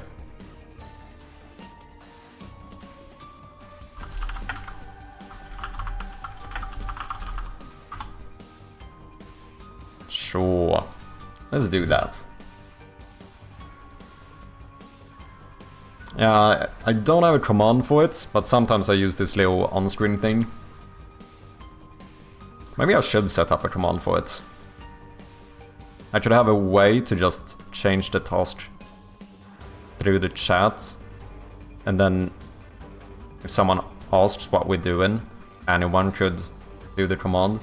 Maybe.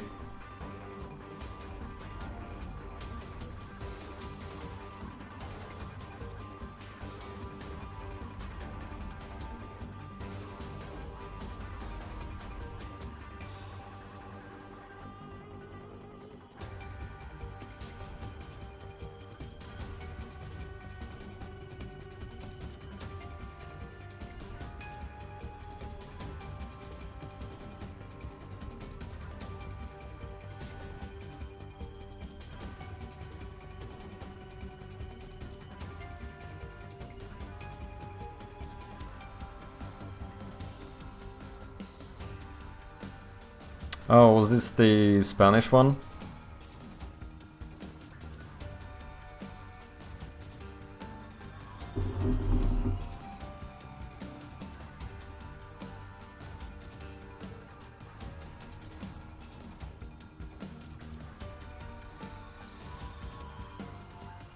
Does the TTS read of it on stream? Would be a nice reminder. Set task working on created list outreach. Yeah, something like that. I feel like that would be fairly easy to set up with streaming bots. And then like exclamation mark task is a command anyone can do, and it will just show the latest one. The only thing is that I would need to remember to actually use it. I feel like that might be the trickiest part. Do they not keep the old VODs? Oh, was that did I see a horror game there? Oh no, this is a different streamer, right?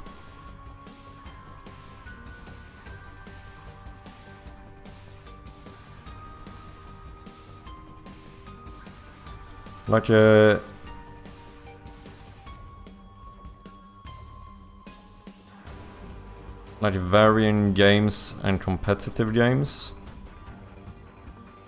Simulators, Supernatural.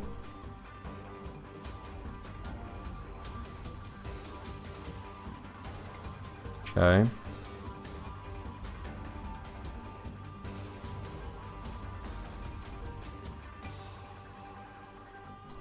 No contact email, no YouTube. Do you have an Instagram? I don't know. I'm a little bit more hesitant to like reach out to people through Instagram. It does seem active. I don't know. What do you guys think? Is it more weird to reach out to someone on Instagram? It doesn't feel as professional for some reason. Like, this kind of thing is what you usually expect an email from, is what I kind of feel like. It feels a little bit weirder to contact someone through, like, DMs. Slide into those DMs. Yeah, it just feels a little bit weird.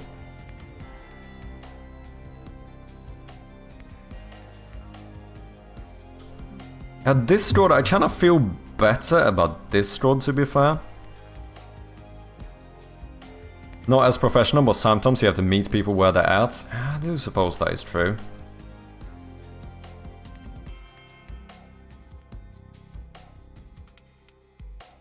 They played Rusty Lake on the 6th of October. The nice thing here is that you can check people not only that like ever played this game, but that recently played it.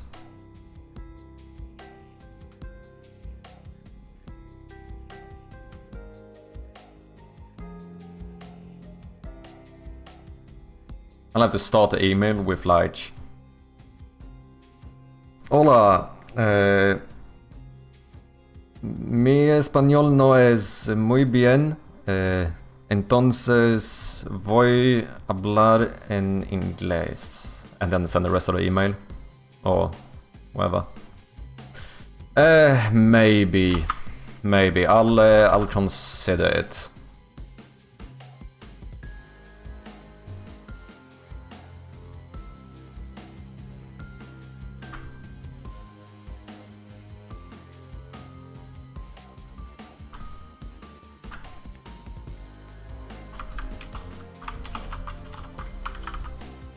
We'll see.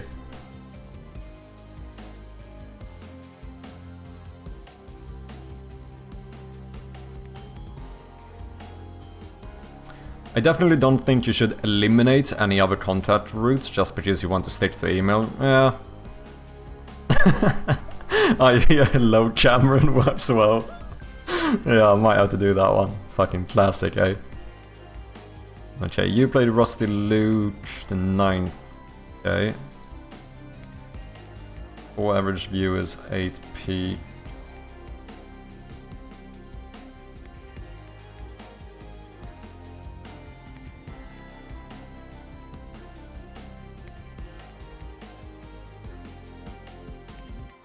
Oh yeah, this was the German one, I think. No contacts, no other media whatsoever. Horror chats, 14 average viewers. 26 peach. Recently played Rusty Lake. Through Fear, sounds like it could be a horror game. Dark Pictures Anthology. Mountains of Madness, sounds like there could be a bit of horror games going on there. Okay. Do I have a way of contacting you?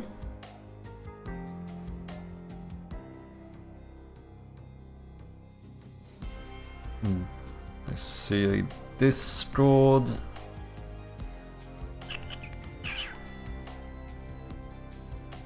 Please, people, have more contact emails.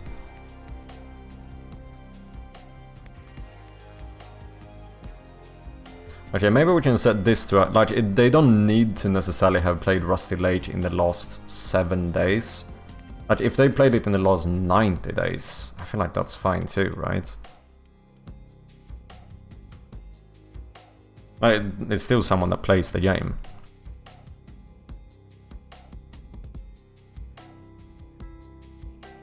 Okay, so we do have localization for Chinese. The question here becomes, is that simplified or is this traditional? It looks like it could be simplified.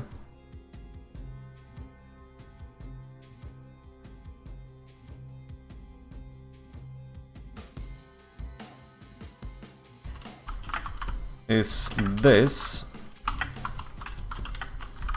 simplified or traditional Chinese? Ah, traditional Chinese.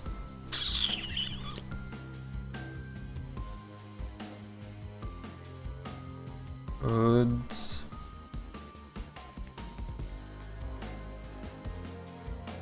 That could be an issue.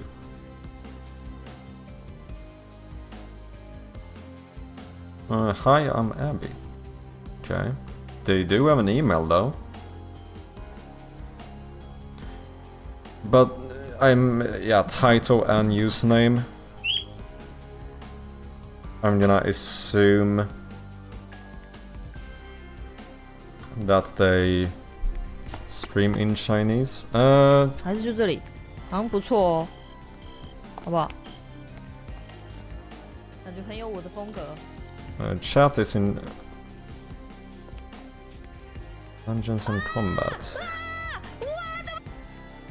Because I mean, even if they speak another language, if they potentially play games in English, it could still work. Because if I can't find it like track record of them playing games, this looks like it's in Chinese. And I don't have localization for it. I don't know how well that would convert.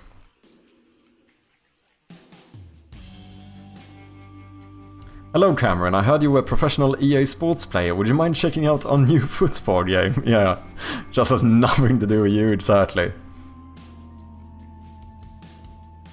Okay, what was this? Here we had someone that had played it as well. 98 average. Okay. 62 streams in the last 90 days. Oh, he's live right now. Next Fest is here. 85 demos. He's playing demos. This looks like a horror game. He does have a contact email. Look at this guy. Professional. I will grab that one. Thank you very much.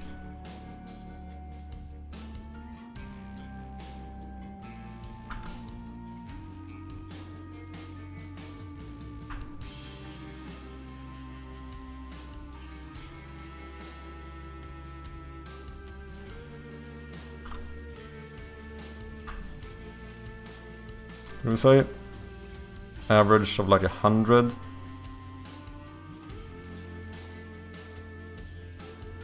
Seems like he...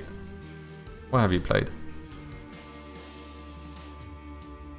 Last time I saw something that professional, it was an email directed to Cameron. Okay, there's a bit of variety in here.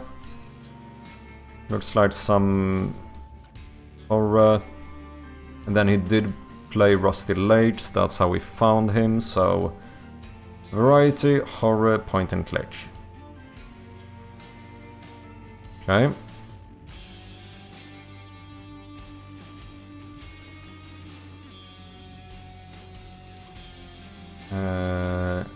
Greek. I mean, when it says language, I assume that means they have set it as their language on... Yeah, I think they've selected it as the language they stream in or whatever. Do we have a contact email? But now, since I don't have localization, the question becomes, do you play games in English? Or some other language?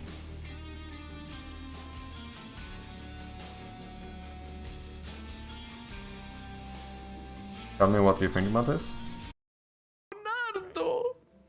I knew you could do it, but I was still worried. Ανησύχησα, γι' αυτό σου βάλα να φτιάξει όλο τον ανεμόμυλο εκεί πέρα που είχα. Okay.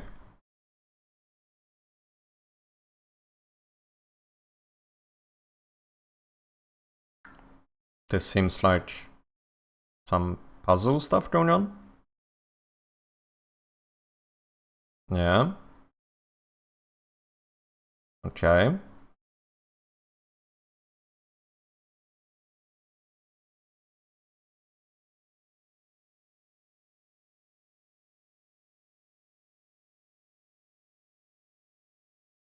Yeah, game is set in English.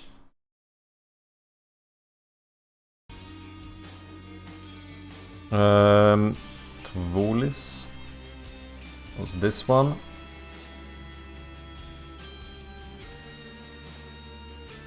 Oh wait, I still need stuff. Beast Studios, welcome in man, how you doing?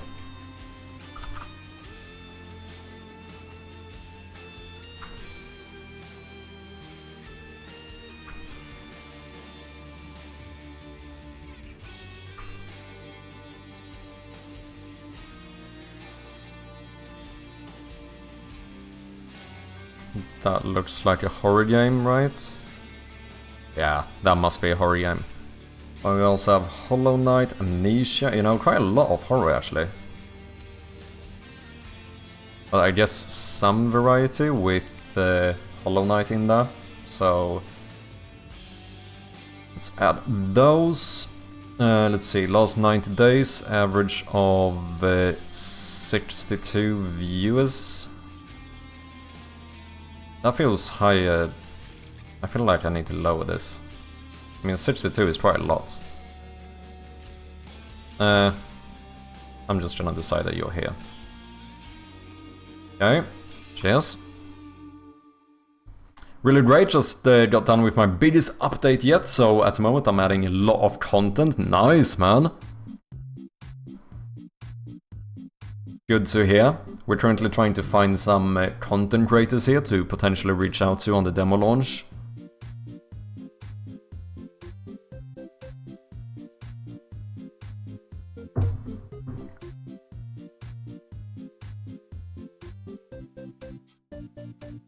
Okay, some horror stuff, some mixed things, some variety.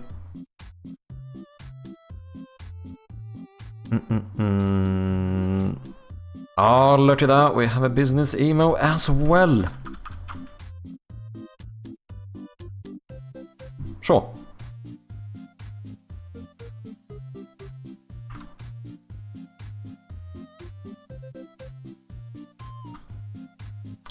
Sure thing. Do you have a YouTube? VOD's YouTube.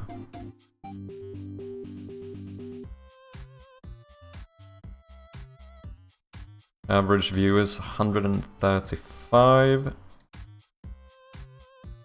And what did we say? It was a little bit mixed, right? Yeah. Like variety, horror, point and click. Sure thing, sure thing. Thank you very much. Also, congrats on the demo release. It's not here yet, but we are getting very close to it. Not stressed out whatsoever. Codin, bem-vindo pá, como é que é, meu? Good to see you, man. Where is the demo? It's here soon. We are getting very close. Ooh, the Russian. We do have support for Russian. This was Greek though, so then the question once again becomes, do you play games in English?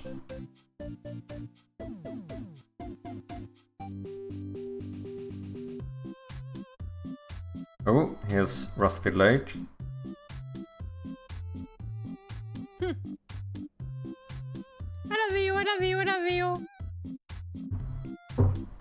Wedding photo. That looks like English to me.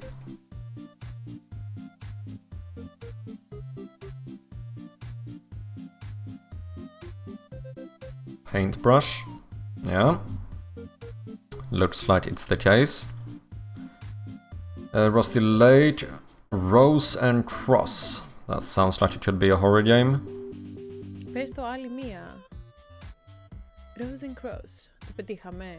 Rose and Cross είναι το τέτοιο, ρε. Είναι το expansion στο Stage of Empires που πήρα το τελευταίο. Σε πρόλα.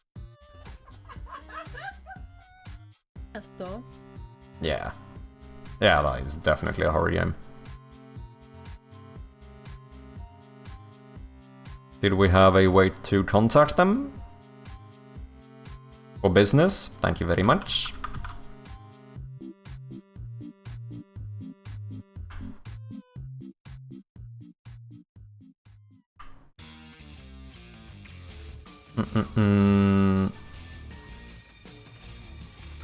How far are you currently into the development beast?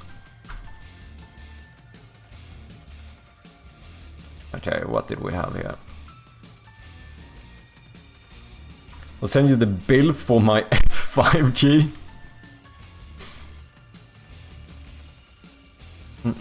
Point and click, some horror, some variety. Variety, horror, point and click. Did we have here average of like, this is the one? Yeah, 67. I feel like I need to change. I feel like this would be silver. Okay. We also had this one. So I think this person streams in Russian.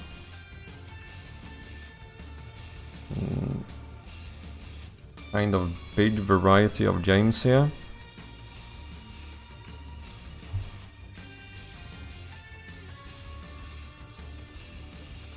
That looks very much like a point and click game. Bit of game though.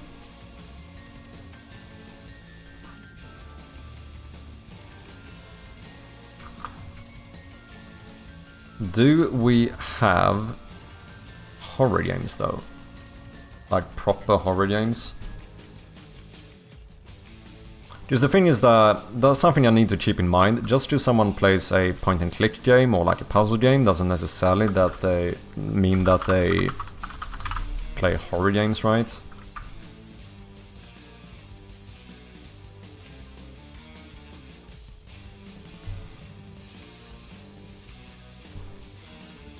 Playtesting, nice. So I mean it's pretty far. The thing is with my game it's never really gonna be finished. I can always add more to the open world. Even underground stuff and a full new map on the main map. It's forever thing, I got you. Whitechapel, good to see you, man. Is there some criteria you're basing your list on? Also, what up, Chappy? What up, man? Hope you're doing well. I try to get people that have, at the very least, played somewhat similar games. And, I mean, someone that has a way of being contacted. I guess that is my main criteria, to be honest. And I suppose as well the fact that they have streamed games in a language I have support for.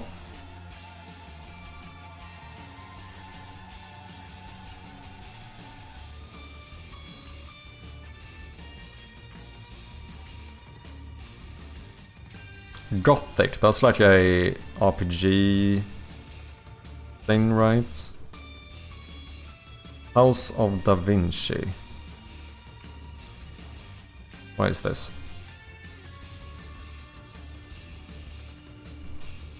3D puzzle adventure.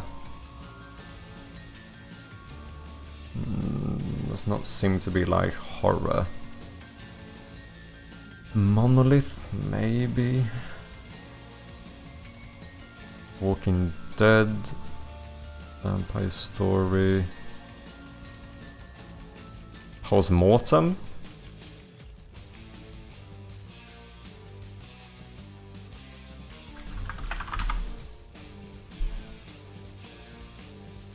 Oh, it's point and click? Point and click horror? Okay, okay. That looks like we are onto something.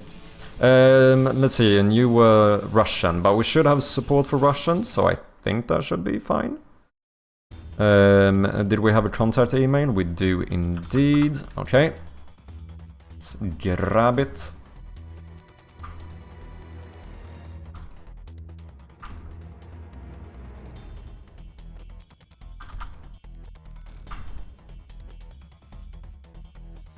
Hmm, 64 average viewers.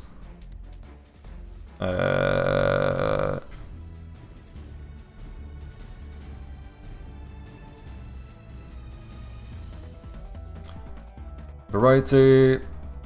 Point and click horror, sure. Sure thing, sure thing. Also, is this for like early access for the demo? Exactly. I don't know how much early access it's going to be, like how early they're gonna get it, but the plan is to offer them some head start on the game. What's up? 137 crit, welcome in. With language localization, I guess it's fine, but why targeting strictly game genres? Because it makes them more likely to want to play my game, I suppose. Like, if they haven't ever played like a puzzle game, a horror game, or a point-and-click game, it just seems like the chance of them wanting to play my game is gonna be a lot lower, if that makes sense. So I'm just kinda checking that they somewhat, at least somewhat, seem to be like the audience for my game, if that makes sense. Now, to be fair, now here most should be, because we are filtering people that have played Rusty Lake. The only biggest thing here, I suppose, is the fact that The Rusty Lake games, although they have a bit of like a horror vibe to them, I would say that it's more like a vibe rather than like a genre or whatever. Okay, we do have an email here. Now the question becomes, is this simplified or traditional?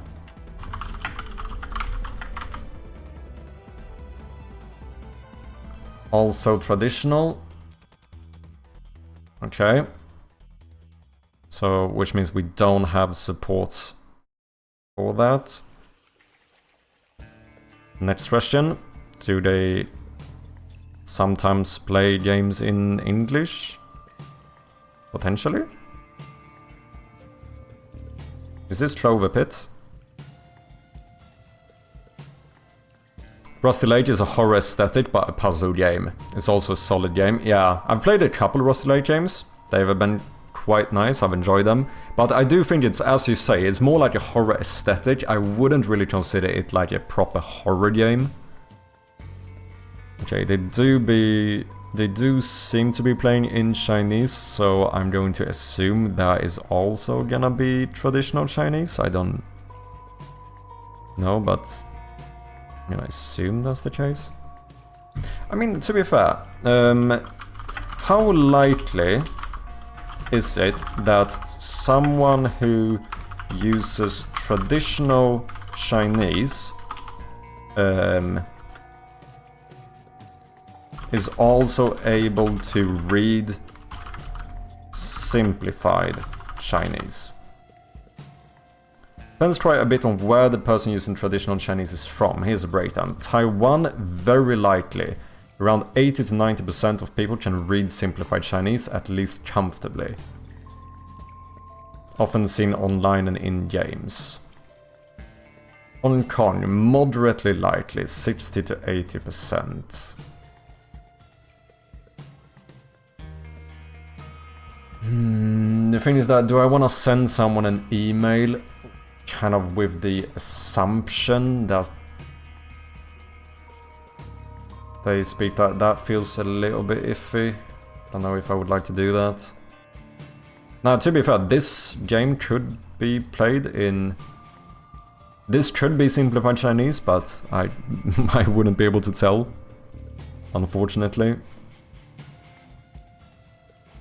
I mean, to be fair, could I not like screenshot this and send that to ChatGPT?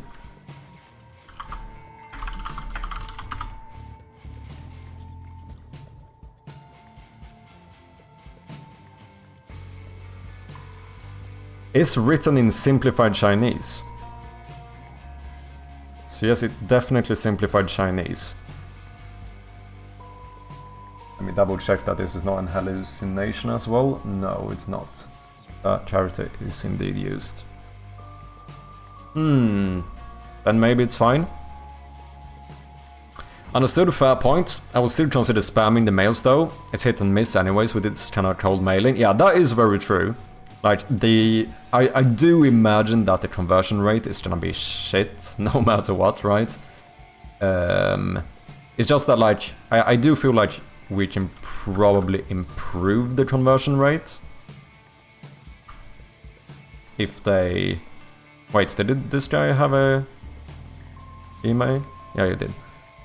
If they have at least played something... Even, to be fair, even if they have played something similar, that does not necessarily mean that they, you know, would like my play my game either, so it's not like this is a... It's not like it's gonna guarantee it anyway, right? What games had you played?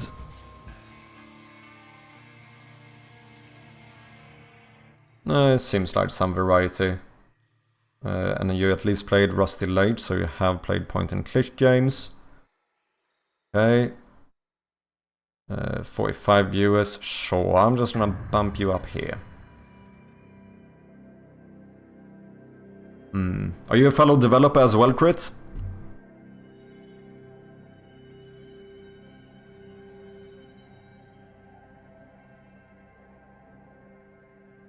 horror chats. I'm gonna assume that one enjoys horror games. Wait, didn't we look at this one? No, we looked at this one. What was...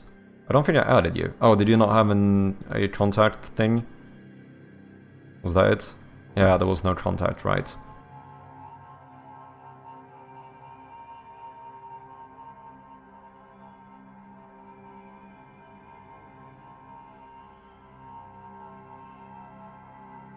It would be kind of nice if Twitch actually separated traditional and simplified Chinese here. Oh, wait, last month? Oh no, you're active. Okay.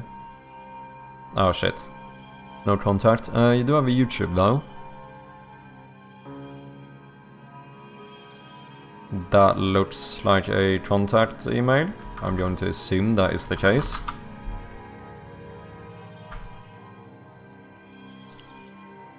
Collaboration contact. I guess that's close enough. Okay, but the real question. I used to work in game dev, mainly porting. Oh, interesting. But treated rather as a hobby? So, porting PC to console? Is that what you did?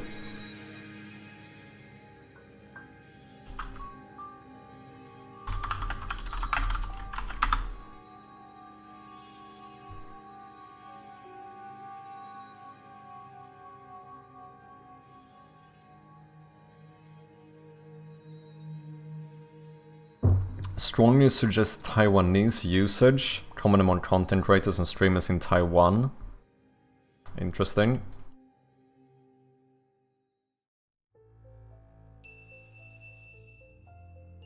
Cheers, Candles, for the comment on the upcoming premiere. Check it out here, people.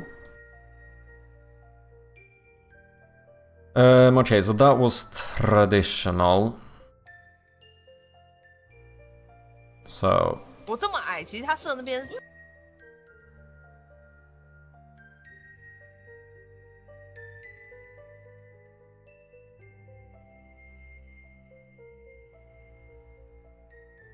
Ah, shit.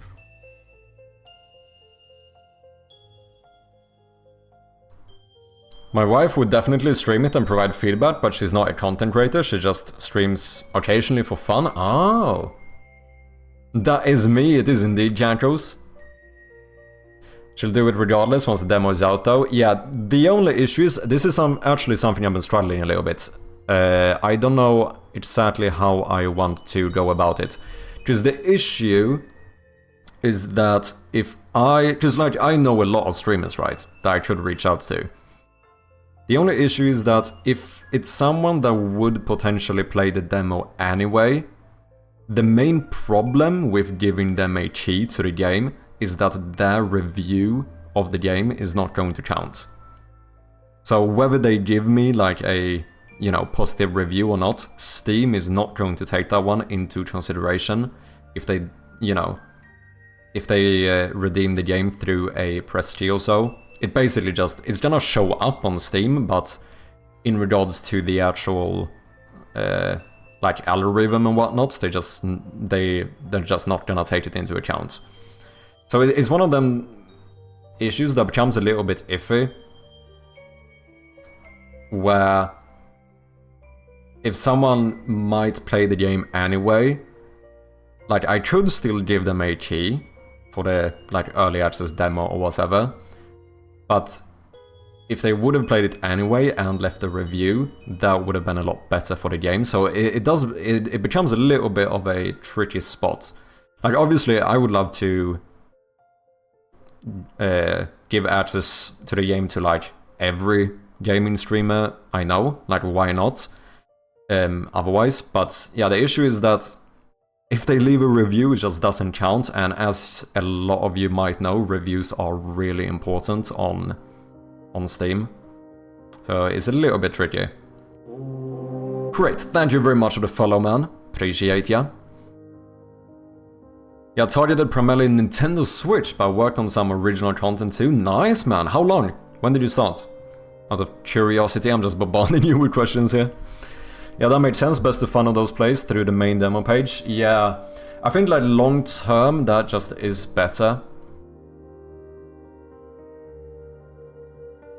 That's just, yeah, like, we need to get as many reviews as quickly as possible, but any review coming from someone that redeemed a press key will, as far as I'm aware, Steam will just not take this into account, which is quite unfortunate. Like, I understand Steam's reasoning for it, right? Like, it kind of made sense, because otherwise you might give the game away to a bunch of people, kind of as an incentive for them to give you a positive review.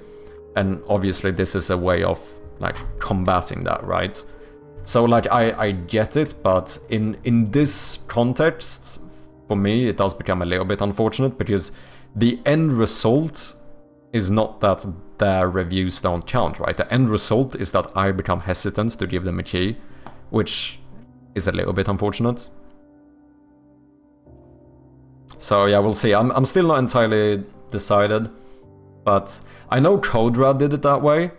I think CodeRad sent out keys to a lot of streamers and content creators and stuff, but he basically didn't do it to anyone that, like, he personally knew, because, like, you know, very likely they're gonna play the game anyway, and he needed the reviews.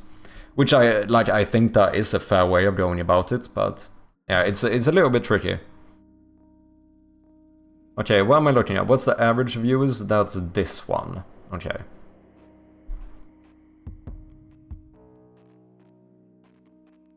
New Game Plus. Spanish. Okay. I think I added this one, didn't I? Some sign for tree, some box and 2 thingy-majingies. Yeah, I added that one. New Game Plus, Mirade the Giraffe, Lady Blaze. Victor say? I don't think I added that one. Past, sure, let's start there. Oh wait, did I check languages on these? Ukrainian. Did I add that one? No. I added one Ukrainian.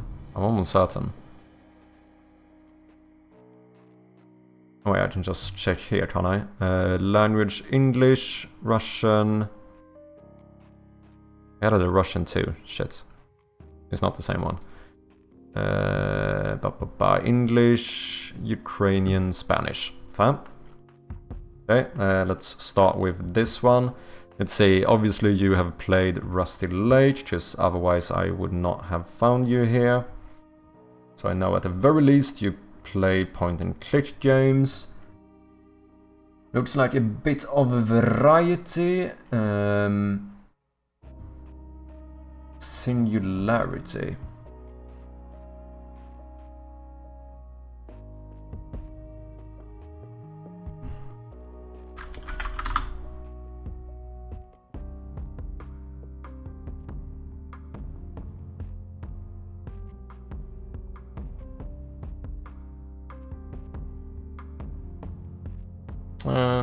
Does have a horror tag.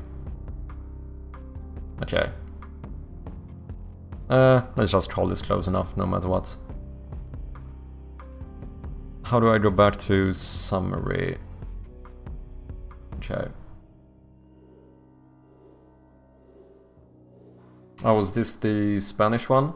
Yeah.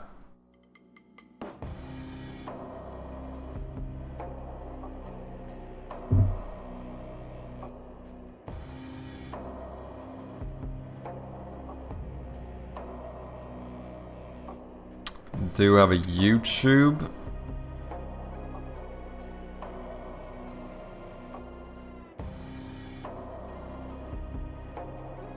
And we do have an email.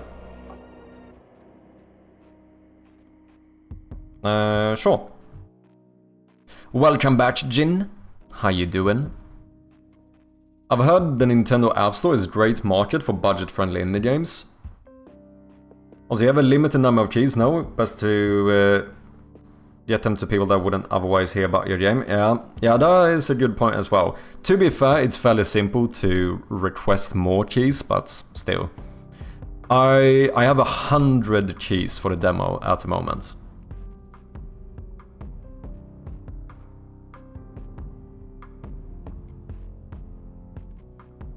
He was supposed to add a Ukrainian, but don't think you did. But wasn't he the guy that played the game in English? And that we ended up adding anyway.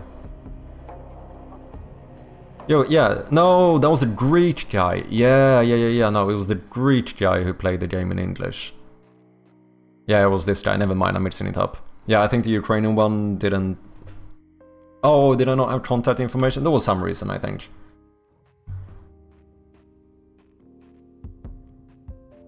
New independent media, funded by these guys, dedicated to something in the industry of video games, technology and pop culture.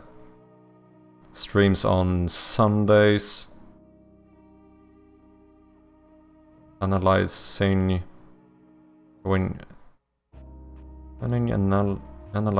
the industry reviews and playing games. Okay.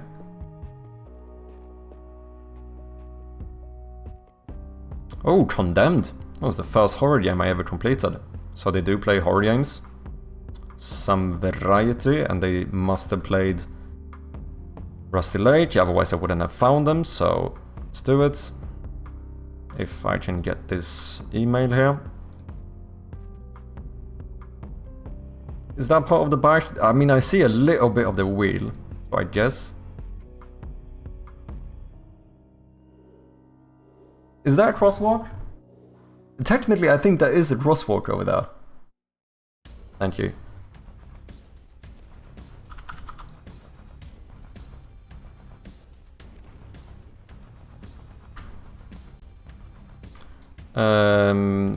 Seems like Twitch is more the main platform here.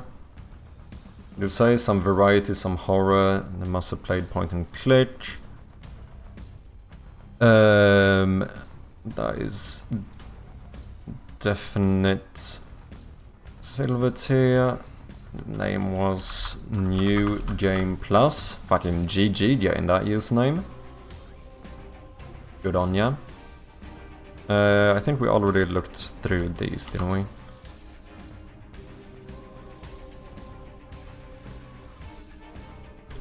Sorry, I'm getting a little bit caught up here. The big ones I've ported in 2019, but since then only took some contrast from time to time. I still dream about making my very own one. Nice! Do it, man! Do it, Crit! I believe in ya! Don't let your dreams be dreams. Just do it. Okay, this was the guy that had Ukrainian set.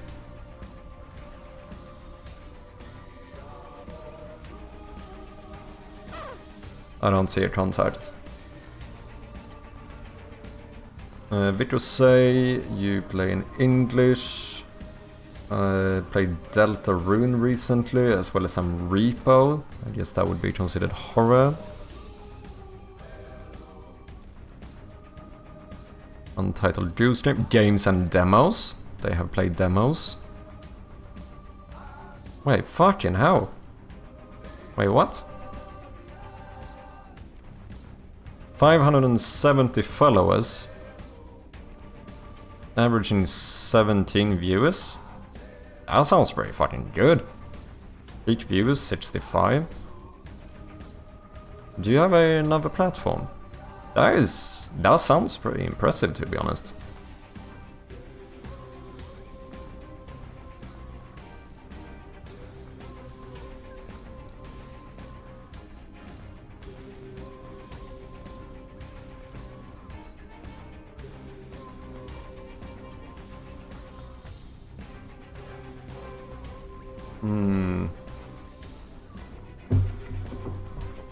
Okay, do you have a contact email here?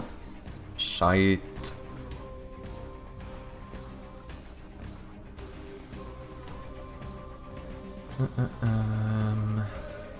Oh.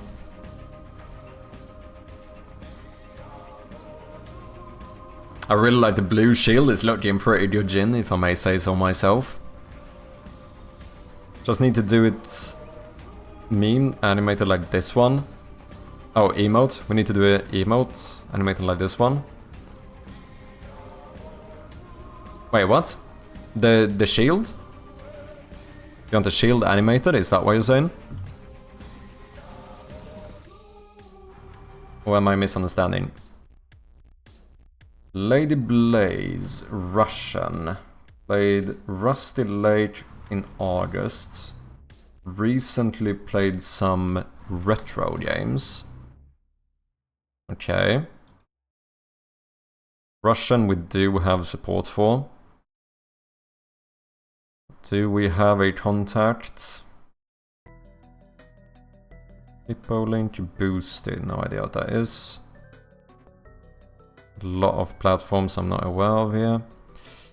Does not look like we have a contact though. Unless this is a phone number. No, it can't be that long. Right? Yeah, doesn't seem like they have a contact.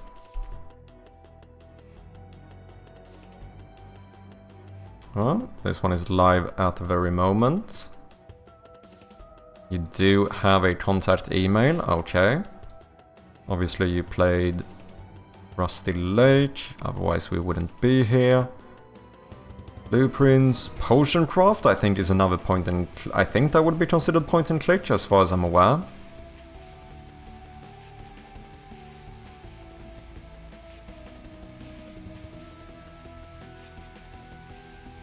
Okay.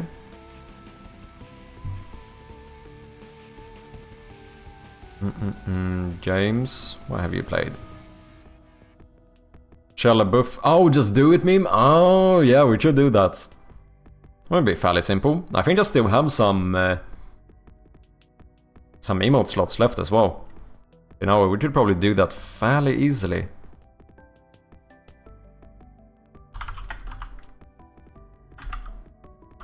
Is that how you spell it?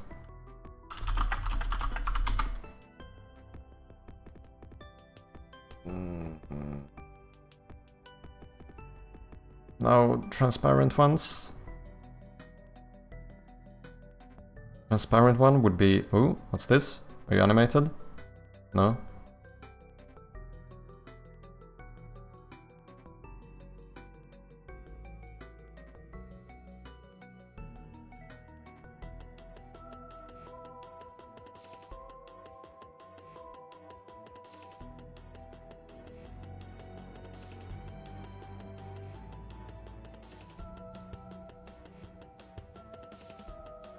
Can I just copy this one?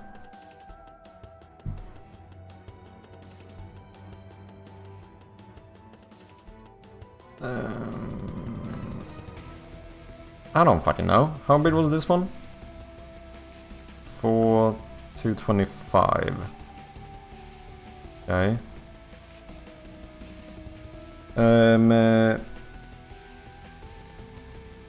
28, 56.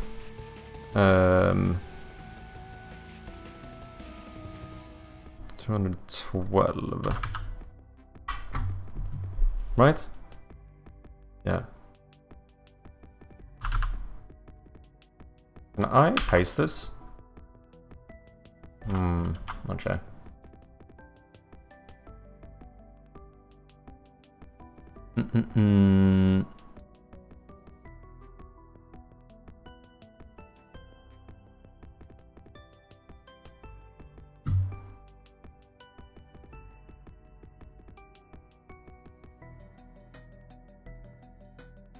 Okay, how many frames are we working with here?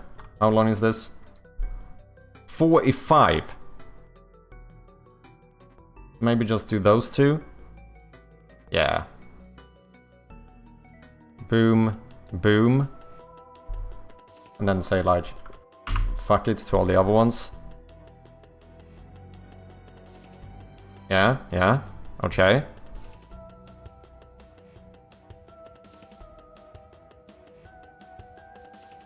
Says slightly taking you over.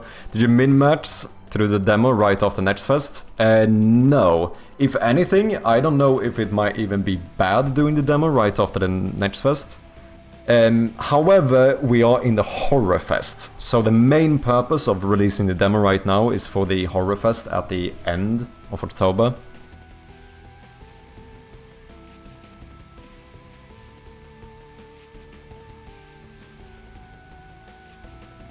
$212, that is the size I want, right? Just 28 is the largest. That times 4... No, that's 112. I'm being a Dumbo. So, in that case, I want... Oh, technically I want...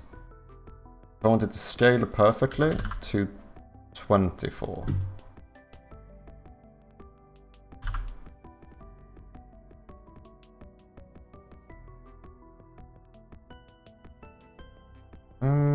Fuck scaling. 200. I accidentally went on a little side quest here.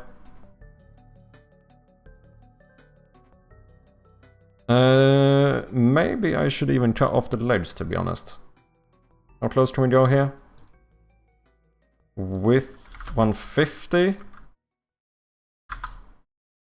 Difficult thing is making emotes read well. Can blow this up a little bit, it could work. Like, how would this look?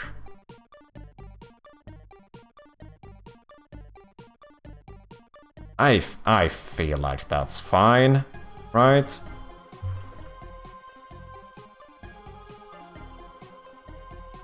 Okay, we've been doing a bit of productive stuff today, so fuck it. Let's be a bit silly as well.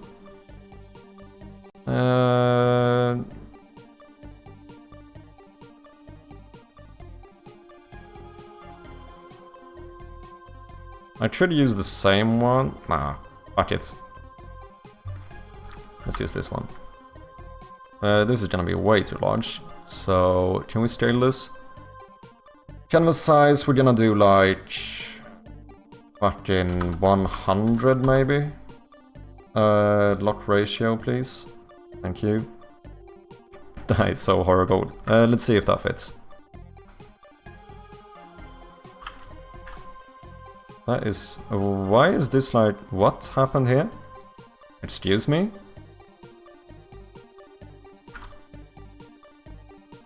What the fuck? Why is there like a green overlay here? Or did you end up being like transparent or some shit? Is that what happened? No. That's fine. Why you green? What the fuck is happening here?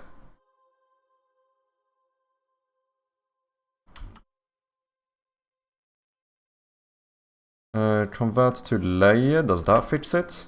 No. That's weird. One of the lowest points for demos to be released?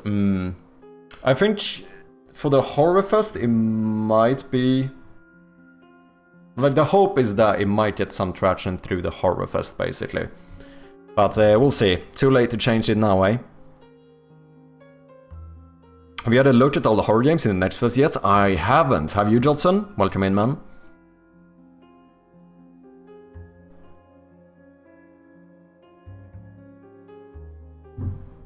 God, what am I seeing? Switch your Shia image to back to full color. Oh, do I have the index shit set up?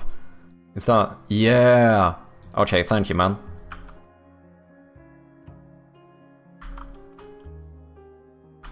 Okay, let's try that. There we go. Look at that. Crisp as a motherfucker.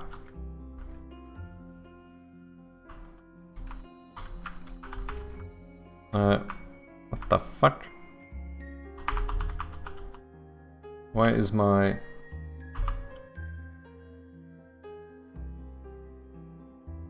Why is things acting weird? Oh. There we go. Okay, this is gonna be really small, so details don't matter too much.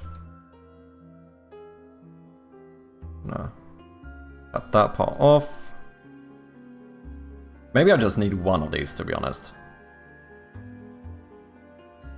Yeah, maybe we just do the second one.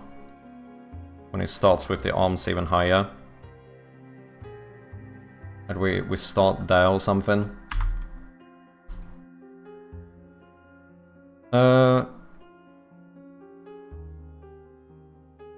The fuck happened here? Was that the color switching maybe?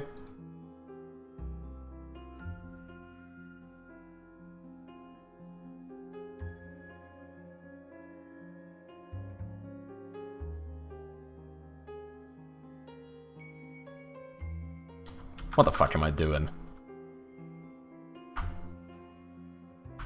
Yes, I did accidentally remove the other one.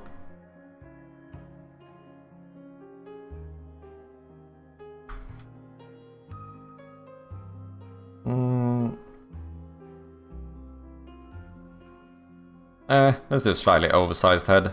Sure. Why not? Did I forget to... Oh shit, maybe I should have... This is so silly. Nearest neighbor. Let's actually use some scale, or... Not scaling, what do you call it? Interpolation or whatever. Damn, that looks fucking cursed. Does that look better though?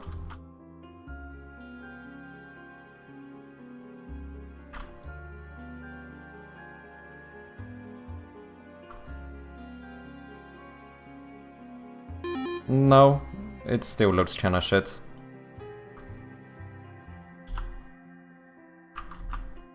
Was looking at him this morning, how did he look?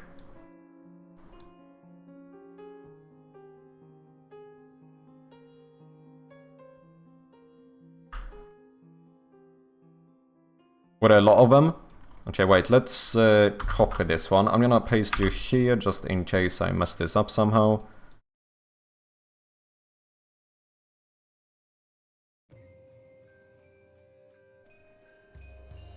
Okay, what should I do? Okay, something like that, sure.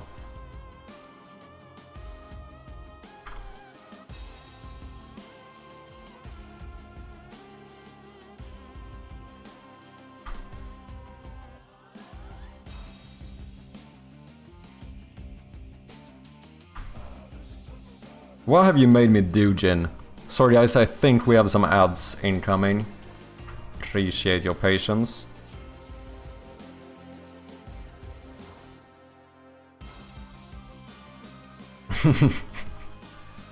To be fair though, I have actually been looking for more emote ideas for a while. So you know what, kinda worth it.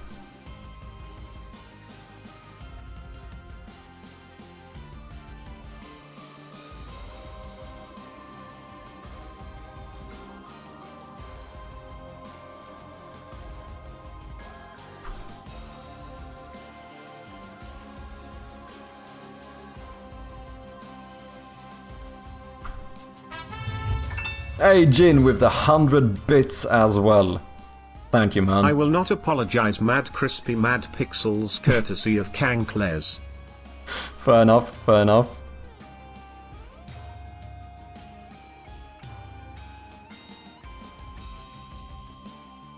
There's a lot, but that's to be expected in October, yeah. Mosta, welcome in, man. How you doing? Thank you for lurking.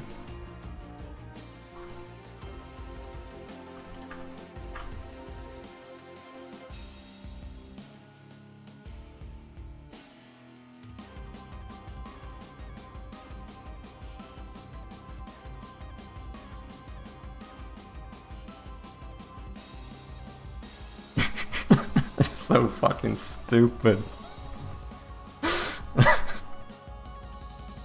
Yeah, I don't know why these all of these pixels started messing around here.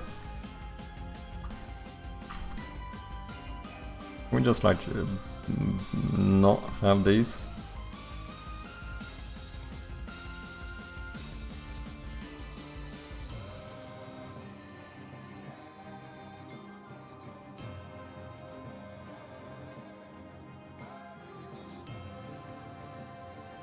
But what the fuck happened here, fam?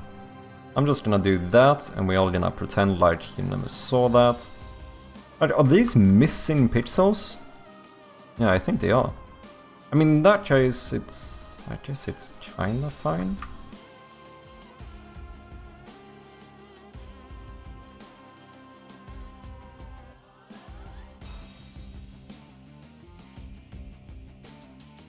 Cheetah, indeed, a new supporter. I added you to the credits the other day.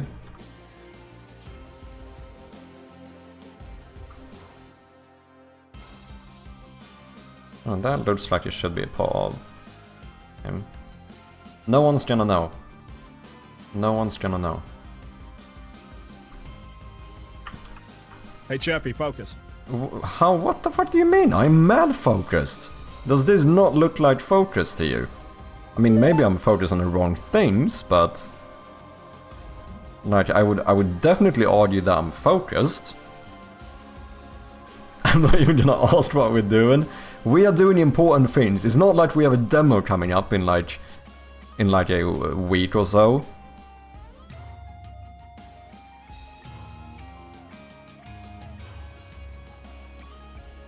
Blue 222 challenges the community to a marble race. Let's do it!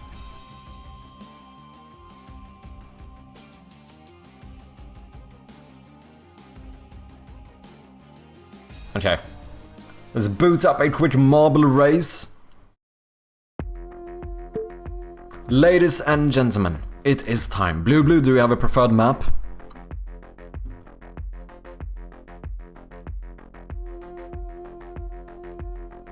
Mad focused.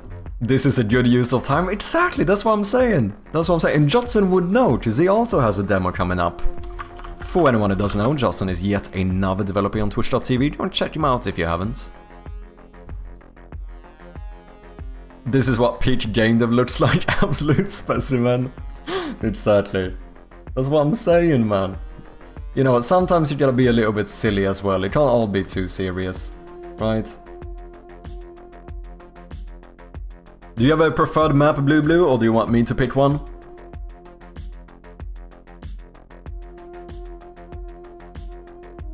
God, do you not like my my big brain emotes? It looks even worse when you have it full size. It looks horrendous. Teleporter, let's do it. Ladies and gentlemen, exclamation mark, join in the chat if you want some marbles. Johnson in here, Cheetah dropping in, Nymph, Crit as well, Blue. As the new tradition is, we shall also make a little gamble here, whether or not you think that the challenger, Blue, will win. Prediction starts right now, so if you want to gamble some points, go ahead and do so.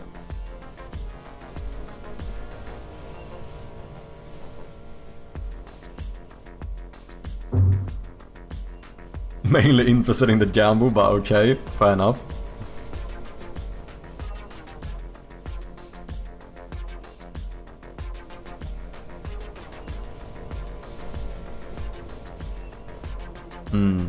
Also, oh, holy shit, look at that. 6,000, these gambles are getting bigger and bigger, man. We just started the prediction and we're already hitting like almost 30,000 points. I think our current record, I think, is 39,000 points. Better on a single race. We have 7,000 points bet on Blue winning, 22,000 bets on Blue losing. People are gambling left and right. We have about half the prediction time left, so there's still a chance for you to gamble in case you want to. Even if I win, I won't get my return for what I lost on the last bet. Probably true. You should have been a believer. It's more risk but higher reward.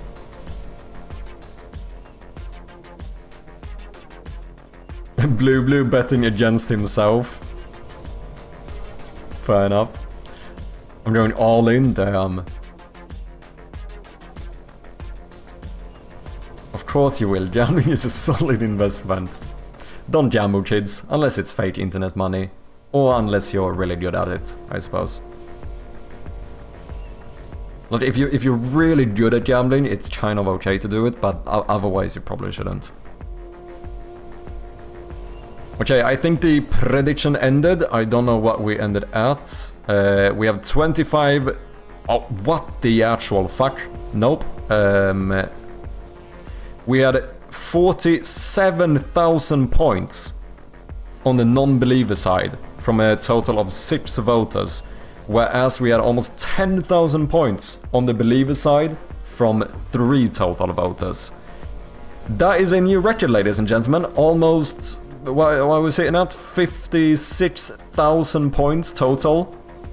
This is very clearly a new record, holy shit. Oh, I can even see who were the biggest... Okay, so on the believer side, we had Cheetah with 6,666 points.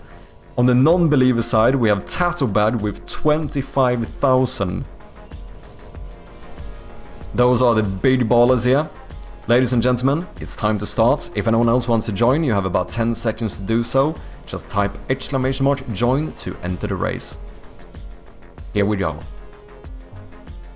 Never been this many points bet before, so this is going to be interesting. Whether Blue wins or not, the race has started. Everyone almost gets caught by the teleporter. But we have Ronin, Jin, Grievance and Jotson here into the first slide or spinner, but Jotson did get kicked out there. Ooh, Jin looks like he was taking a pretty good route there, but Grievance... No, Ronin last second goes ahead of everyone. Currently Ronin and Grievance in the swooshes, but Ronin will be first into the second spinner section here. So far, a pretty good lead. Oh, does get kicked out though, letting Grievance and Jotson catch up a little bit. Ooh, but they all pretty much managed to slide through. And with that, Ronin is the winner. Great Grievance second place, Jotson third.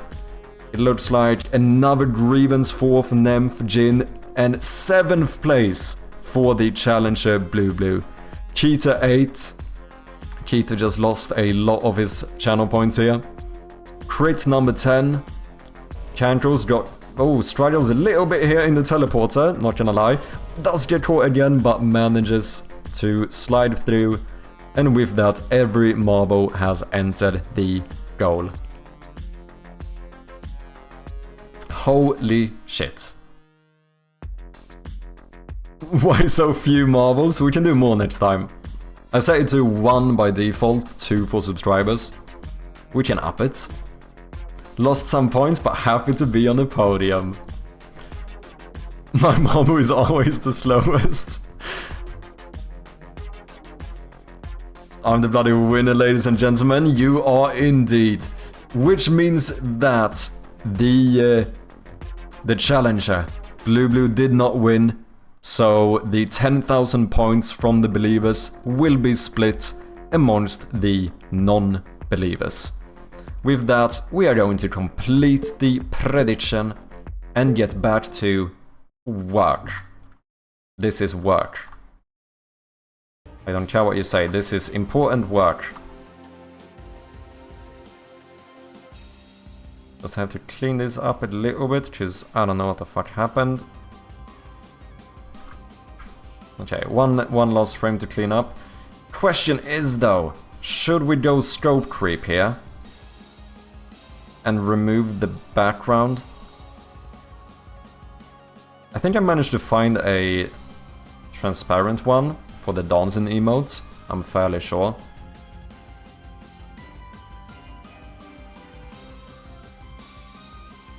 With or without background?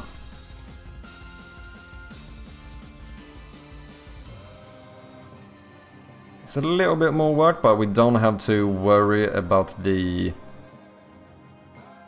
head at least, which is nice. Background is iconic, maybe a good point.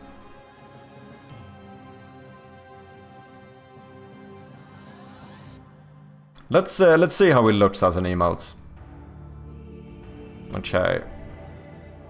Can I export this as a GIF. We're gonna throw you in channel art, emotes, new emotes.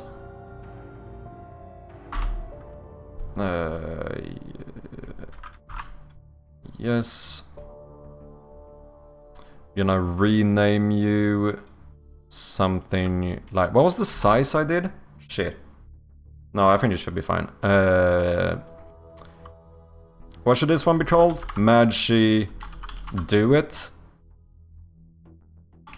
Or what if we just call the emote A? Like Shia, you know, Shia LaBeouf.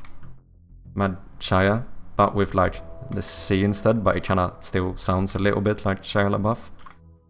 Either that, or maybe Magi Do It, or Magi Shia.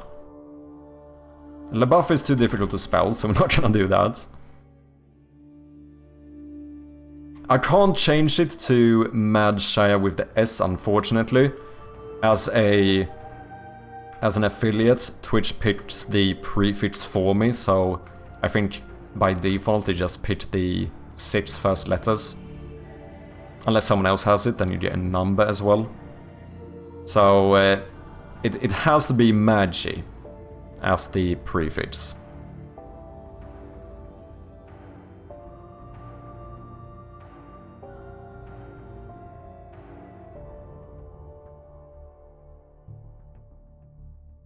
Stop creep. Could try the 1 non-continuous. Yeah, maybe.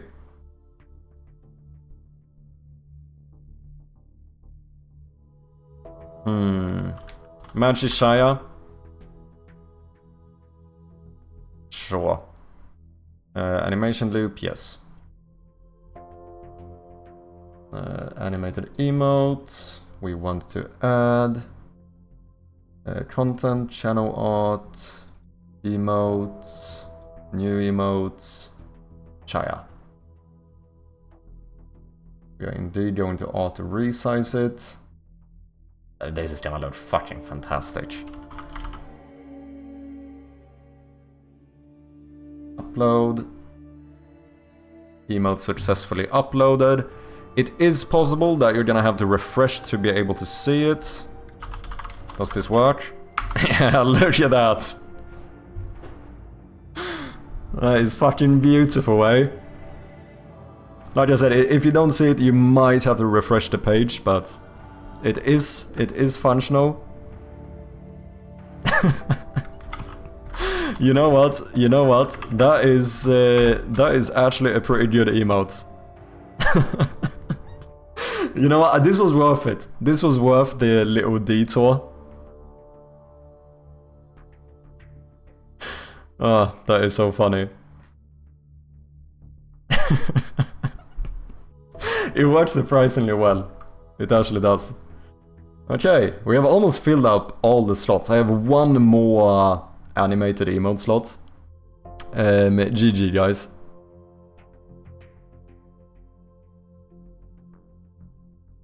Not too shabby, eh?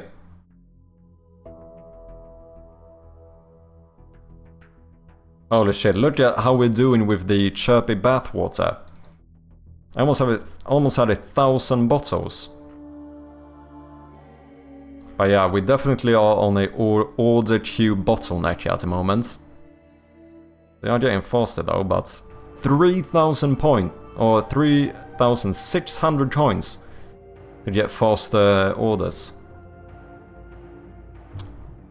That is gonna take a little bit. You know what? I am actually quite happy with that emote. I think I might even keep the background. I think without the background, it's gonna read pretty bad on dark mode, since his shirt is dark. So we might actually need the background for readability anyway. And I do suppose, as Jotson said as well, the background is a bit iconic to the GIF as well. So I think we're gonna keep it that way. Okay, I'm gonna need to take a short break here. Just go and on the bathroom break, stretch my legs a little bit, you know, try and actually take care of myself. but I shall be back in just a little bit. Thank you very much for your patience. Appreciate you as always. Cheers. And we are back.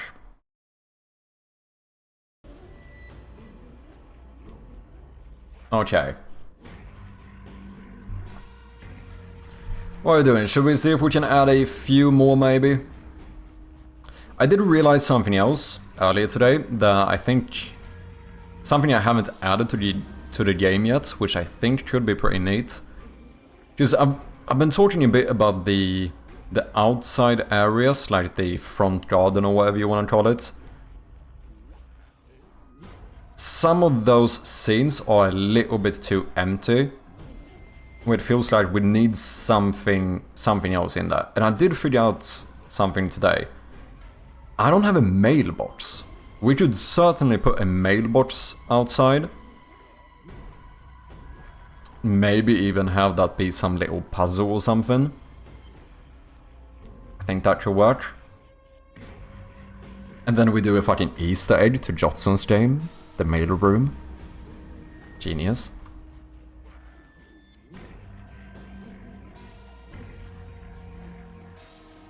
Okay.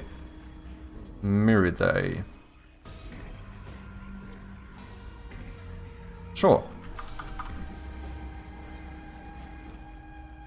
What are we currently at? 44. That is not too shabby. Did you have a YouTube as well? 7,000? Oh, you stream on YouTube too?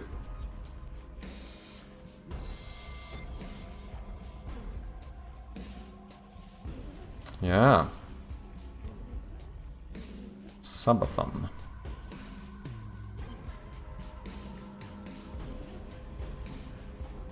Fucking hell. 177 hours. Not too shabby. What is this? No. Do it, Jin. You, if anyone, needs to drink water.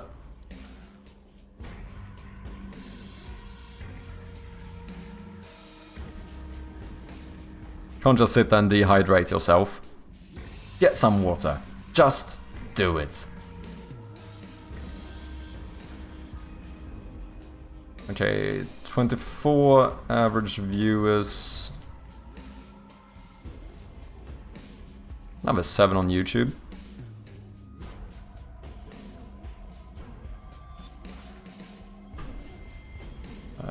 Variety, you played at least some point and click. I don't know if she really played horror games, but yeah, I'll leave that one blank.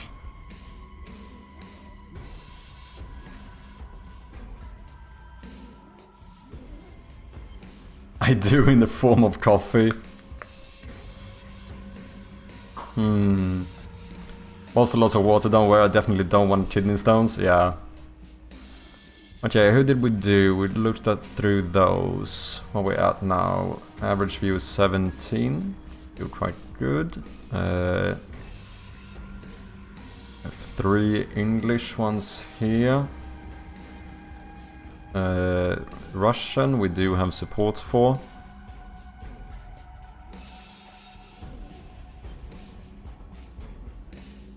I haven't accidentally done any repeats, have I?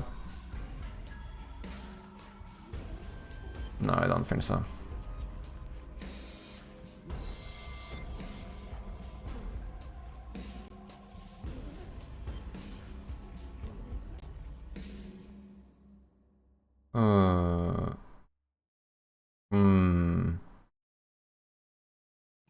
Maybe not.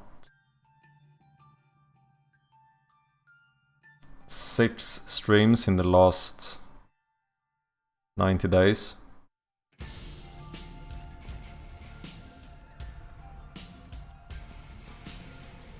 Doesn't seem very active.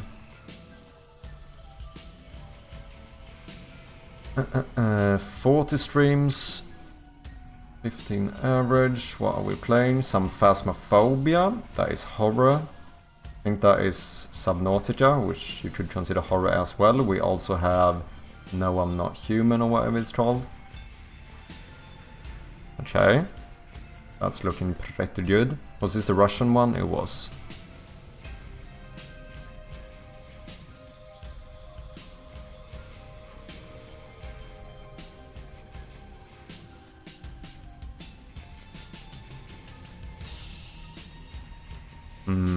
No email as far as I can see. Do have an email here though.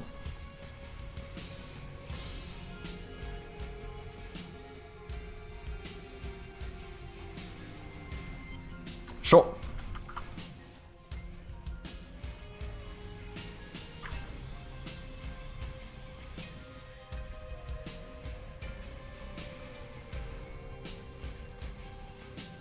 Promise I'm not a robot. Scheiße. Okay, let me copy this. I can't get any more emails today.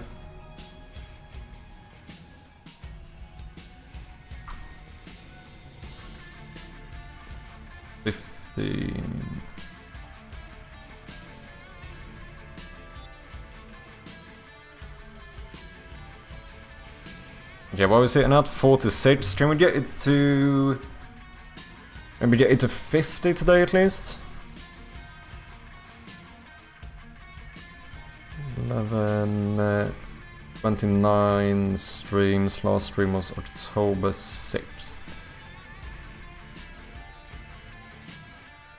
Where you played Phasmophobia.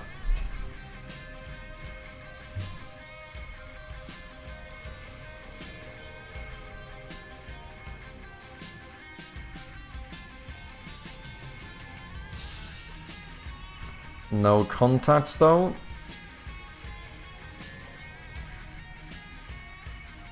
27 streams in the last 90 days. Last was October 8th.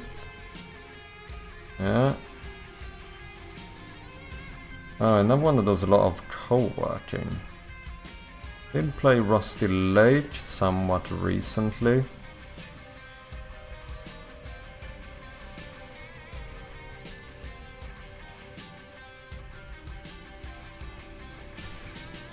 But is mainly co-working, to be honest. Escape Simulator, Little Nightmares, Art, Hades, Megabonk, Repo. Okay. 42 streams in the last 90 days.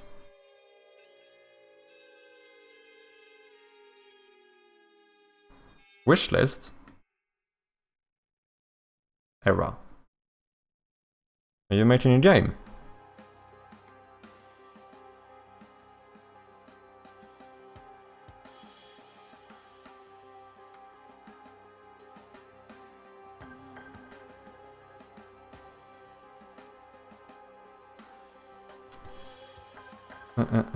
For commissions, you may request bar or contact me on X. Don't have that one. You need help with Polish localization. I already have the game translated into Polish, but you know, I certainly need QA. So, if you wanna playtest the Polish version, that would be quite good.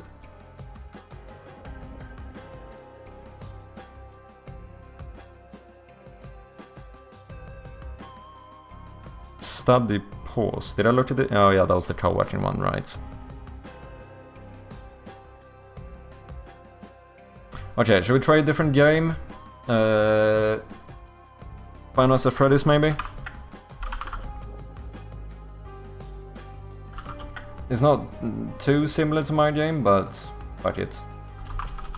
At least then I know they like horror. I'm gonna do the first one, because if there's anyone that I'm more similar to... Oh, that is not the first one. Five Nights at Freddy's. I guess this is the first one. There we go. Okay. Most watched the last 90 days.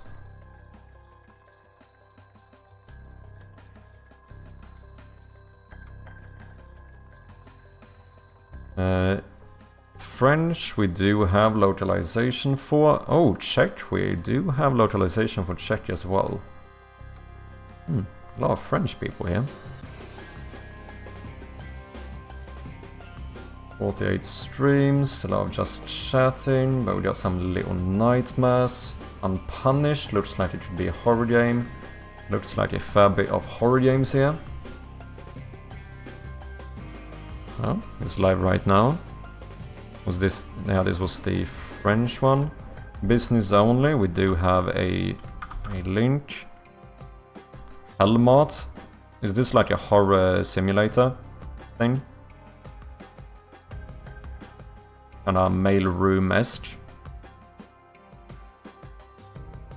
Feels like that might be the case.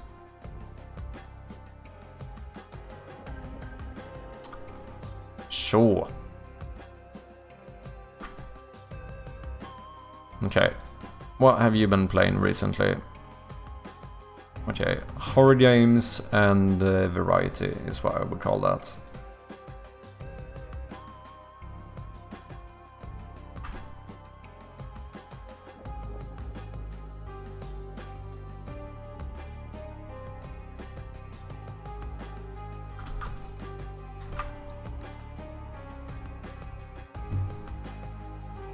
That would be gold tier. What do we have here? Czech streamer. Recently, last stream, they played that one, I think, indie horror game, some escape room game recently. Some variety. 70 streams in the last 90 days, not too shabby.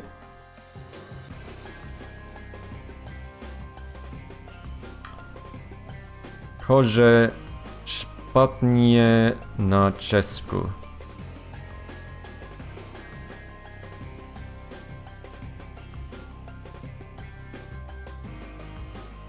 Okay, we have two different emails here.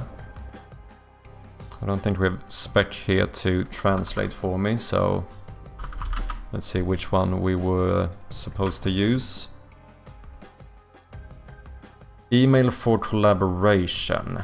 For everything else.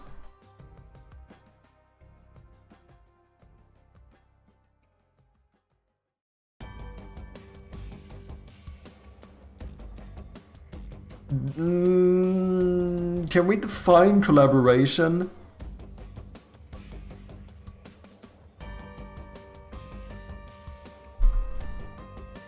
Devious Oatmeal, welcome in, man.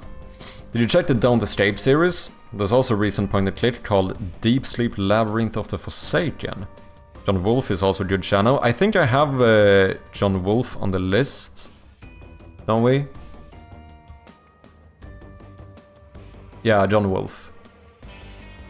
Good shout though. I don't think I've seen this, nor the Don't Escape. Have I seen this? It looks good though. What is this, like...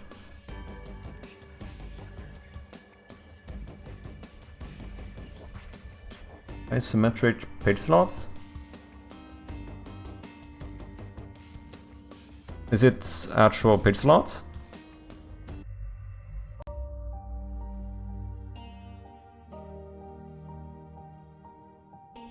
Yeah, I think it is. I was more so thinking if it was a pixel filter or not at first, but no, this looks like proper. But no, that must be a filter.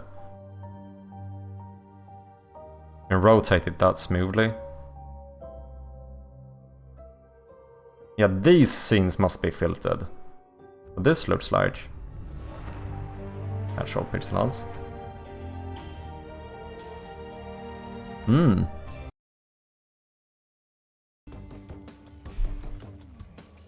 Did quite well.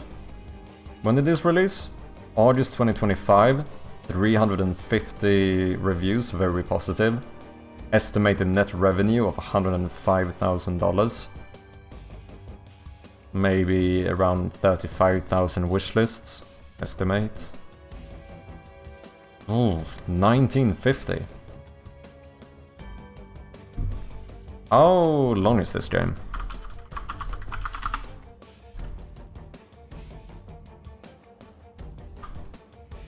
Hope you've been well, Devious. Oh yeah, it's a fair amount of content. 14 hours main story, according to how long to beat. That does kinda justify the price. Yeah, seem to do really well though. Working on a quick game jam. Ooh, nice. What jam are you in? How you been? I'm doing quite well. Trying to prepare as much as possible for the demo release here. Slightly stressed, but it's all good. Excited as well. This one I'm a little bit, I don't know. If I reach out to a content creator with a key to my game, I can see the argument that that is a collaboration, but I also feel like collaboration might be more so like sponsorships and like other content creators who want to like work together or whatever. Like I can see the argument for why this would be collaboration, but I can also kind of see the argument why it wouldn't be considered collaboration. Because I'm not, obviously I can't pay these, right? Like if I paid them, it seems more like a potential collaboration.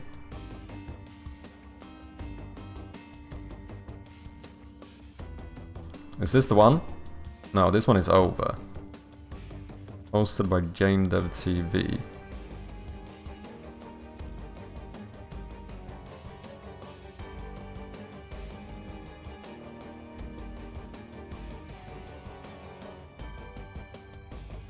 Oh, same group, new jam. Okay, okay.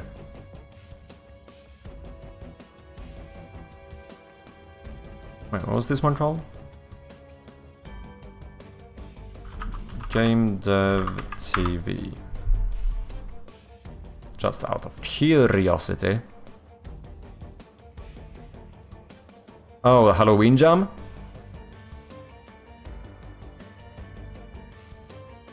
Upper row mail is for his agency, probably? Yeah, because that's the thing, like, I'd probably prefer if I can email him straight. But I also wouldn't want to use, like, the wrong one knowingly. But I feel like this isn't a collaboration. Like, I feel like collaboration, that feels more for, like, proper sponsorships and stuff. This is me just being like, hey, here's my game. I would be more leaning towards this one if I was reaching out as in like, hey, I would pay you to play my game. That feels more like we're doing more of a collaboration. Is it fair to use the other one? I think it is. What do you guys think?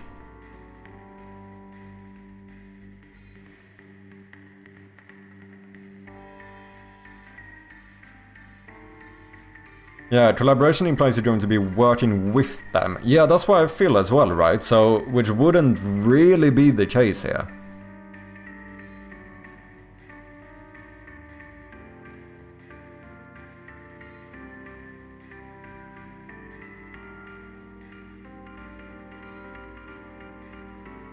Oh, some twist stuff as well.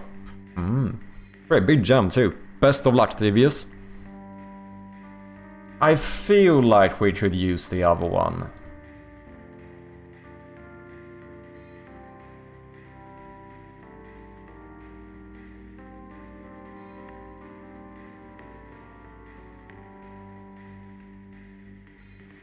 Ball cam. Seems like he does play in English as well. Yeah, spectate.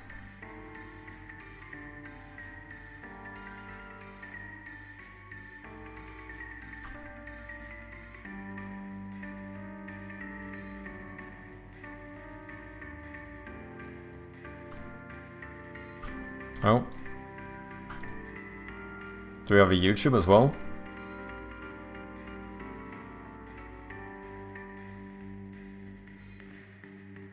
Hey, World of Kadal, thank you very much for the comments. Did you guys know? Probably did, because I've been trying to share this all fucking day. We have a premiere for the official launch trailer. You can click that little notify button. You can even pre-like the video first from Cancos. Oh, that's funny.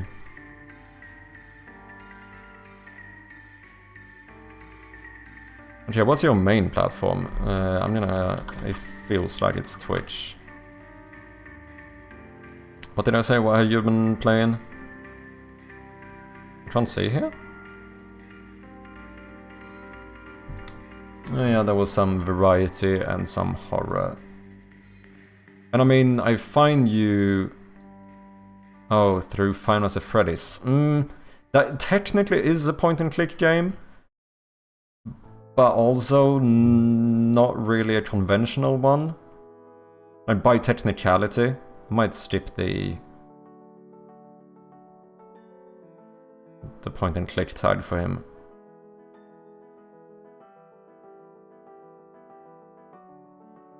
What was it at? 48?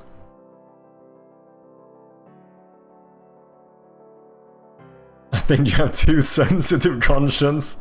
I think it's the Swede in me, man. I think that's what it is.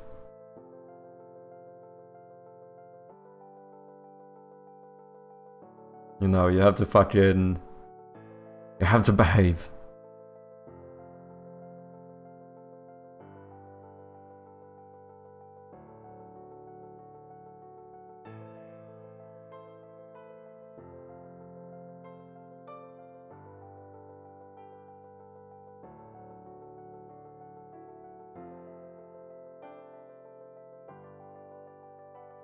Oh, Joseph Anderson from YouTube, where do critiques on video games.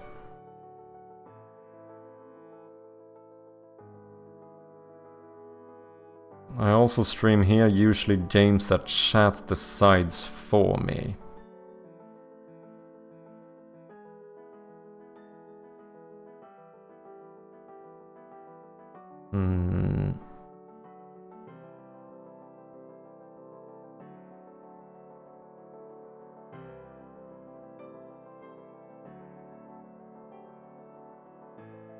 In-depth video game reviews and critiques with a sharp focus on gameplay and narrative where applicable. That's the contact through Discord. Would you play a demo though?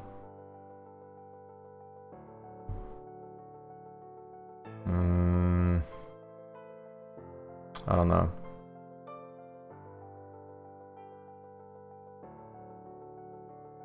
Fucking hell. 26,000 average viewers. Average. That's fucking massive.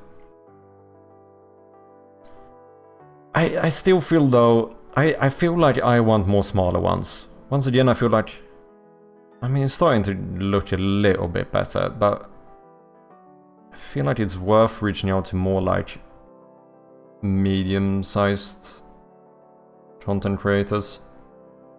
Maybe some more like... Oh wait, can I not just sort by this? Yeah. Maybe around like 100 or something?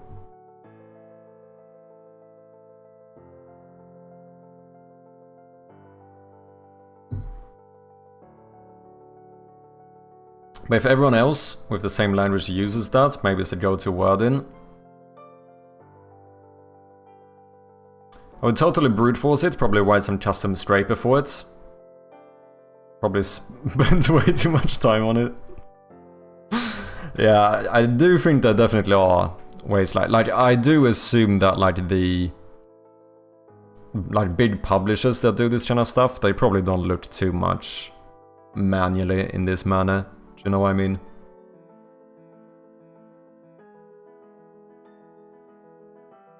Cry of Fear. Okay, there seems to be a lot of horror games here. Silent Hill 2, Cry of Fear. Yeah, this looks fairly horror focused.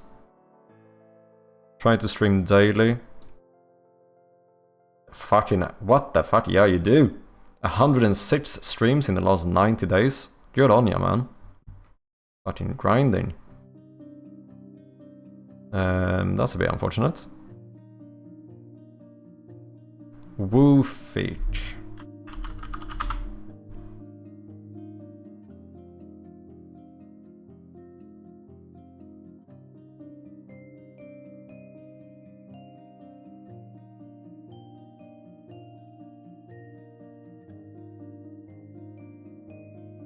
There's no contact here.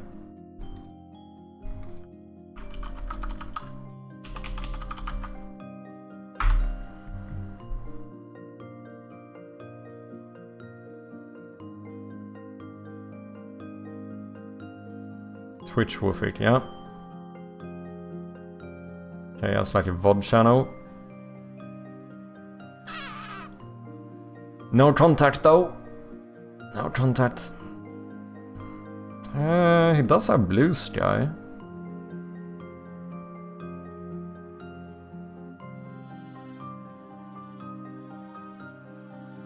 I'm still more... I feel like it's a little bit more iffy, like DMing people about this sort of stuff. I would prefer to send emails.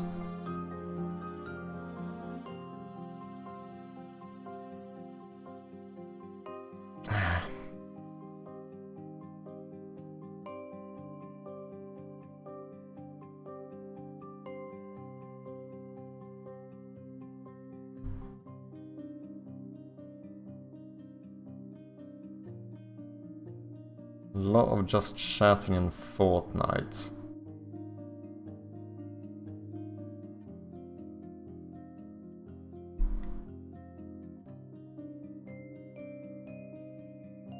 Talions. Very recently played Five Nights at Freddy's, Little Nightmares, NBA, just chatting.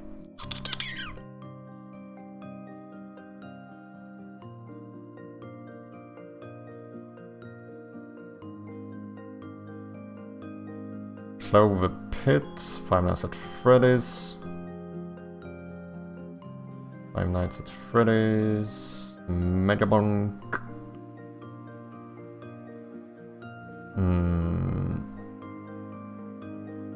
See, October 10, 8, 7, 1st. September 30. I mean, it's fairly active.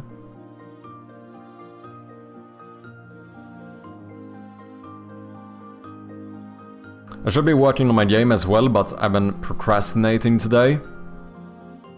Sorry to hear that, man. You'll get back on it. Sometimes, I mean, I had to take a break to make an emote.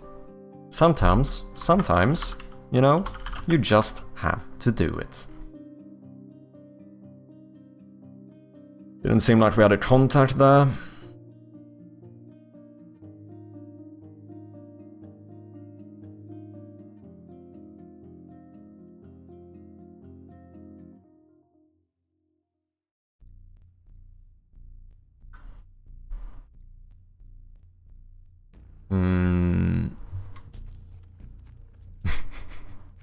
That's a good banner.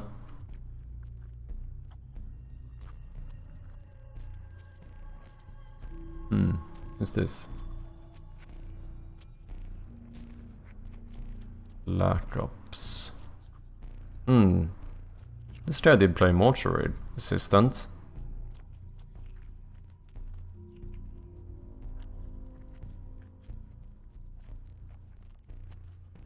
Spooky, this don't be spooky.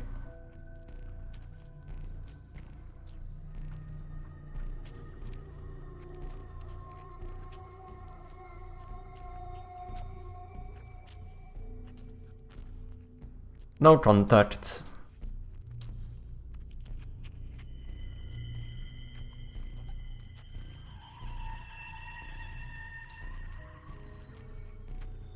Why does no one have contacts?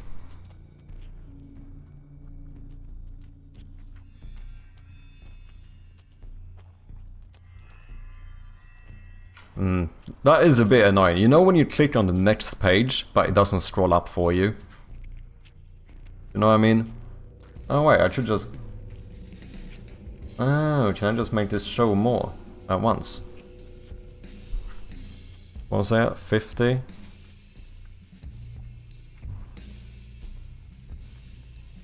I think I should go for even smaller.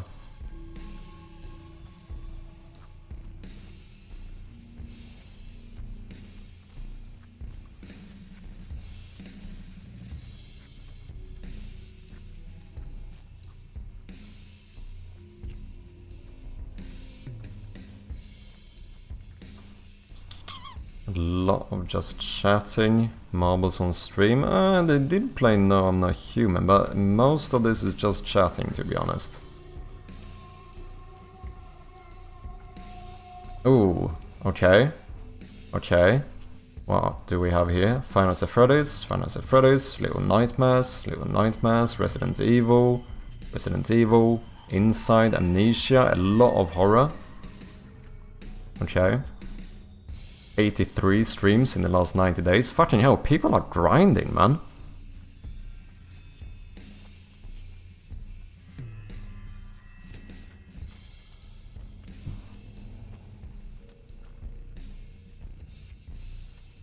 I'm just playing Final Fantasy Freddy's at this very moment.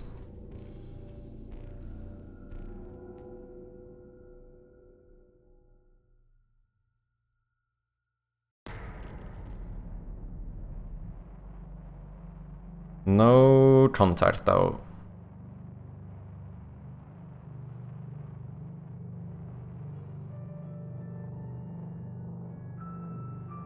Unless...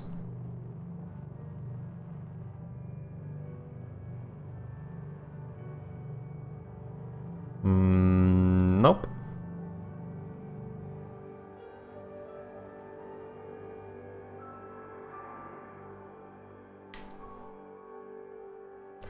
Sons of the Forest, Repo... Damn, you switch games a lot. Oh wait. You also stream for like 50 hours. Wait, what the fuck? No. This is just a summary. What the fuck? Final Fantasy Freddy's... That looks like a horror game too. Okay. 55 streams. Almost 500 hours streamed in the last 90 days.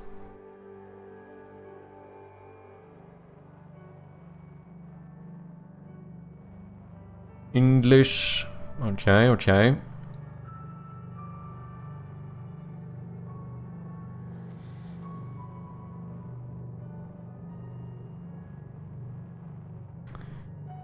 No email here.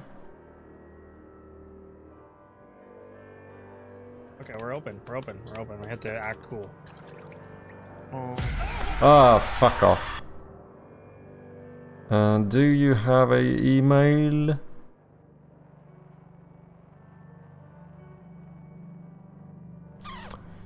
Does not look like it.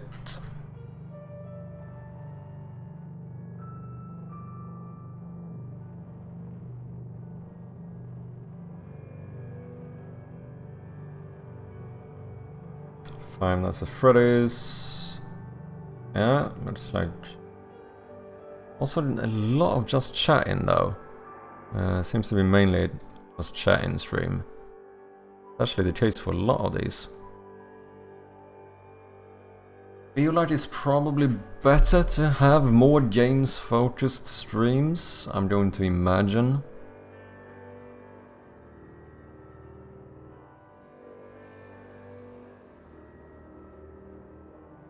Just chatting. This Baldur's Gate. Played Final Fantasy Freddy's in September.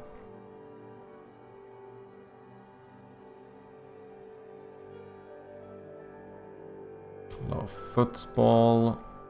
I don't know if like once playing Final Fantasy Freddy's is... I mean, the good thing here is that, like, he did a 2-hour stream and he played 3 different games during that time. You know, that kind of thing, I suppose you could argue, makes it more likely that they might throw in a little demo as well. Definitely Rocket League as a main game, though.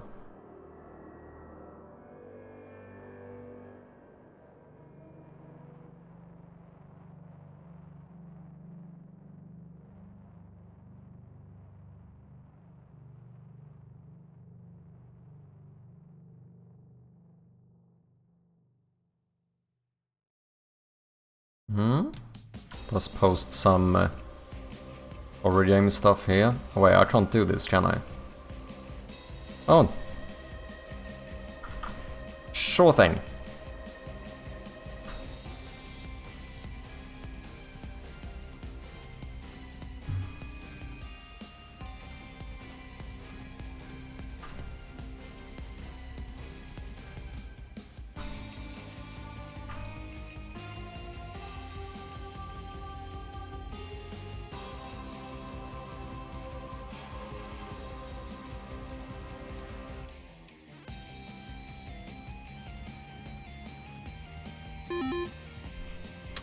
Ads?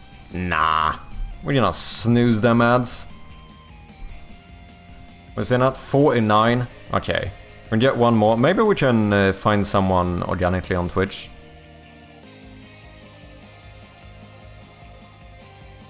Someone playing some horror game. Clover Pit? I don't know how much of a horror game this is.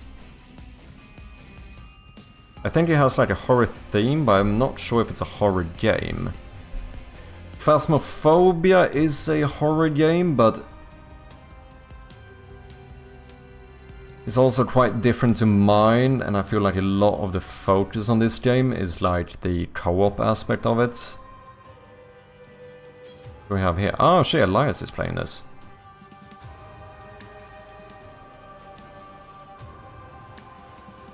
Okay, this person even has a horror tag.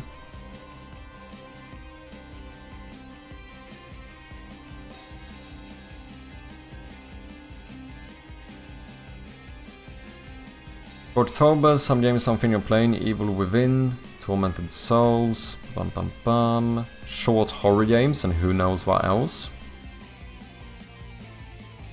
Okay.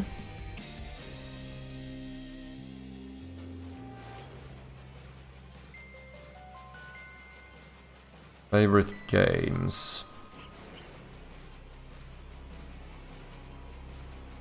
OG Resident Evil. No Contact though.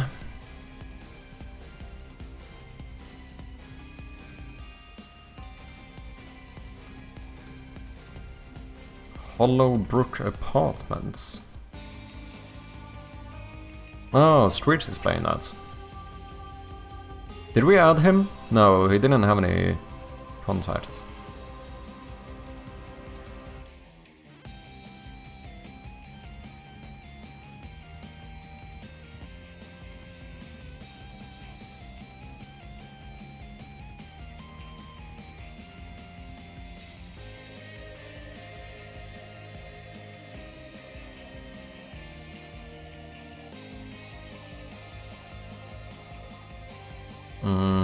Last stream before IRL road trip tomorrow.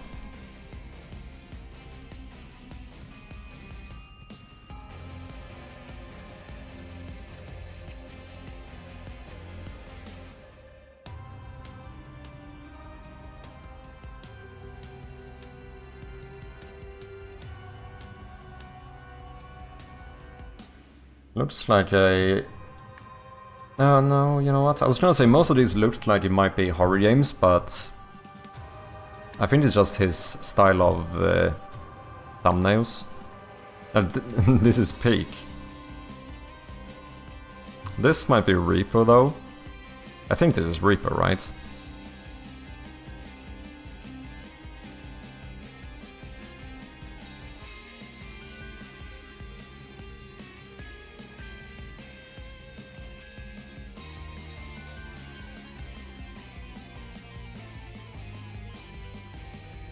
Sure.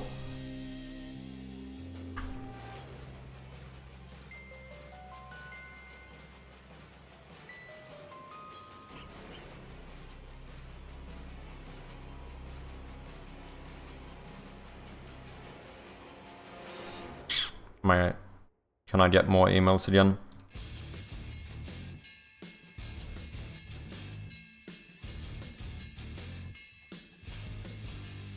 Like, I hate this stuff. Like, is this a bicycle? Like, you can see the hands a wee bit, so I guess it is? Yeah, I can't get any more. That's fine, I'll just add a YouTube link for the time being.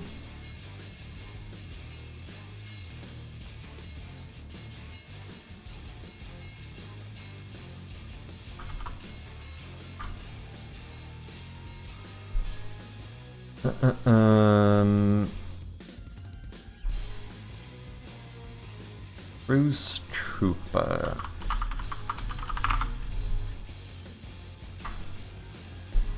Isn't this kind of meta?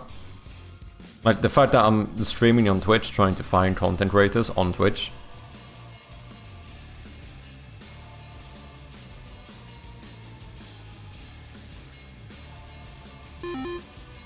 I mean, it's gone up quite a lot in average viewers.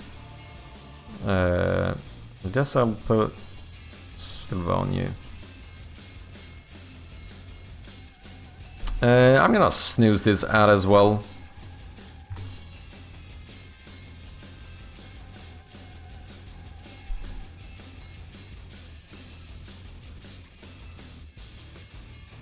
Maybe we can raid them, do the pitch, and then restart stream and raid another. You know what? Kind of big brain strategy, not gonna lie. To be fair though, I know Codrad actually did that. He did raid someone and try to pitch the game. So, you know what, I mean, it's not out of the realm of possibilities. Does this guy Mad Chirpy that plays horror games sometimes? Maybe. He does sound like a really handsome man, so maybe we should.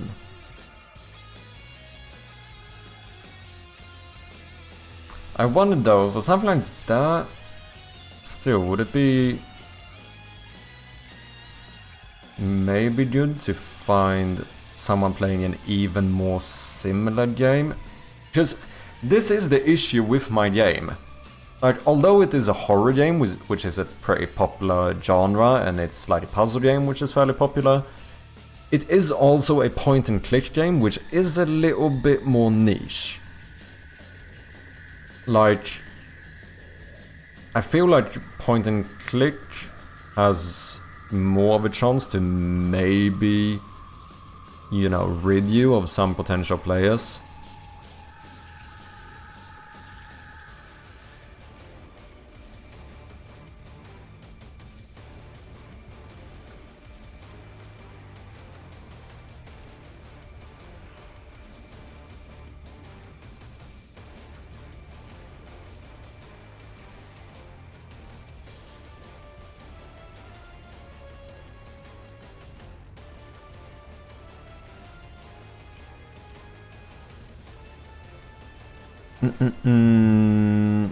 Is anyone playing like Rusty Lake or something?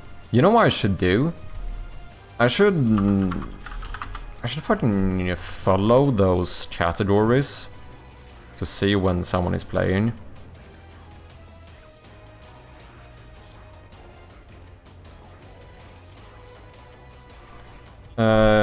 Samsara Room. The issue is that a lot of these are short, so it's less likely to find someone like actively playing it. Point and click games. What do we have? Underground Blossom.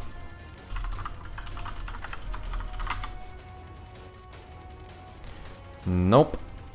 Wait, can I browse by tags? Search category tags? Ooh, okay. Point and click, yes. That is exactly what we're looking for. Strange antiquities? Maybe. Growing my grandpa? What the fuck? Welcome back, Cankles. Someone multitasking, playing Zomboid as well. I mean, this is like a point-and-click puzzle game. It's not really a horror game, but, you know, some similarity. 12 minutes. Oh, is that like a... That might be a Telltale game.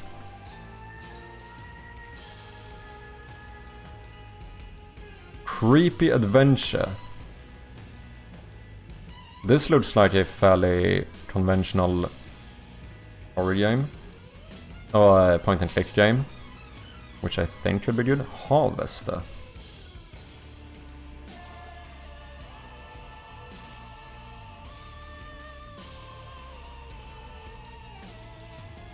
Got gas too. Maybe he set fire to the place.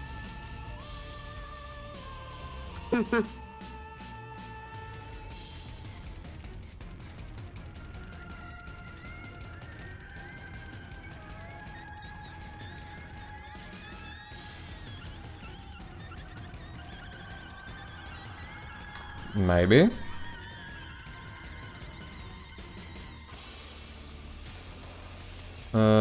Oh no, he was playing another game, right?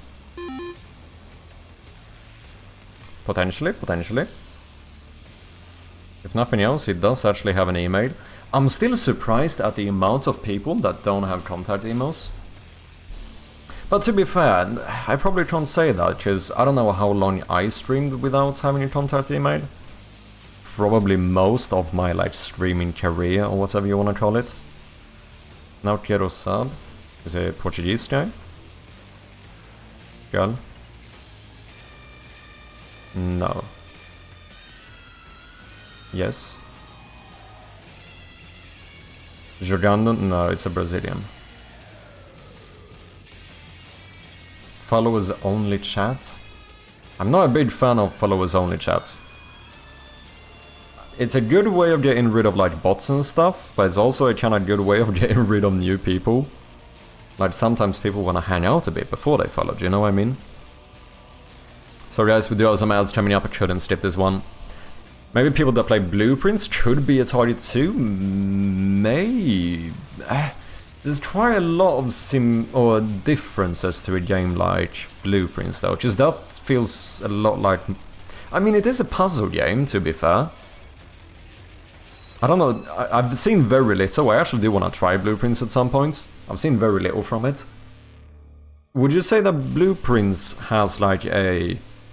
Does that have any like creepy theme to it?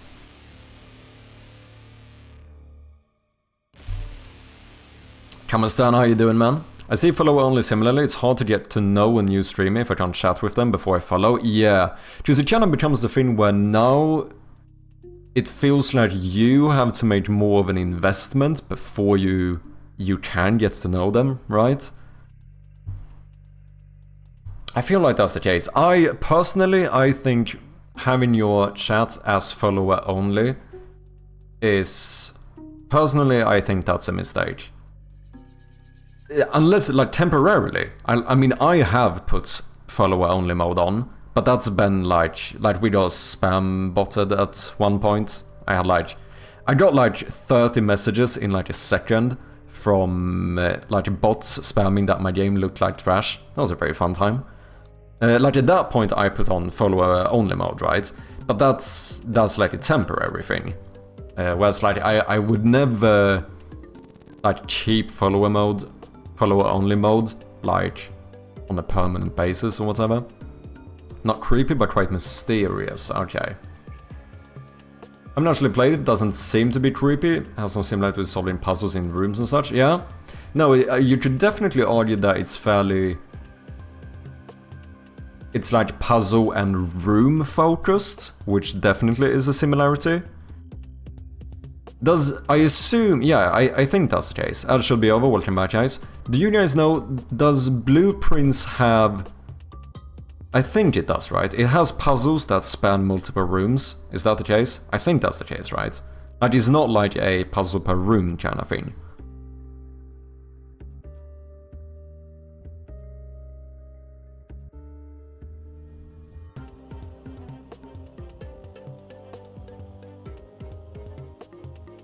The only issue with reaching out to people that speak another language, although it's good to get some exposure in a specific target language, the only kind of sad thing about it is that like I wouldn't be able to watch it and like understand that feedback from it. Unless it's like, I mean, if it's a Brazilian or a Portuguese person, I would get most of it, at least. Depends on the specific accent and stuff, I suppose, but like I would get enough from it to understand like whether the person is enjoying the game or if they are struggling with something or...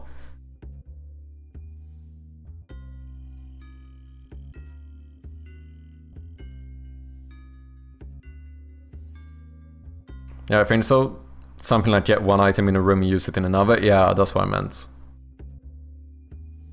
There's surprisingly few honest puzzles. What do you mean by honest puzzles? What is going on here?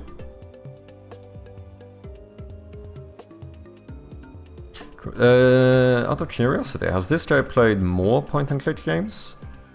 Was this like an occasional thing? Oh shit, there's a... I mean, I guess it's October, right? A lot of people are gonna be playing horror games now. I was gonna say he's been playing a lot of horror games recently, but it's fucking Spooktober, innit? He only has a few puzzles that you look at and solve in the screen or in the room. Okay, I see what you mean.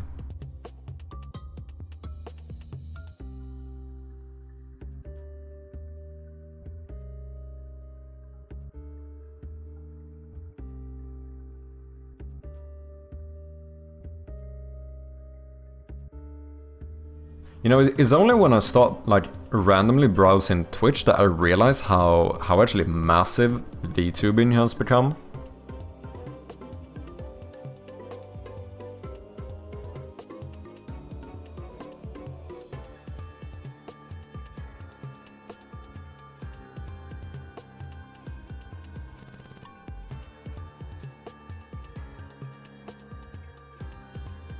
No contacts.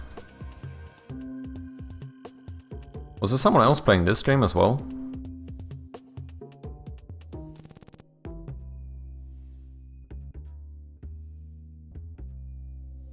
You reuse the rooms in every run, so it would get boring. Yeah, I see what you mean.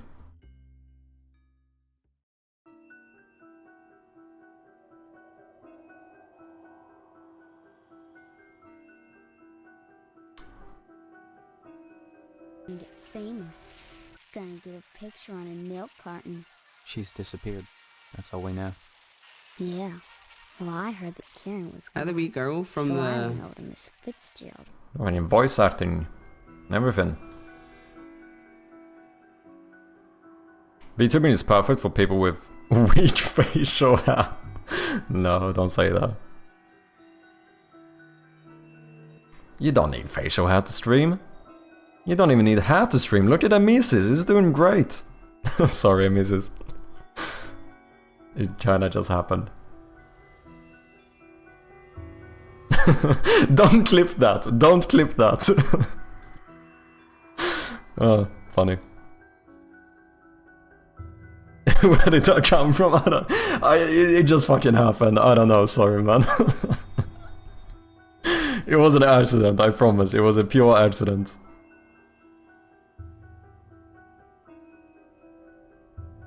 Wonder how will J Blow's puzzle game will turn out? I don't know if I... Oh, Jonathan Blow. Ah, yeah.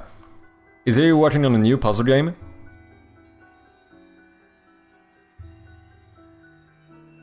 I know we made Braid. I mean, wait, didn't he make the Witness or whatever as well? That's also a puzzle game, isn't it? I think Braid would be... Yeah, Braid is a puzzle game as well, right?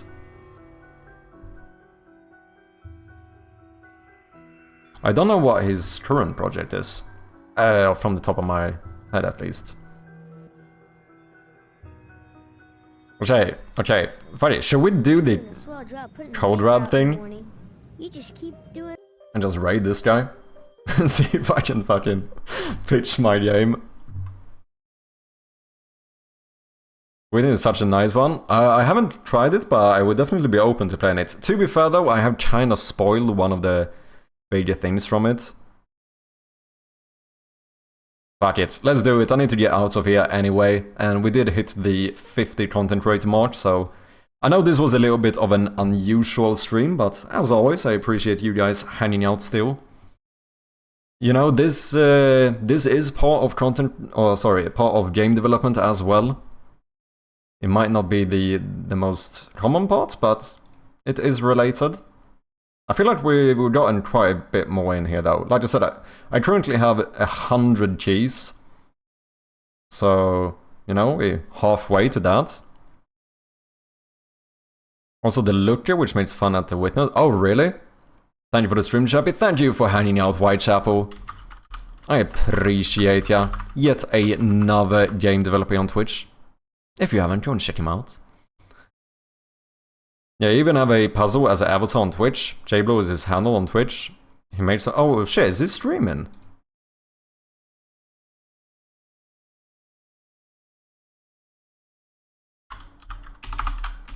I don't know if I knew that he streamed.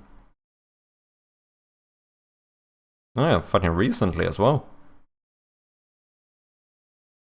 Huh. I'll check it out.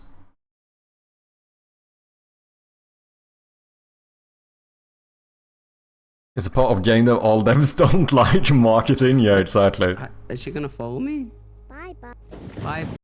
Okay, fuck it, people. We're gonna do it. We're gonna raid this streamer here and see potentially if he's interested in playing our game.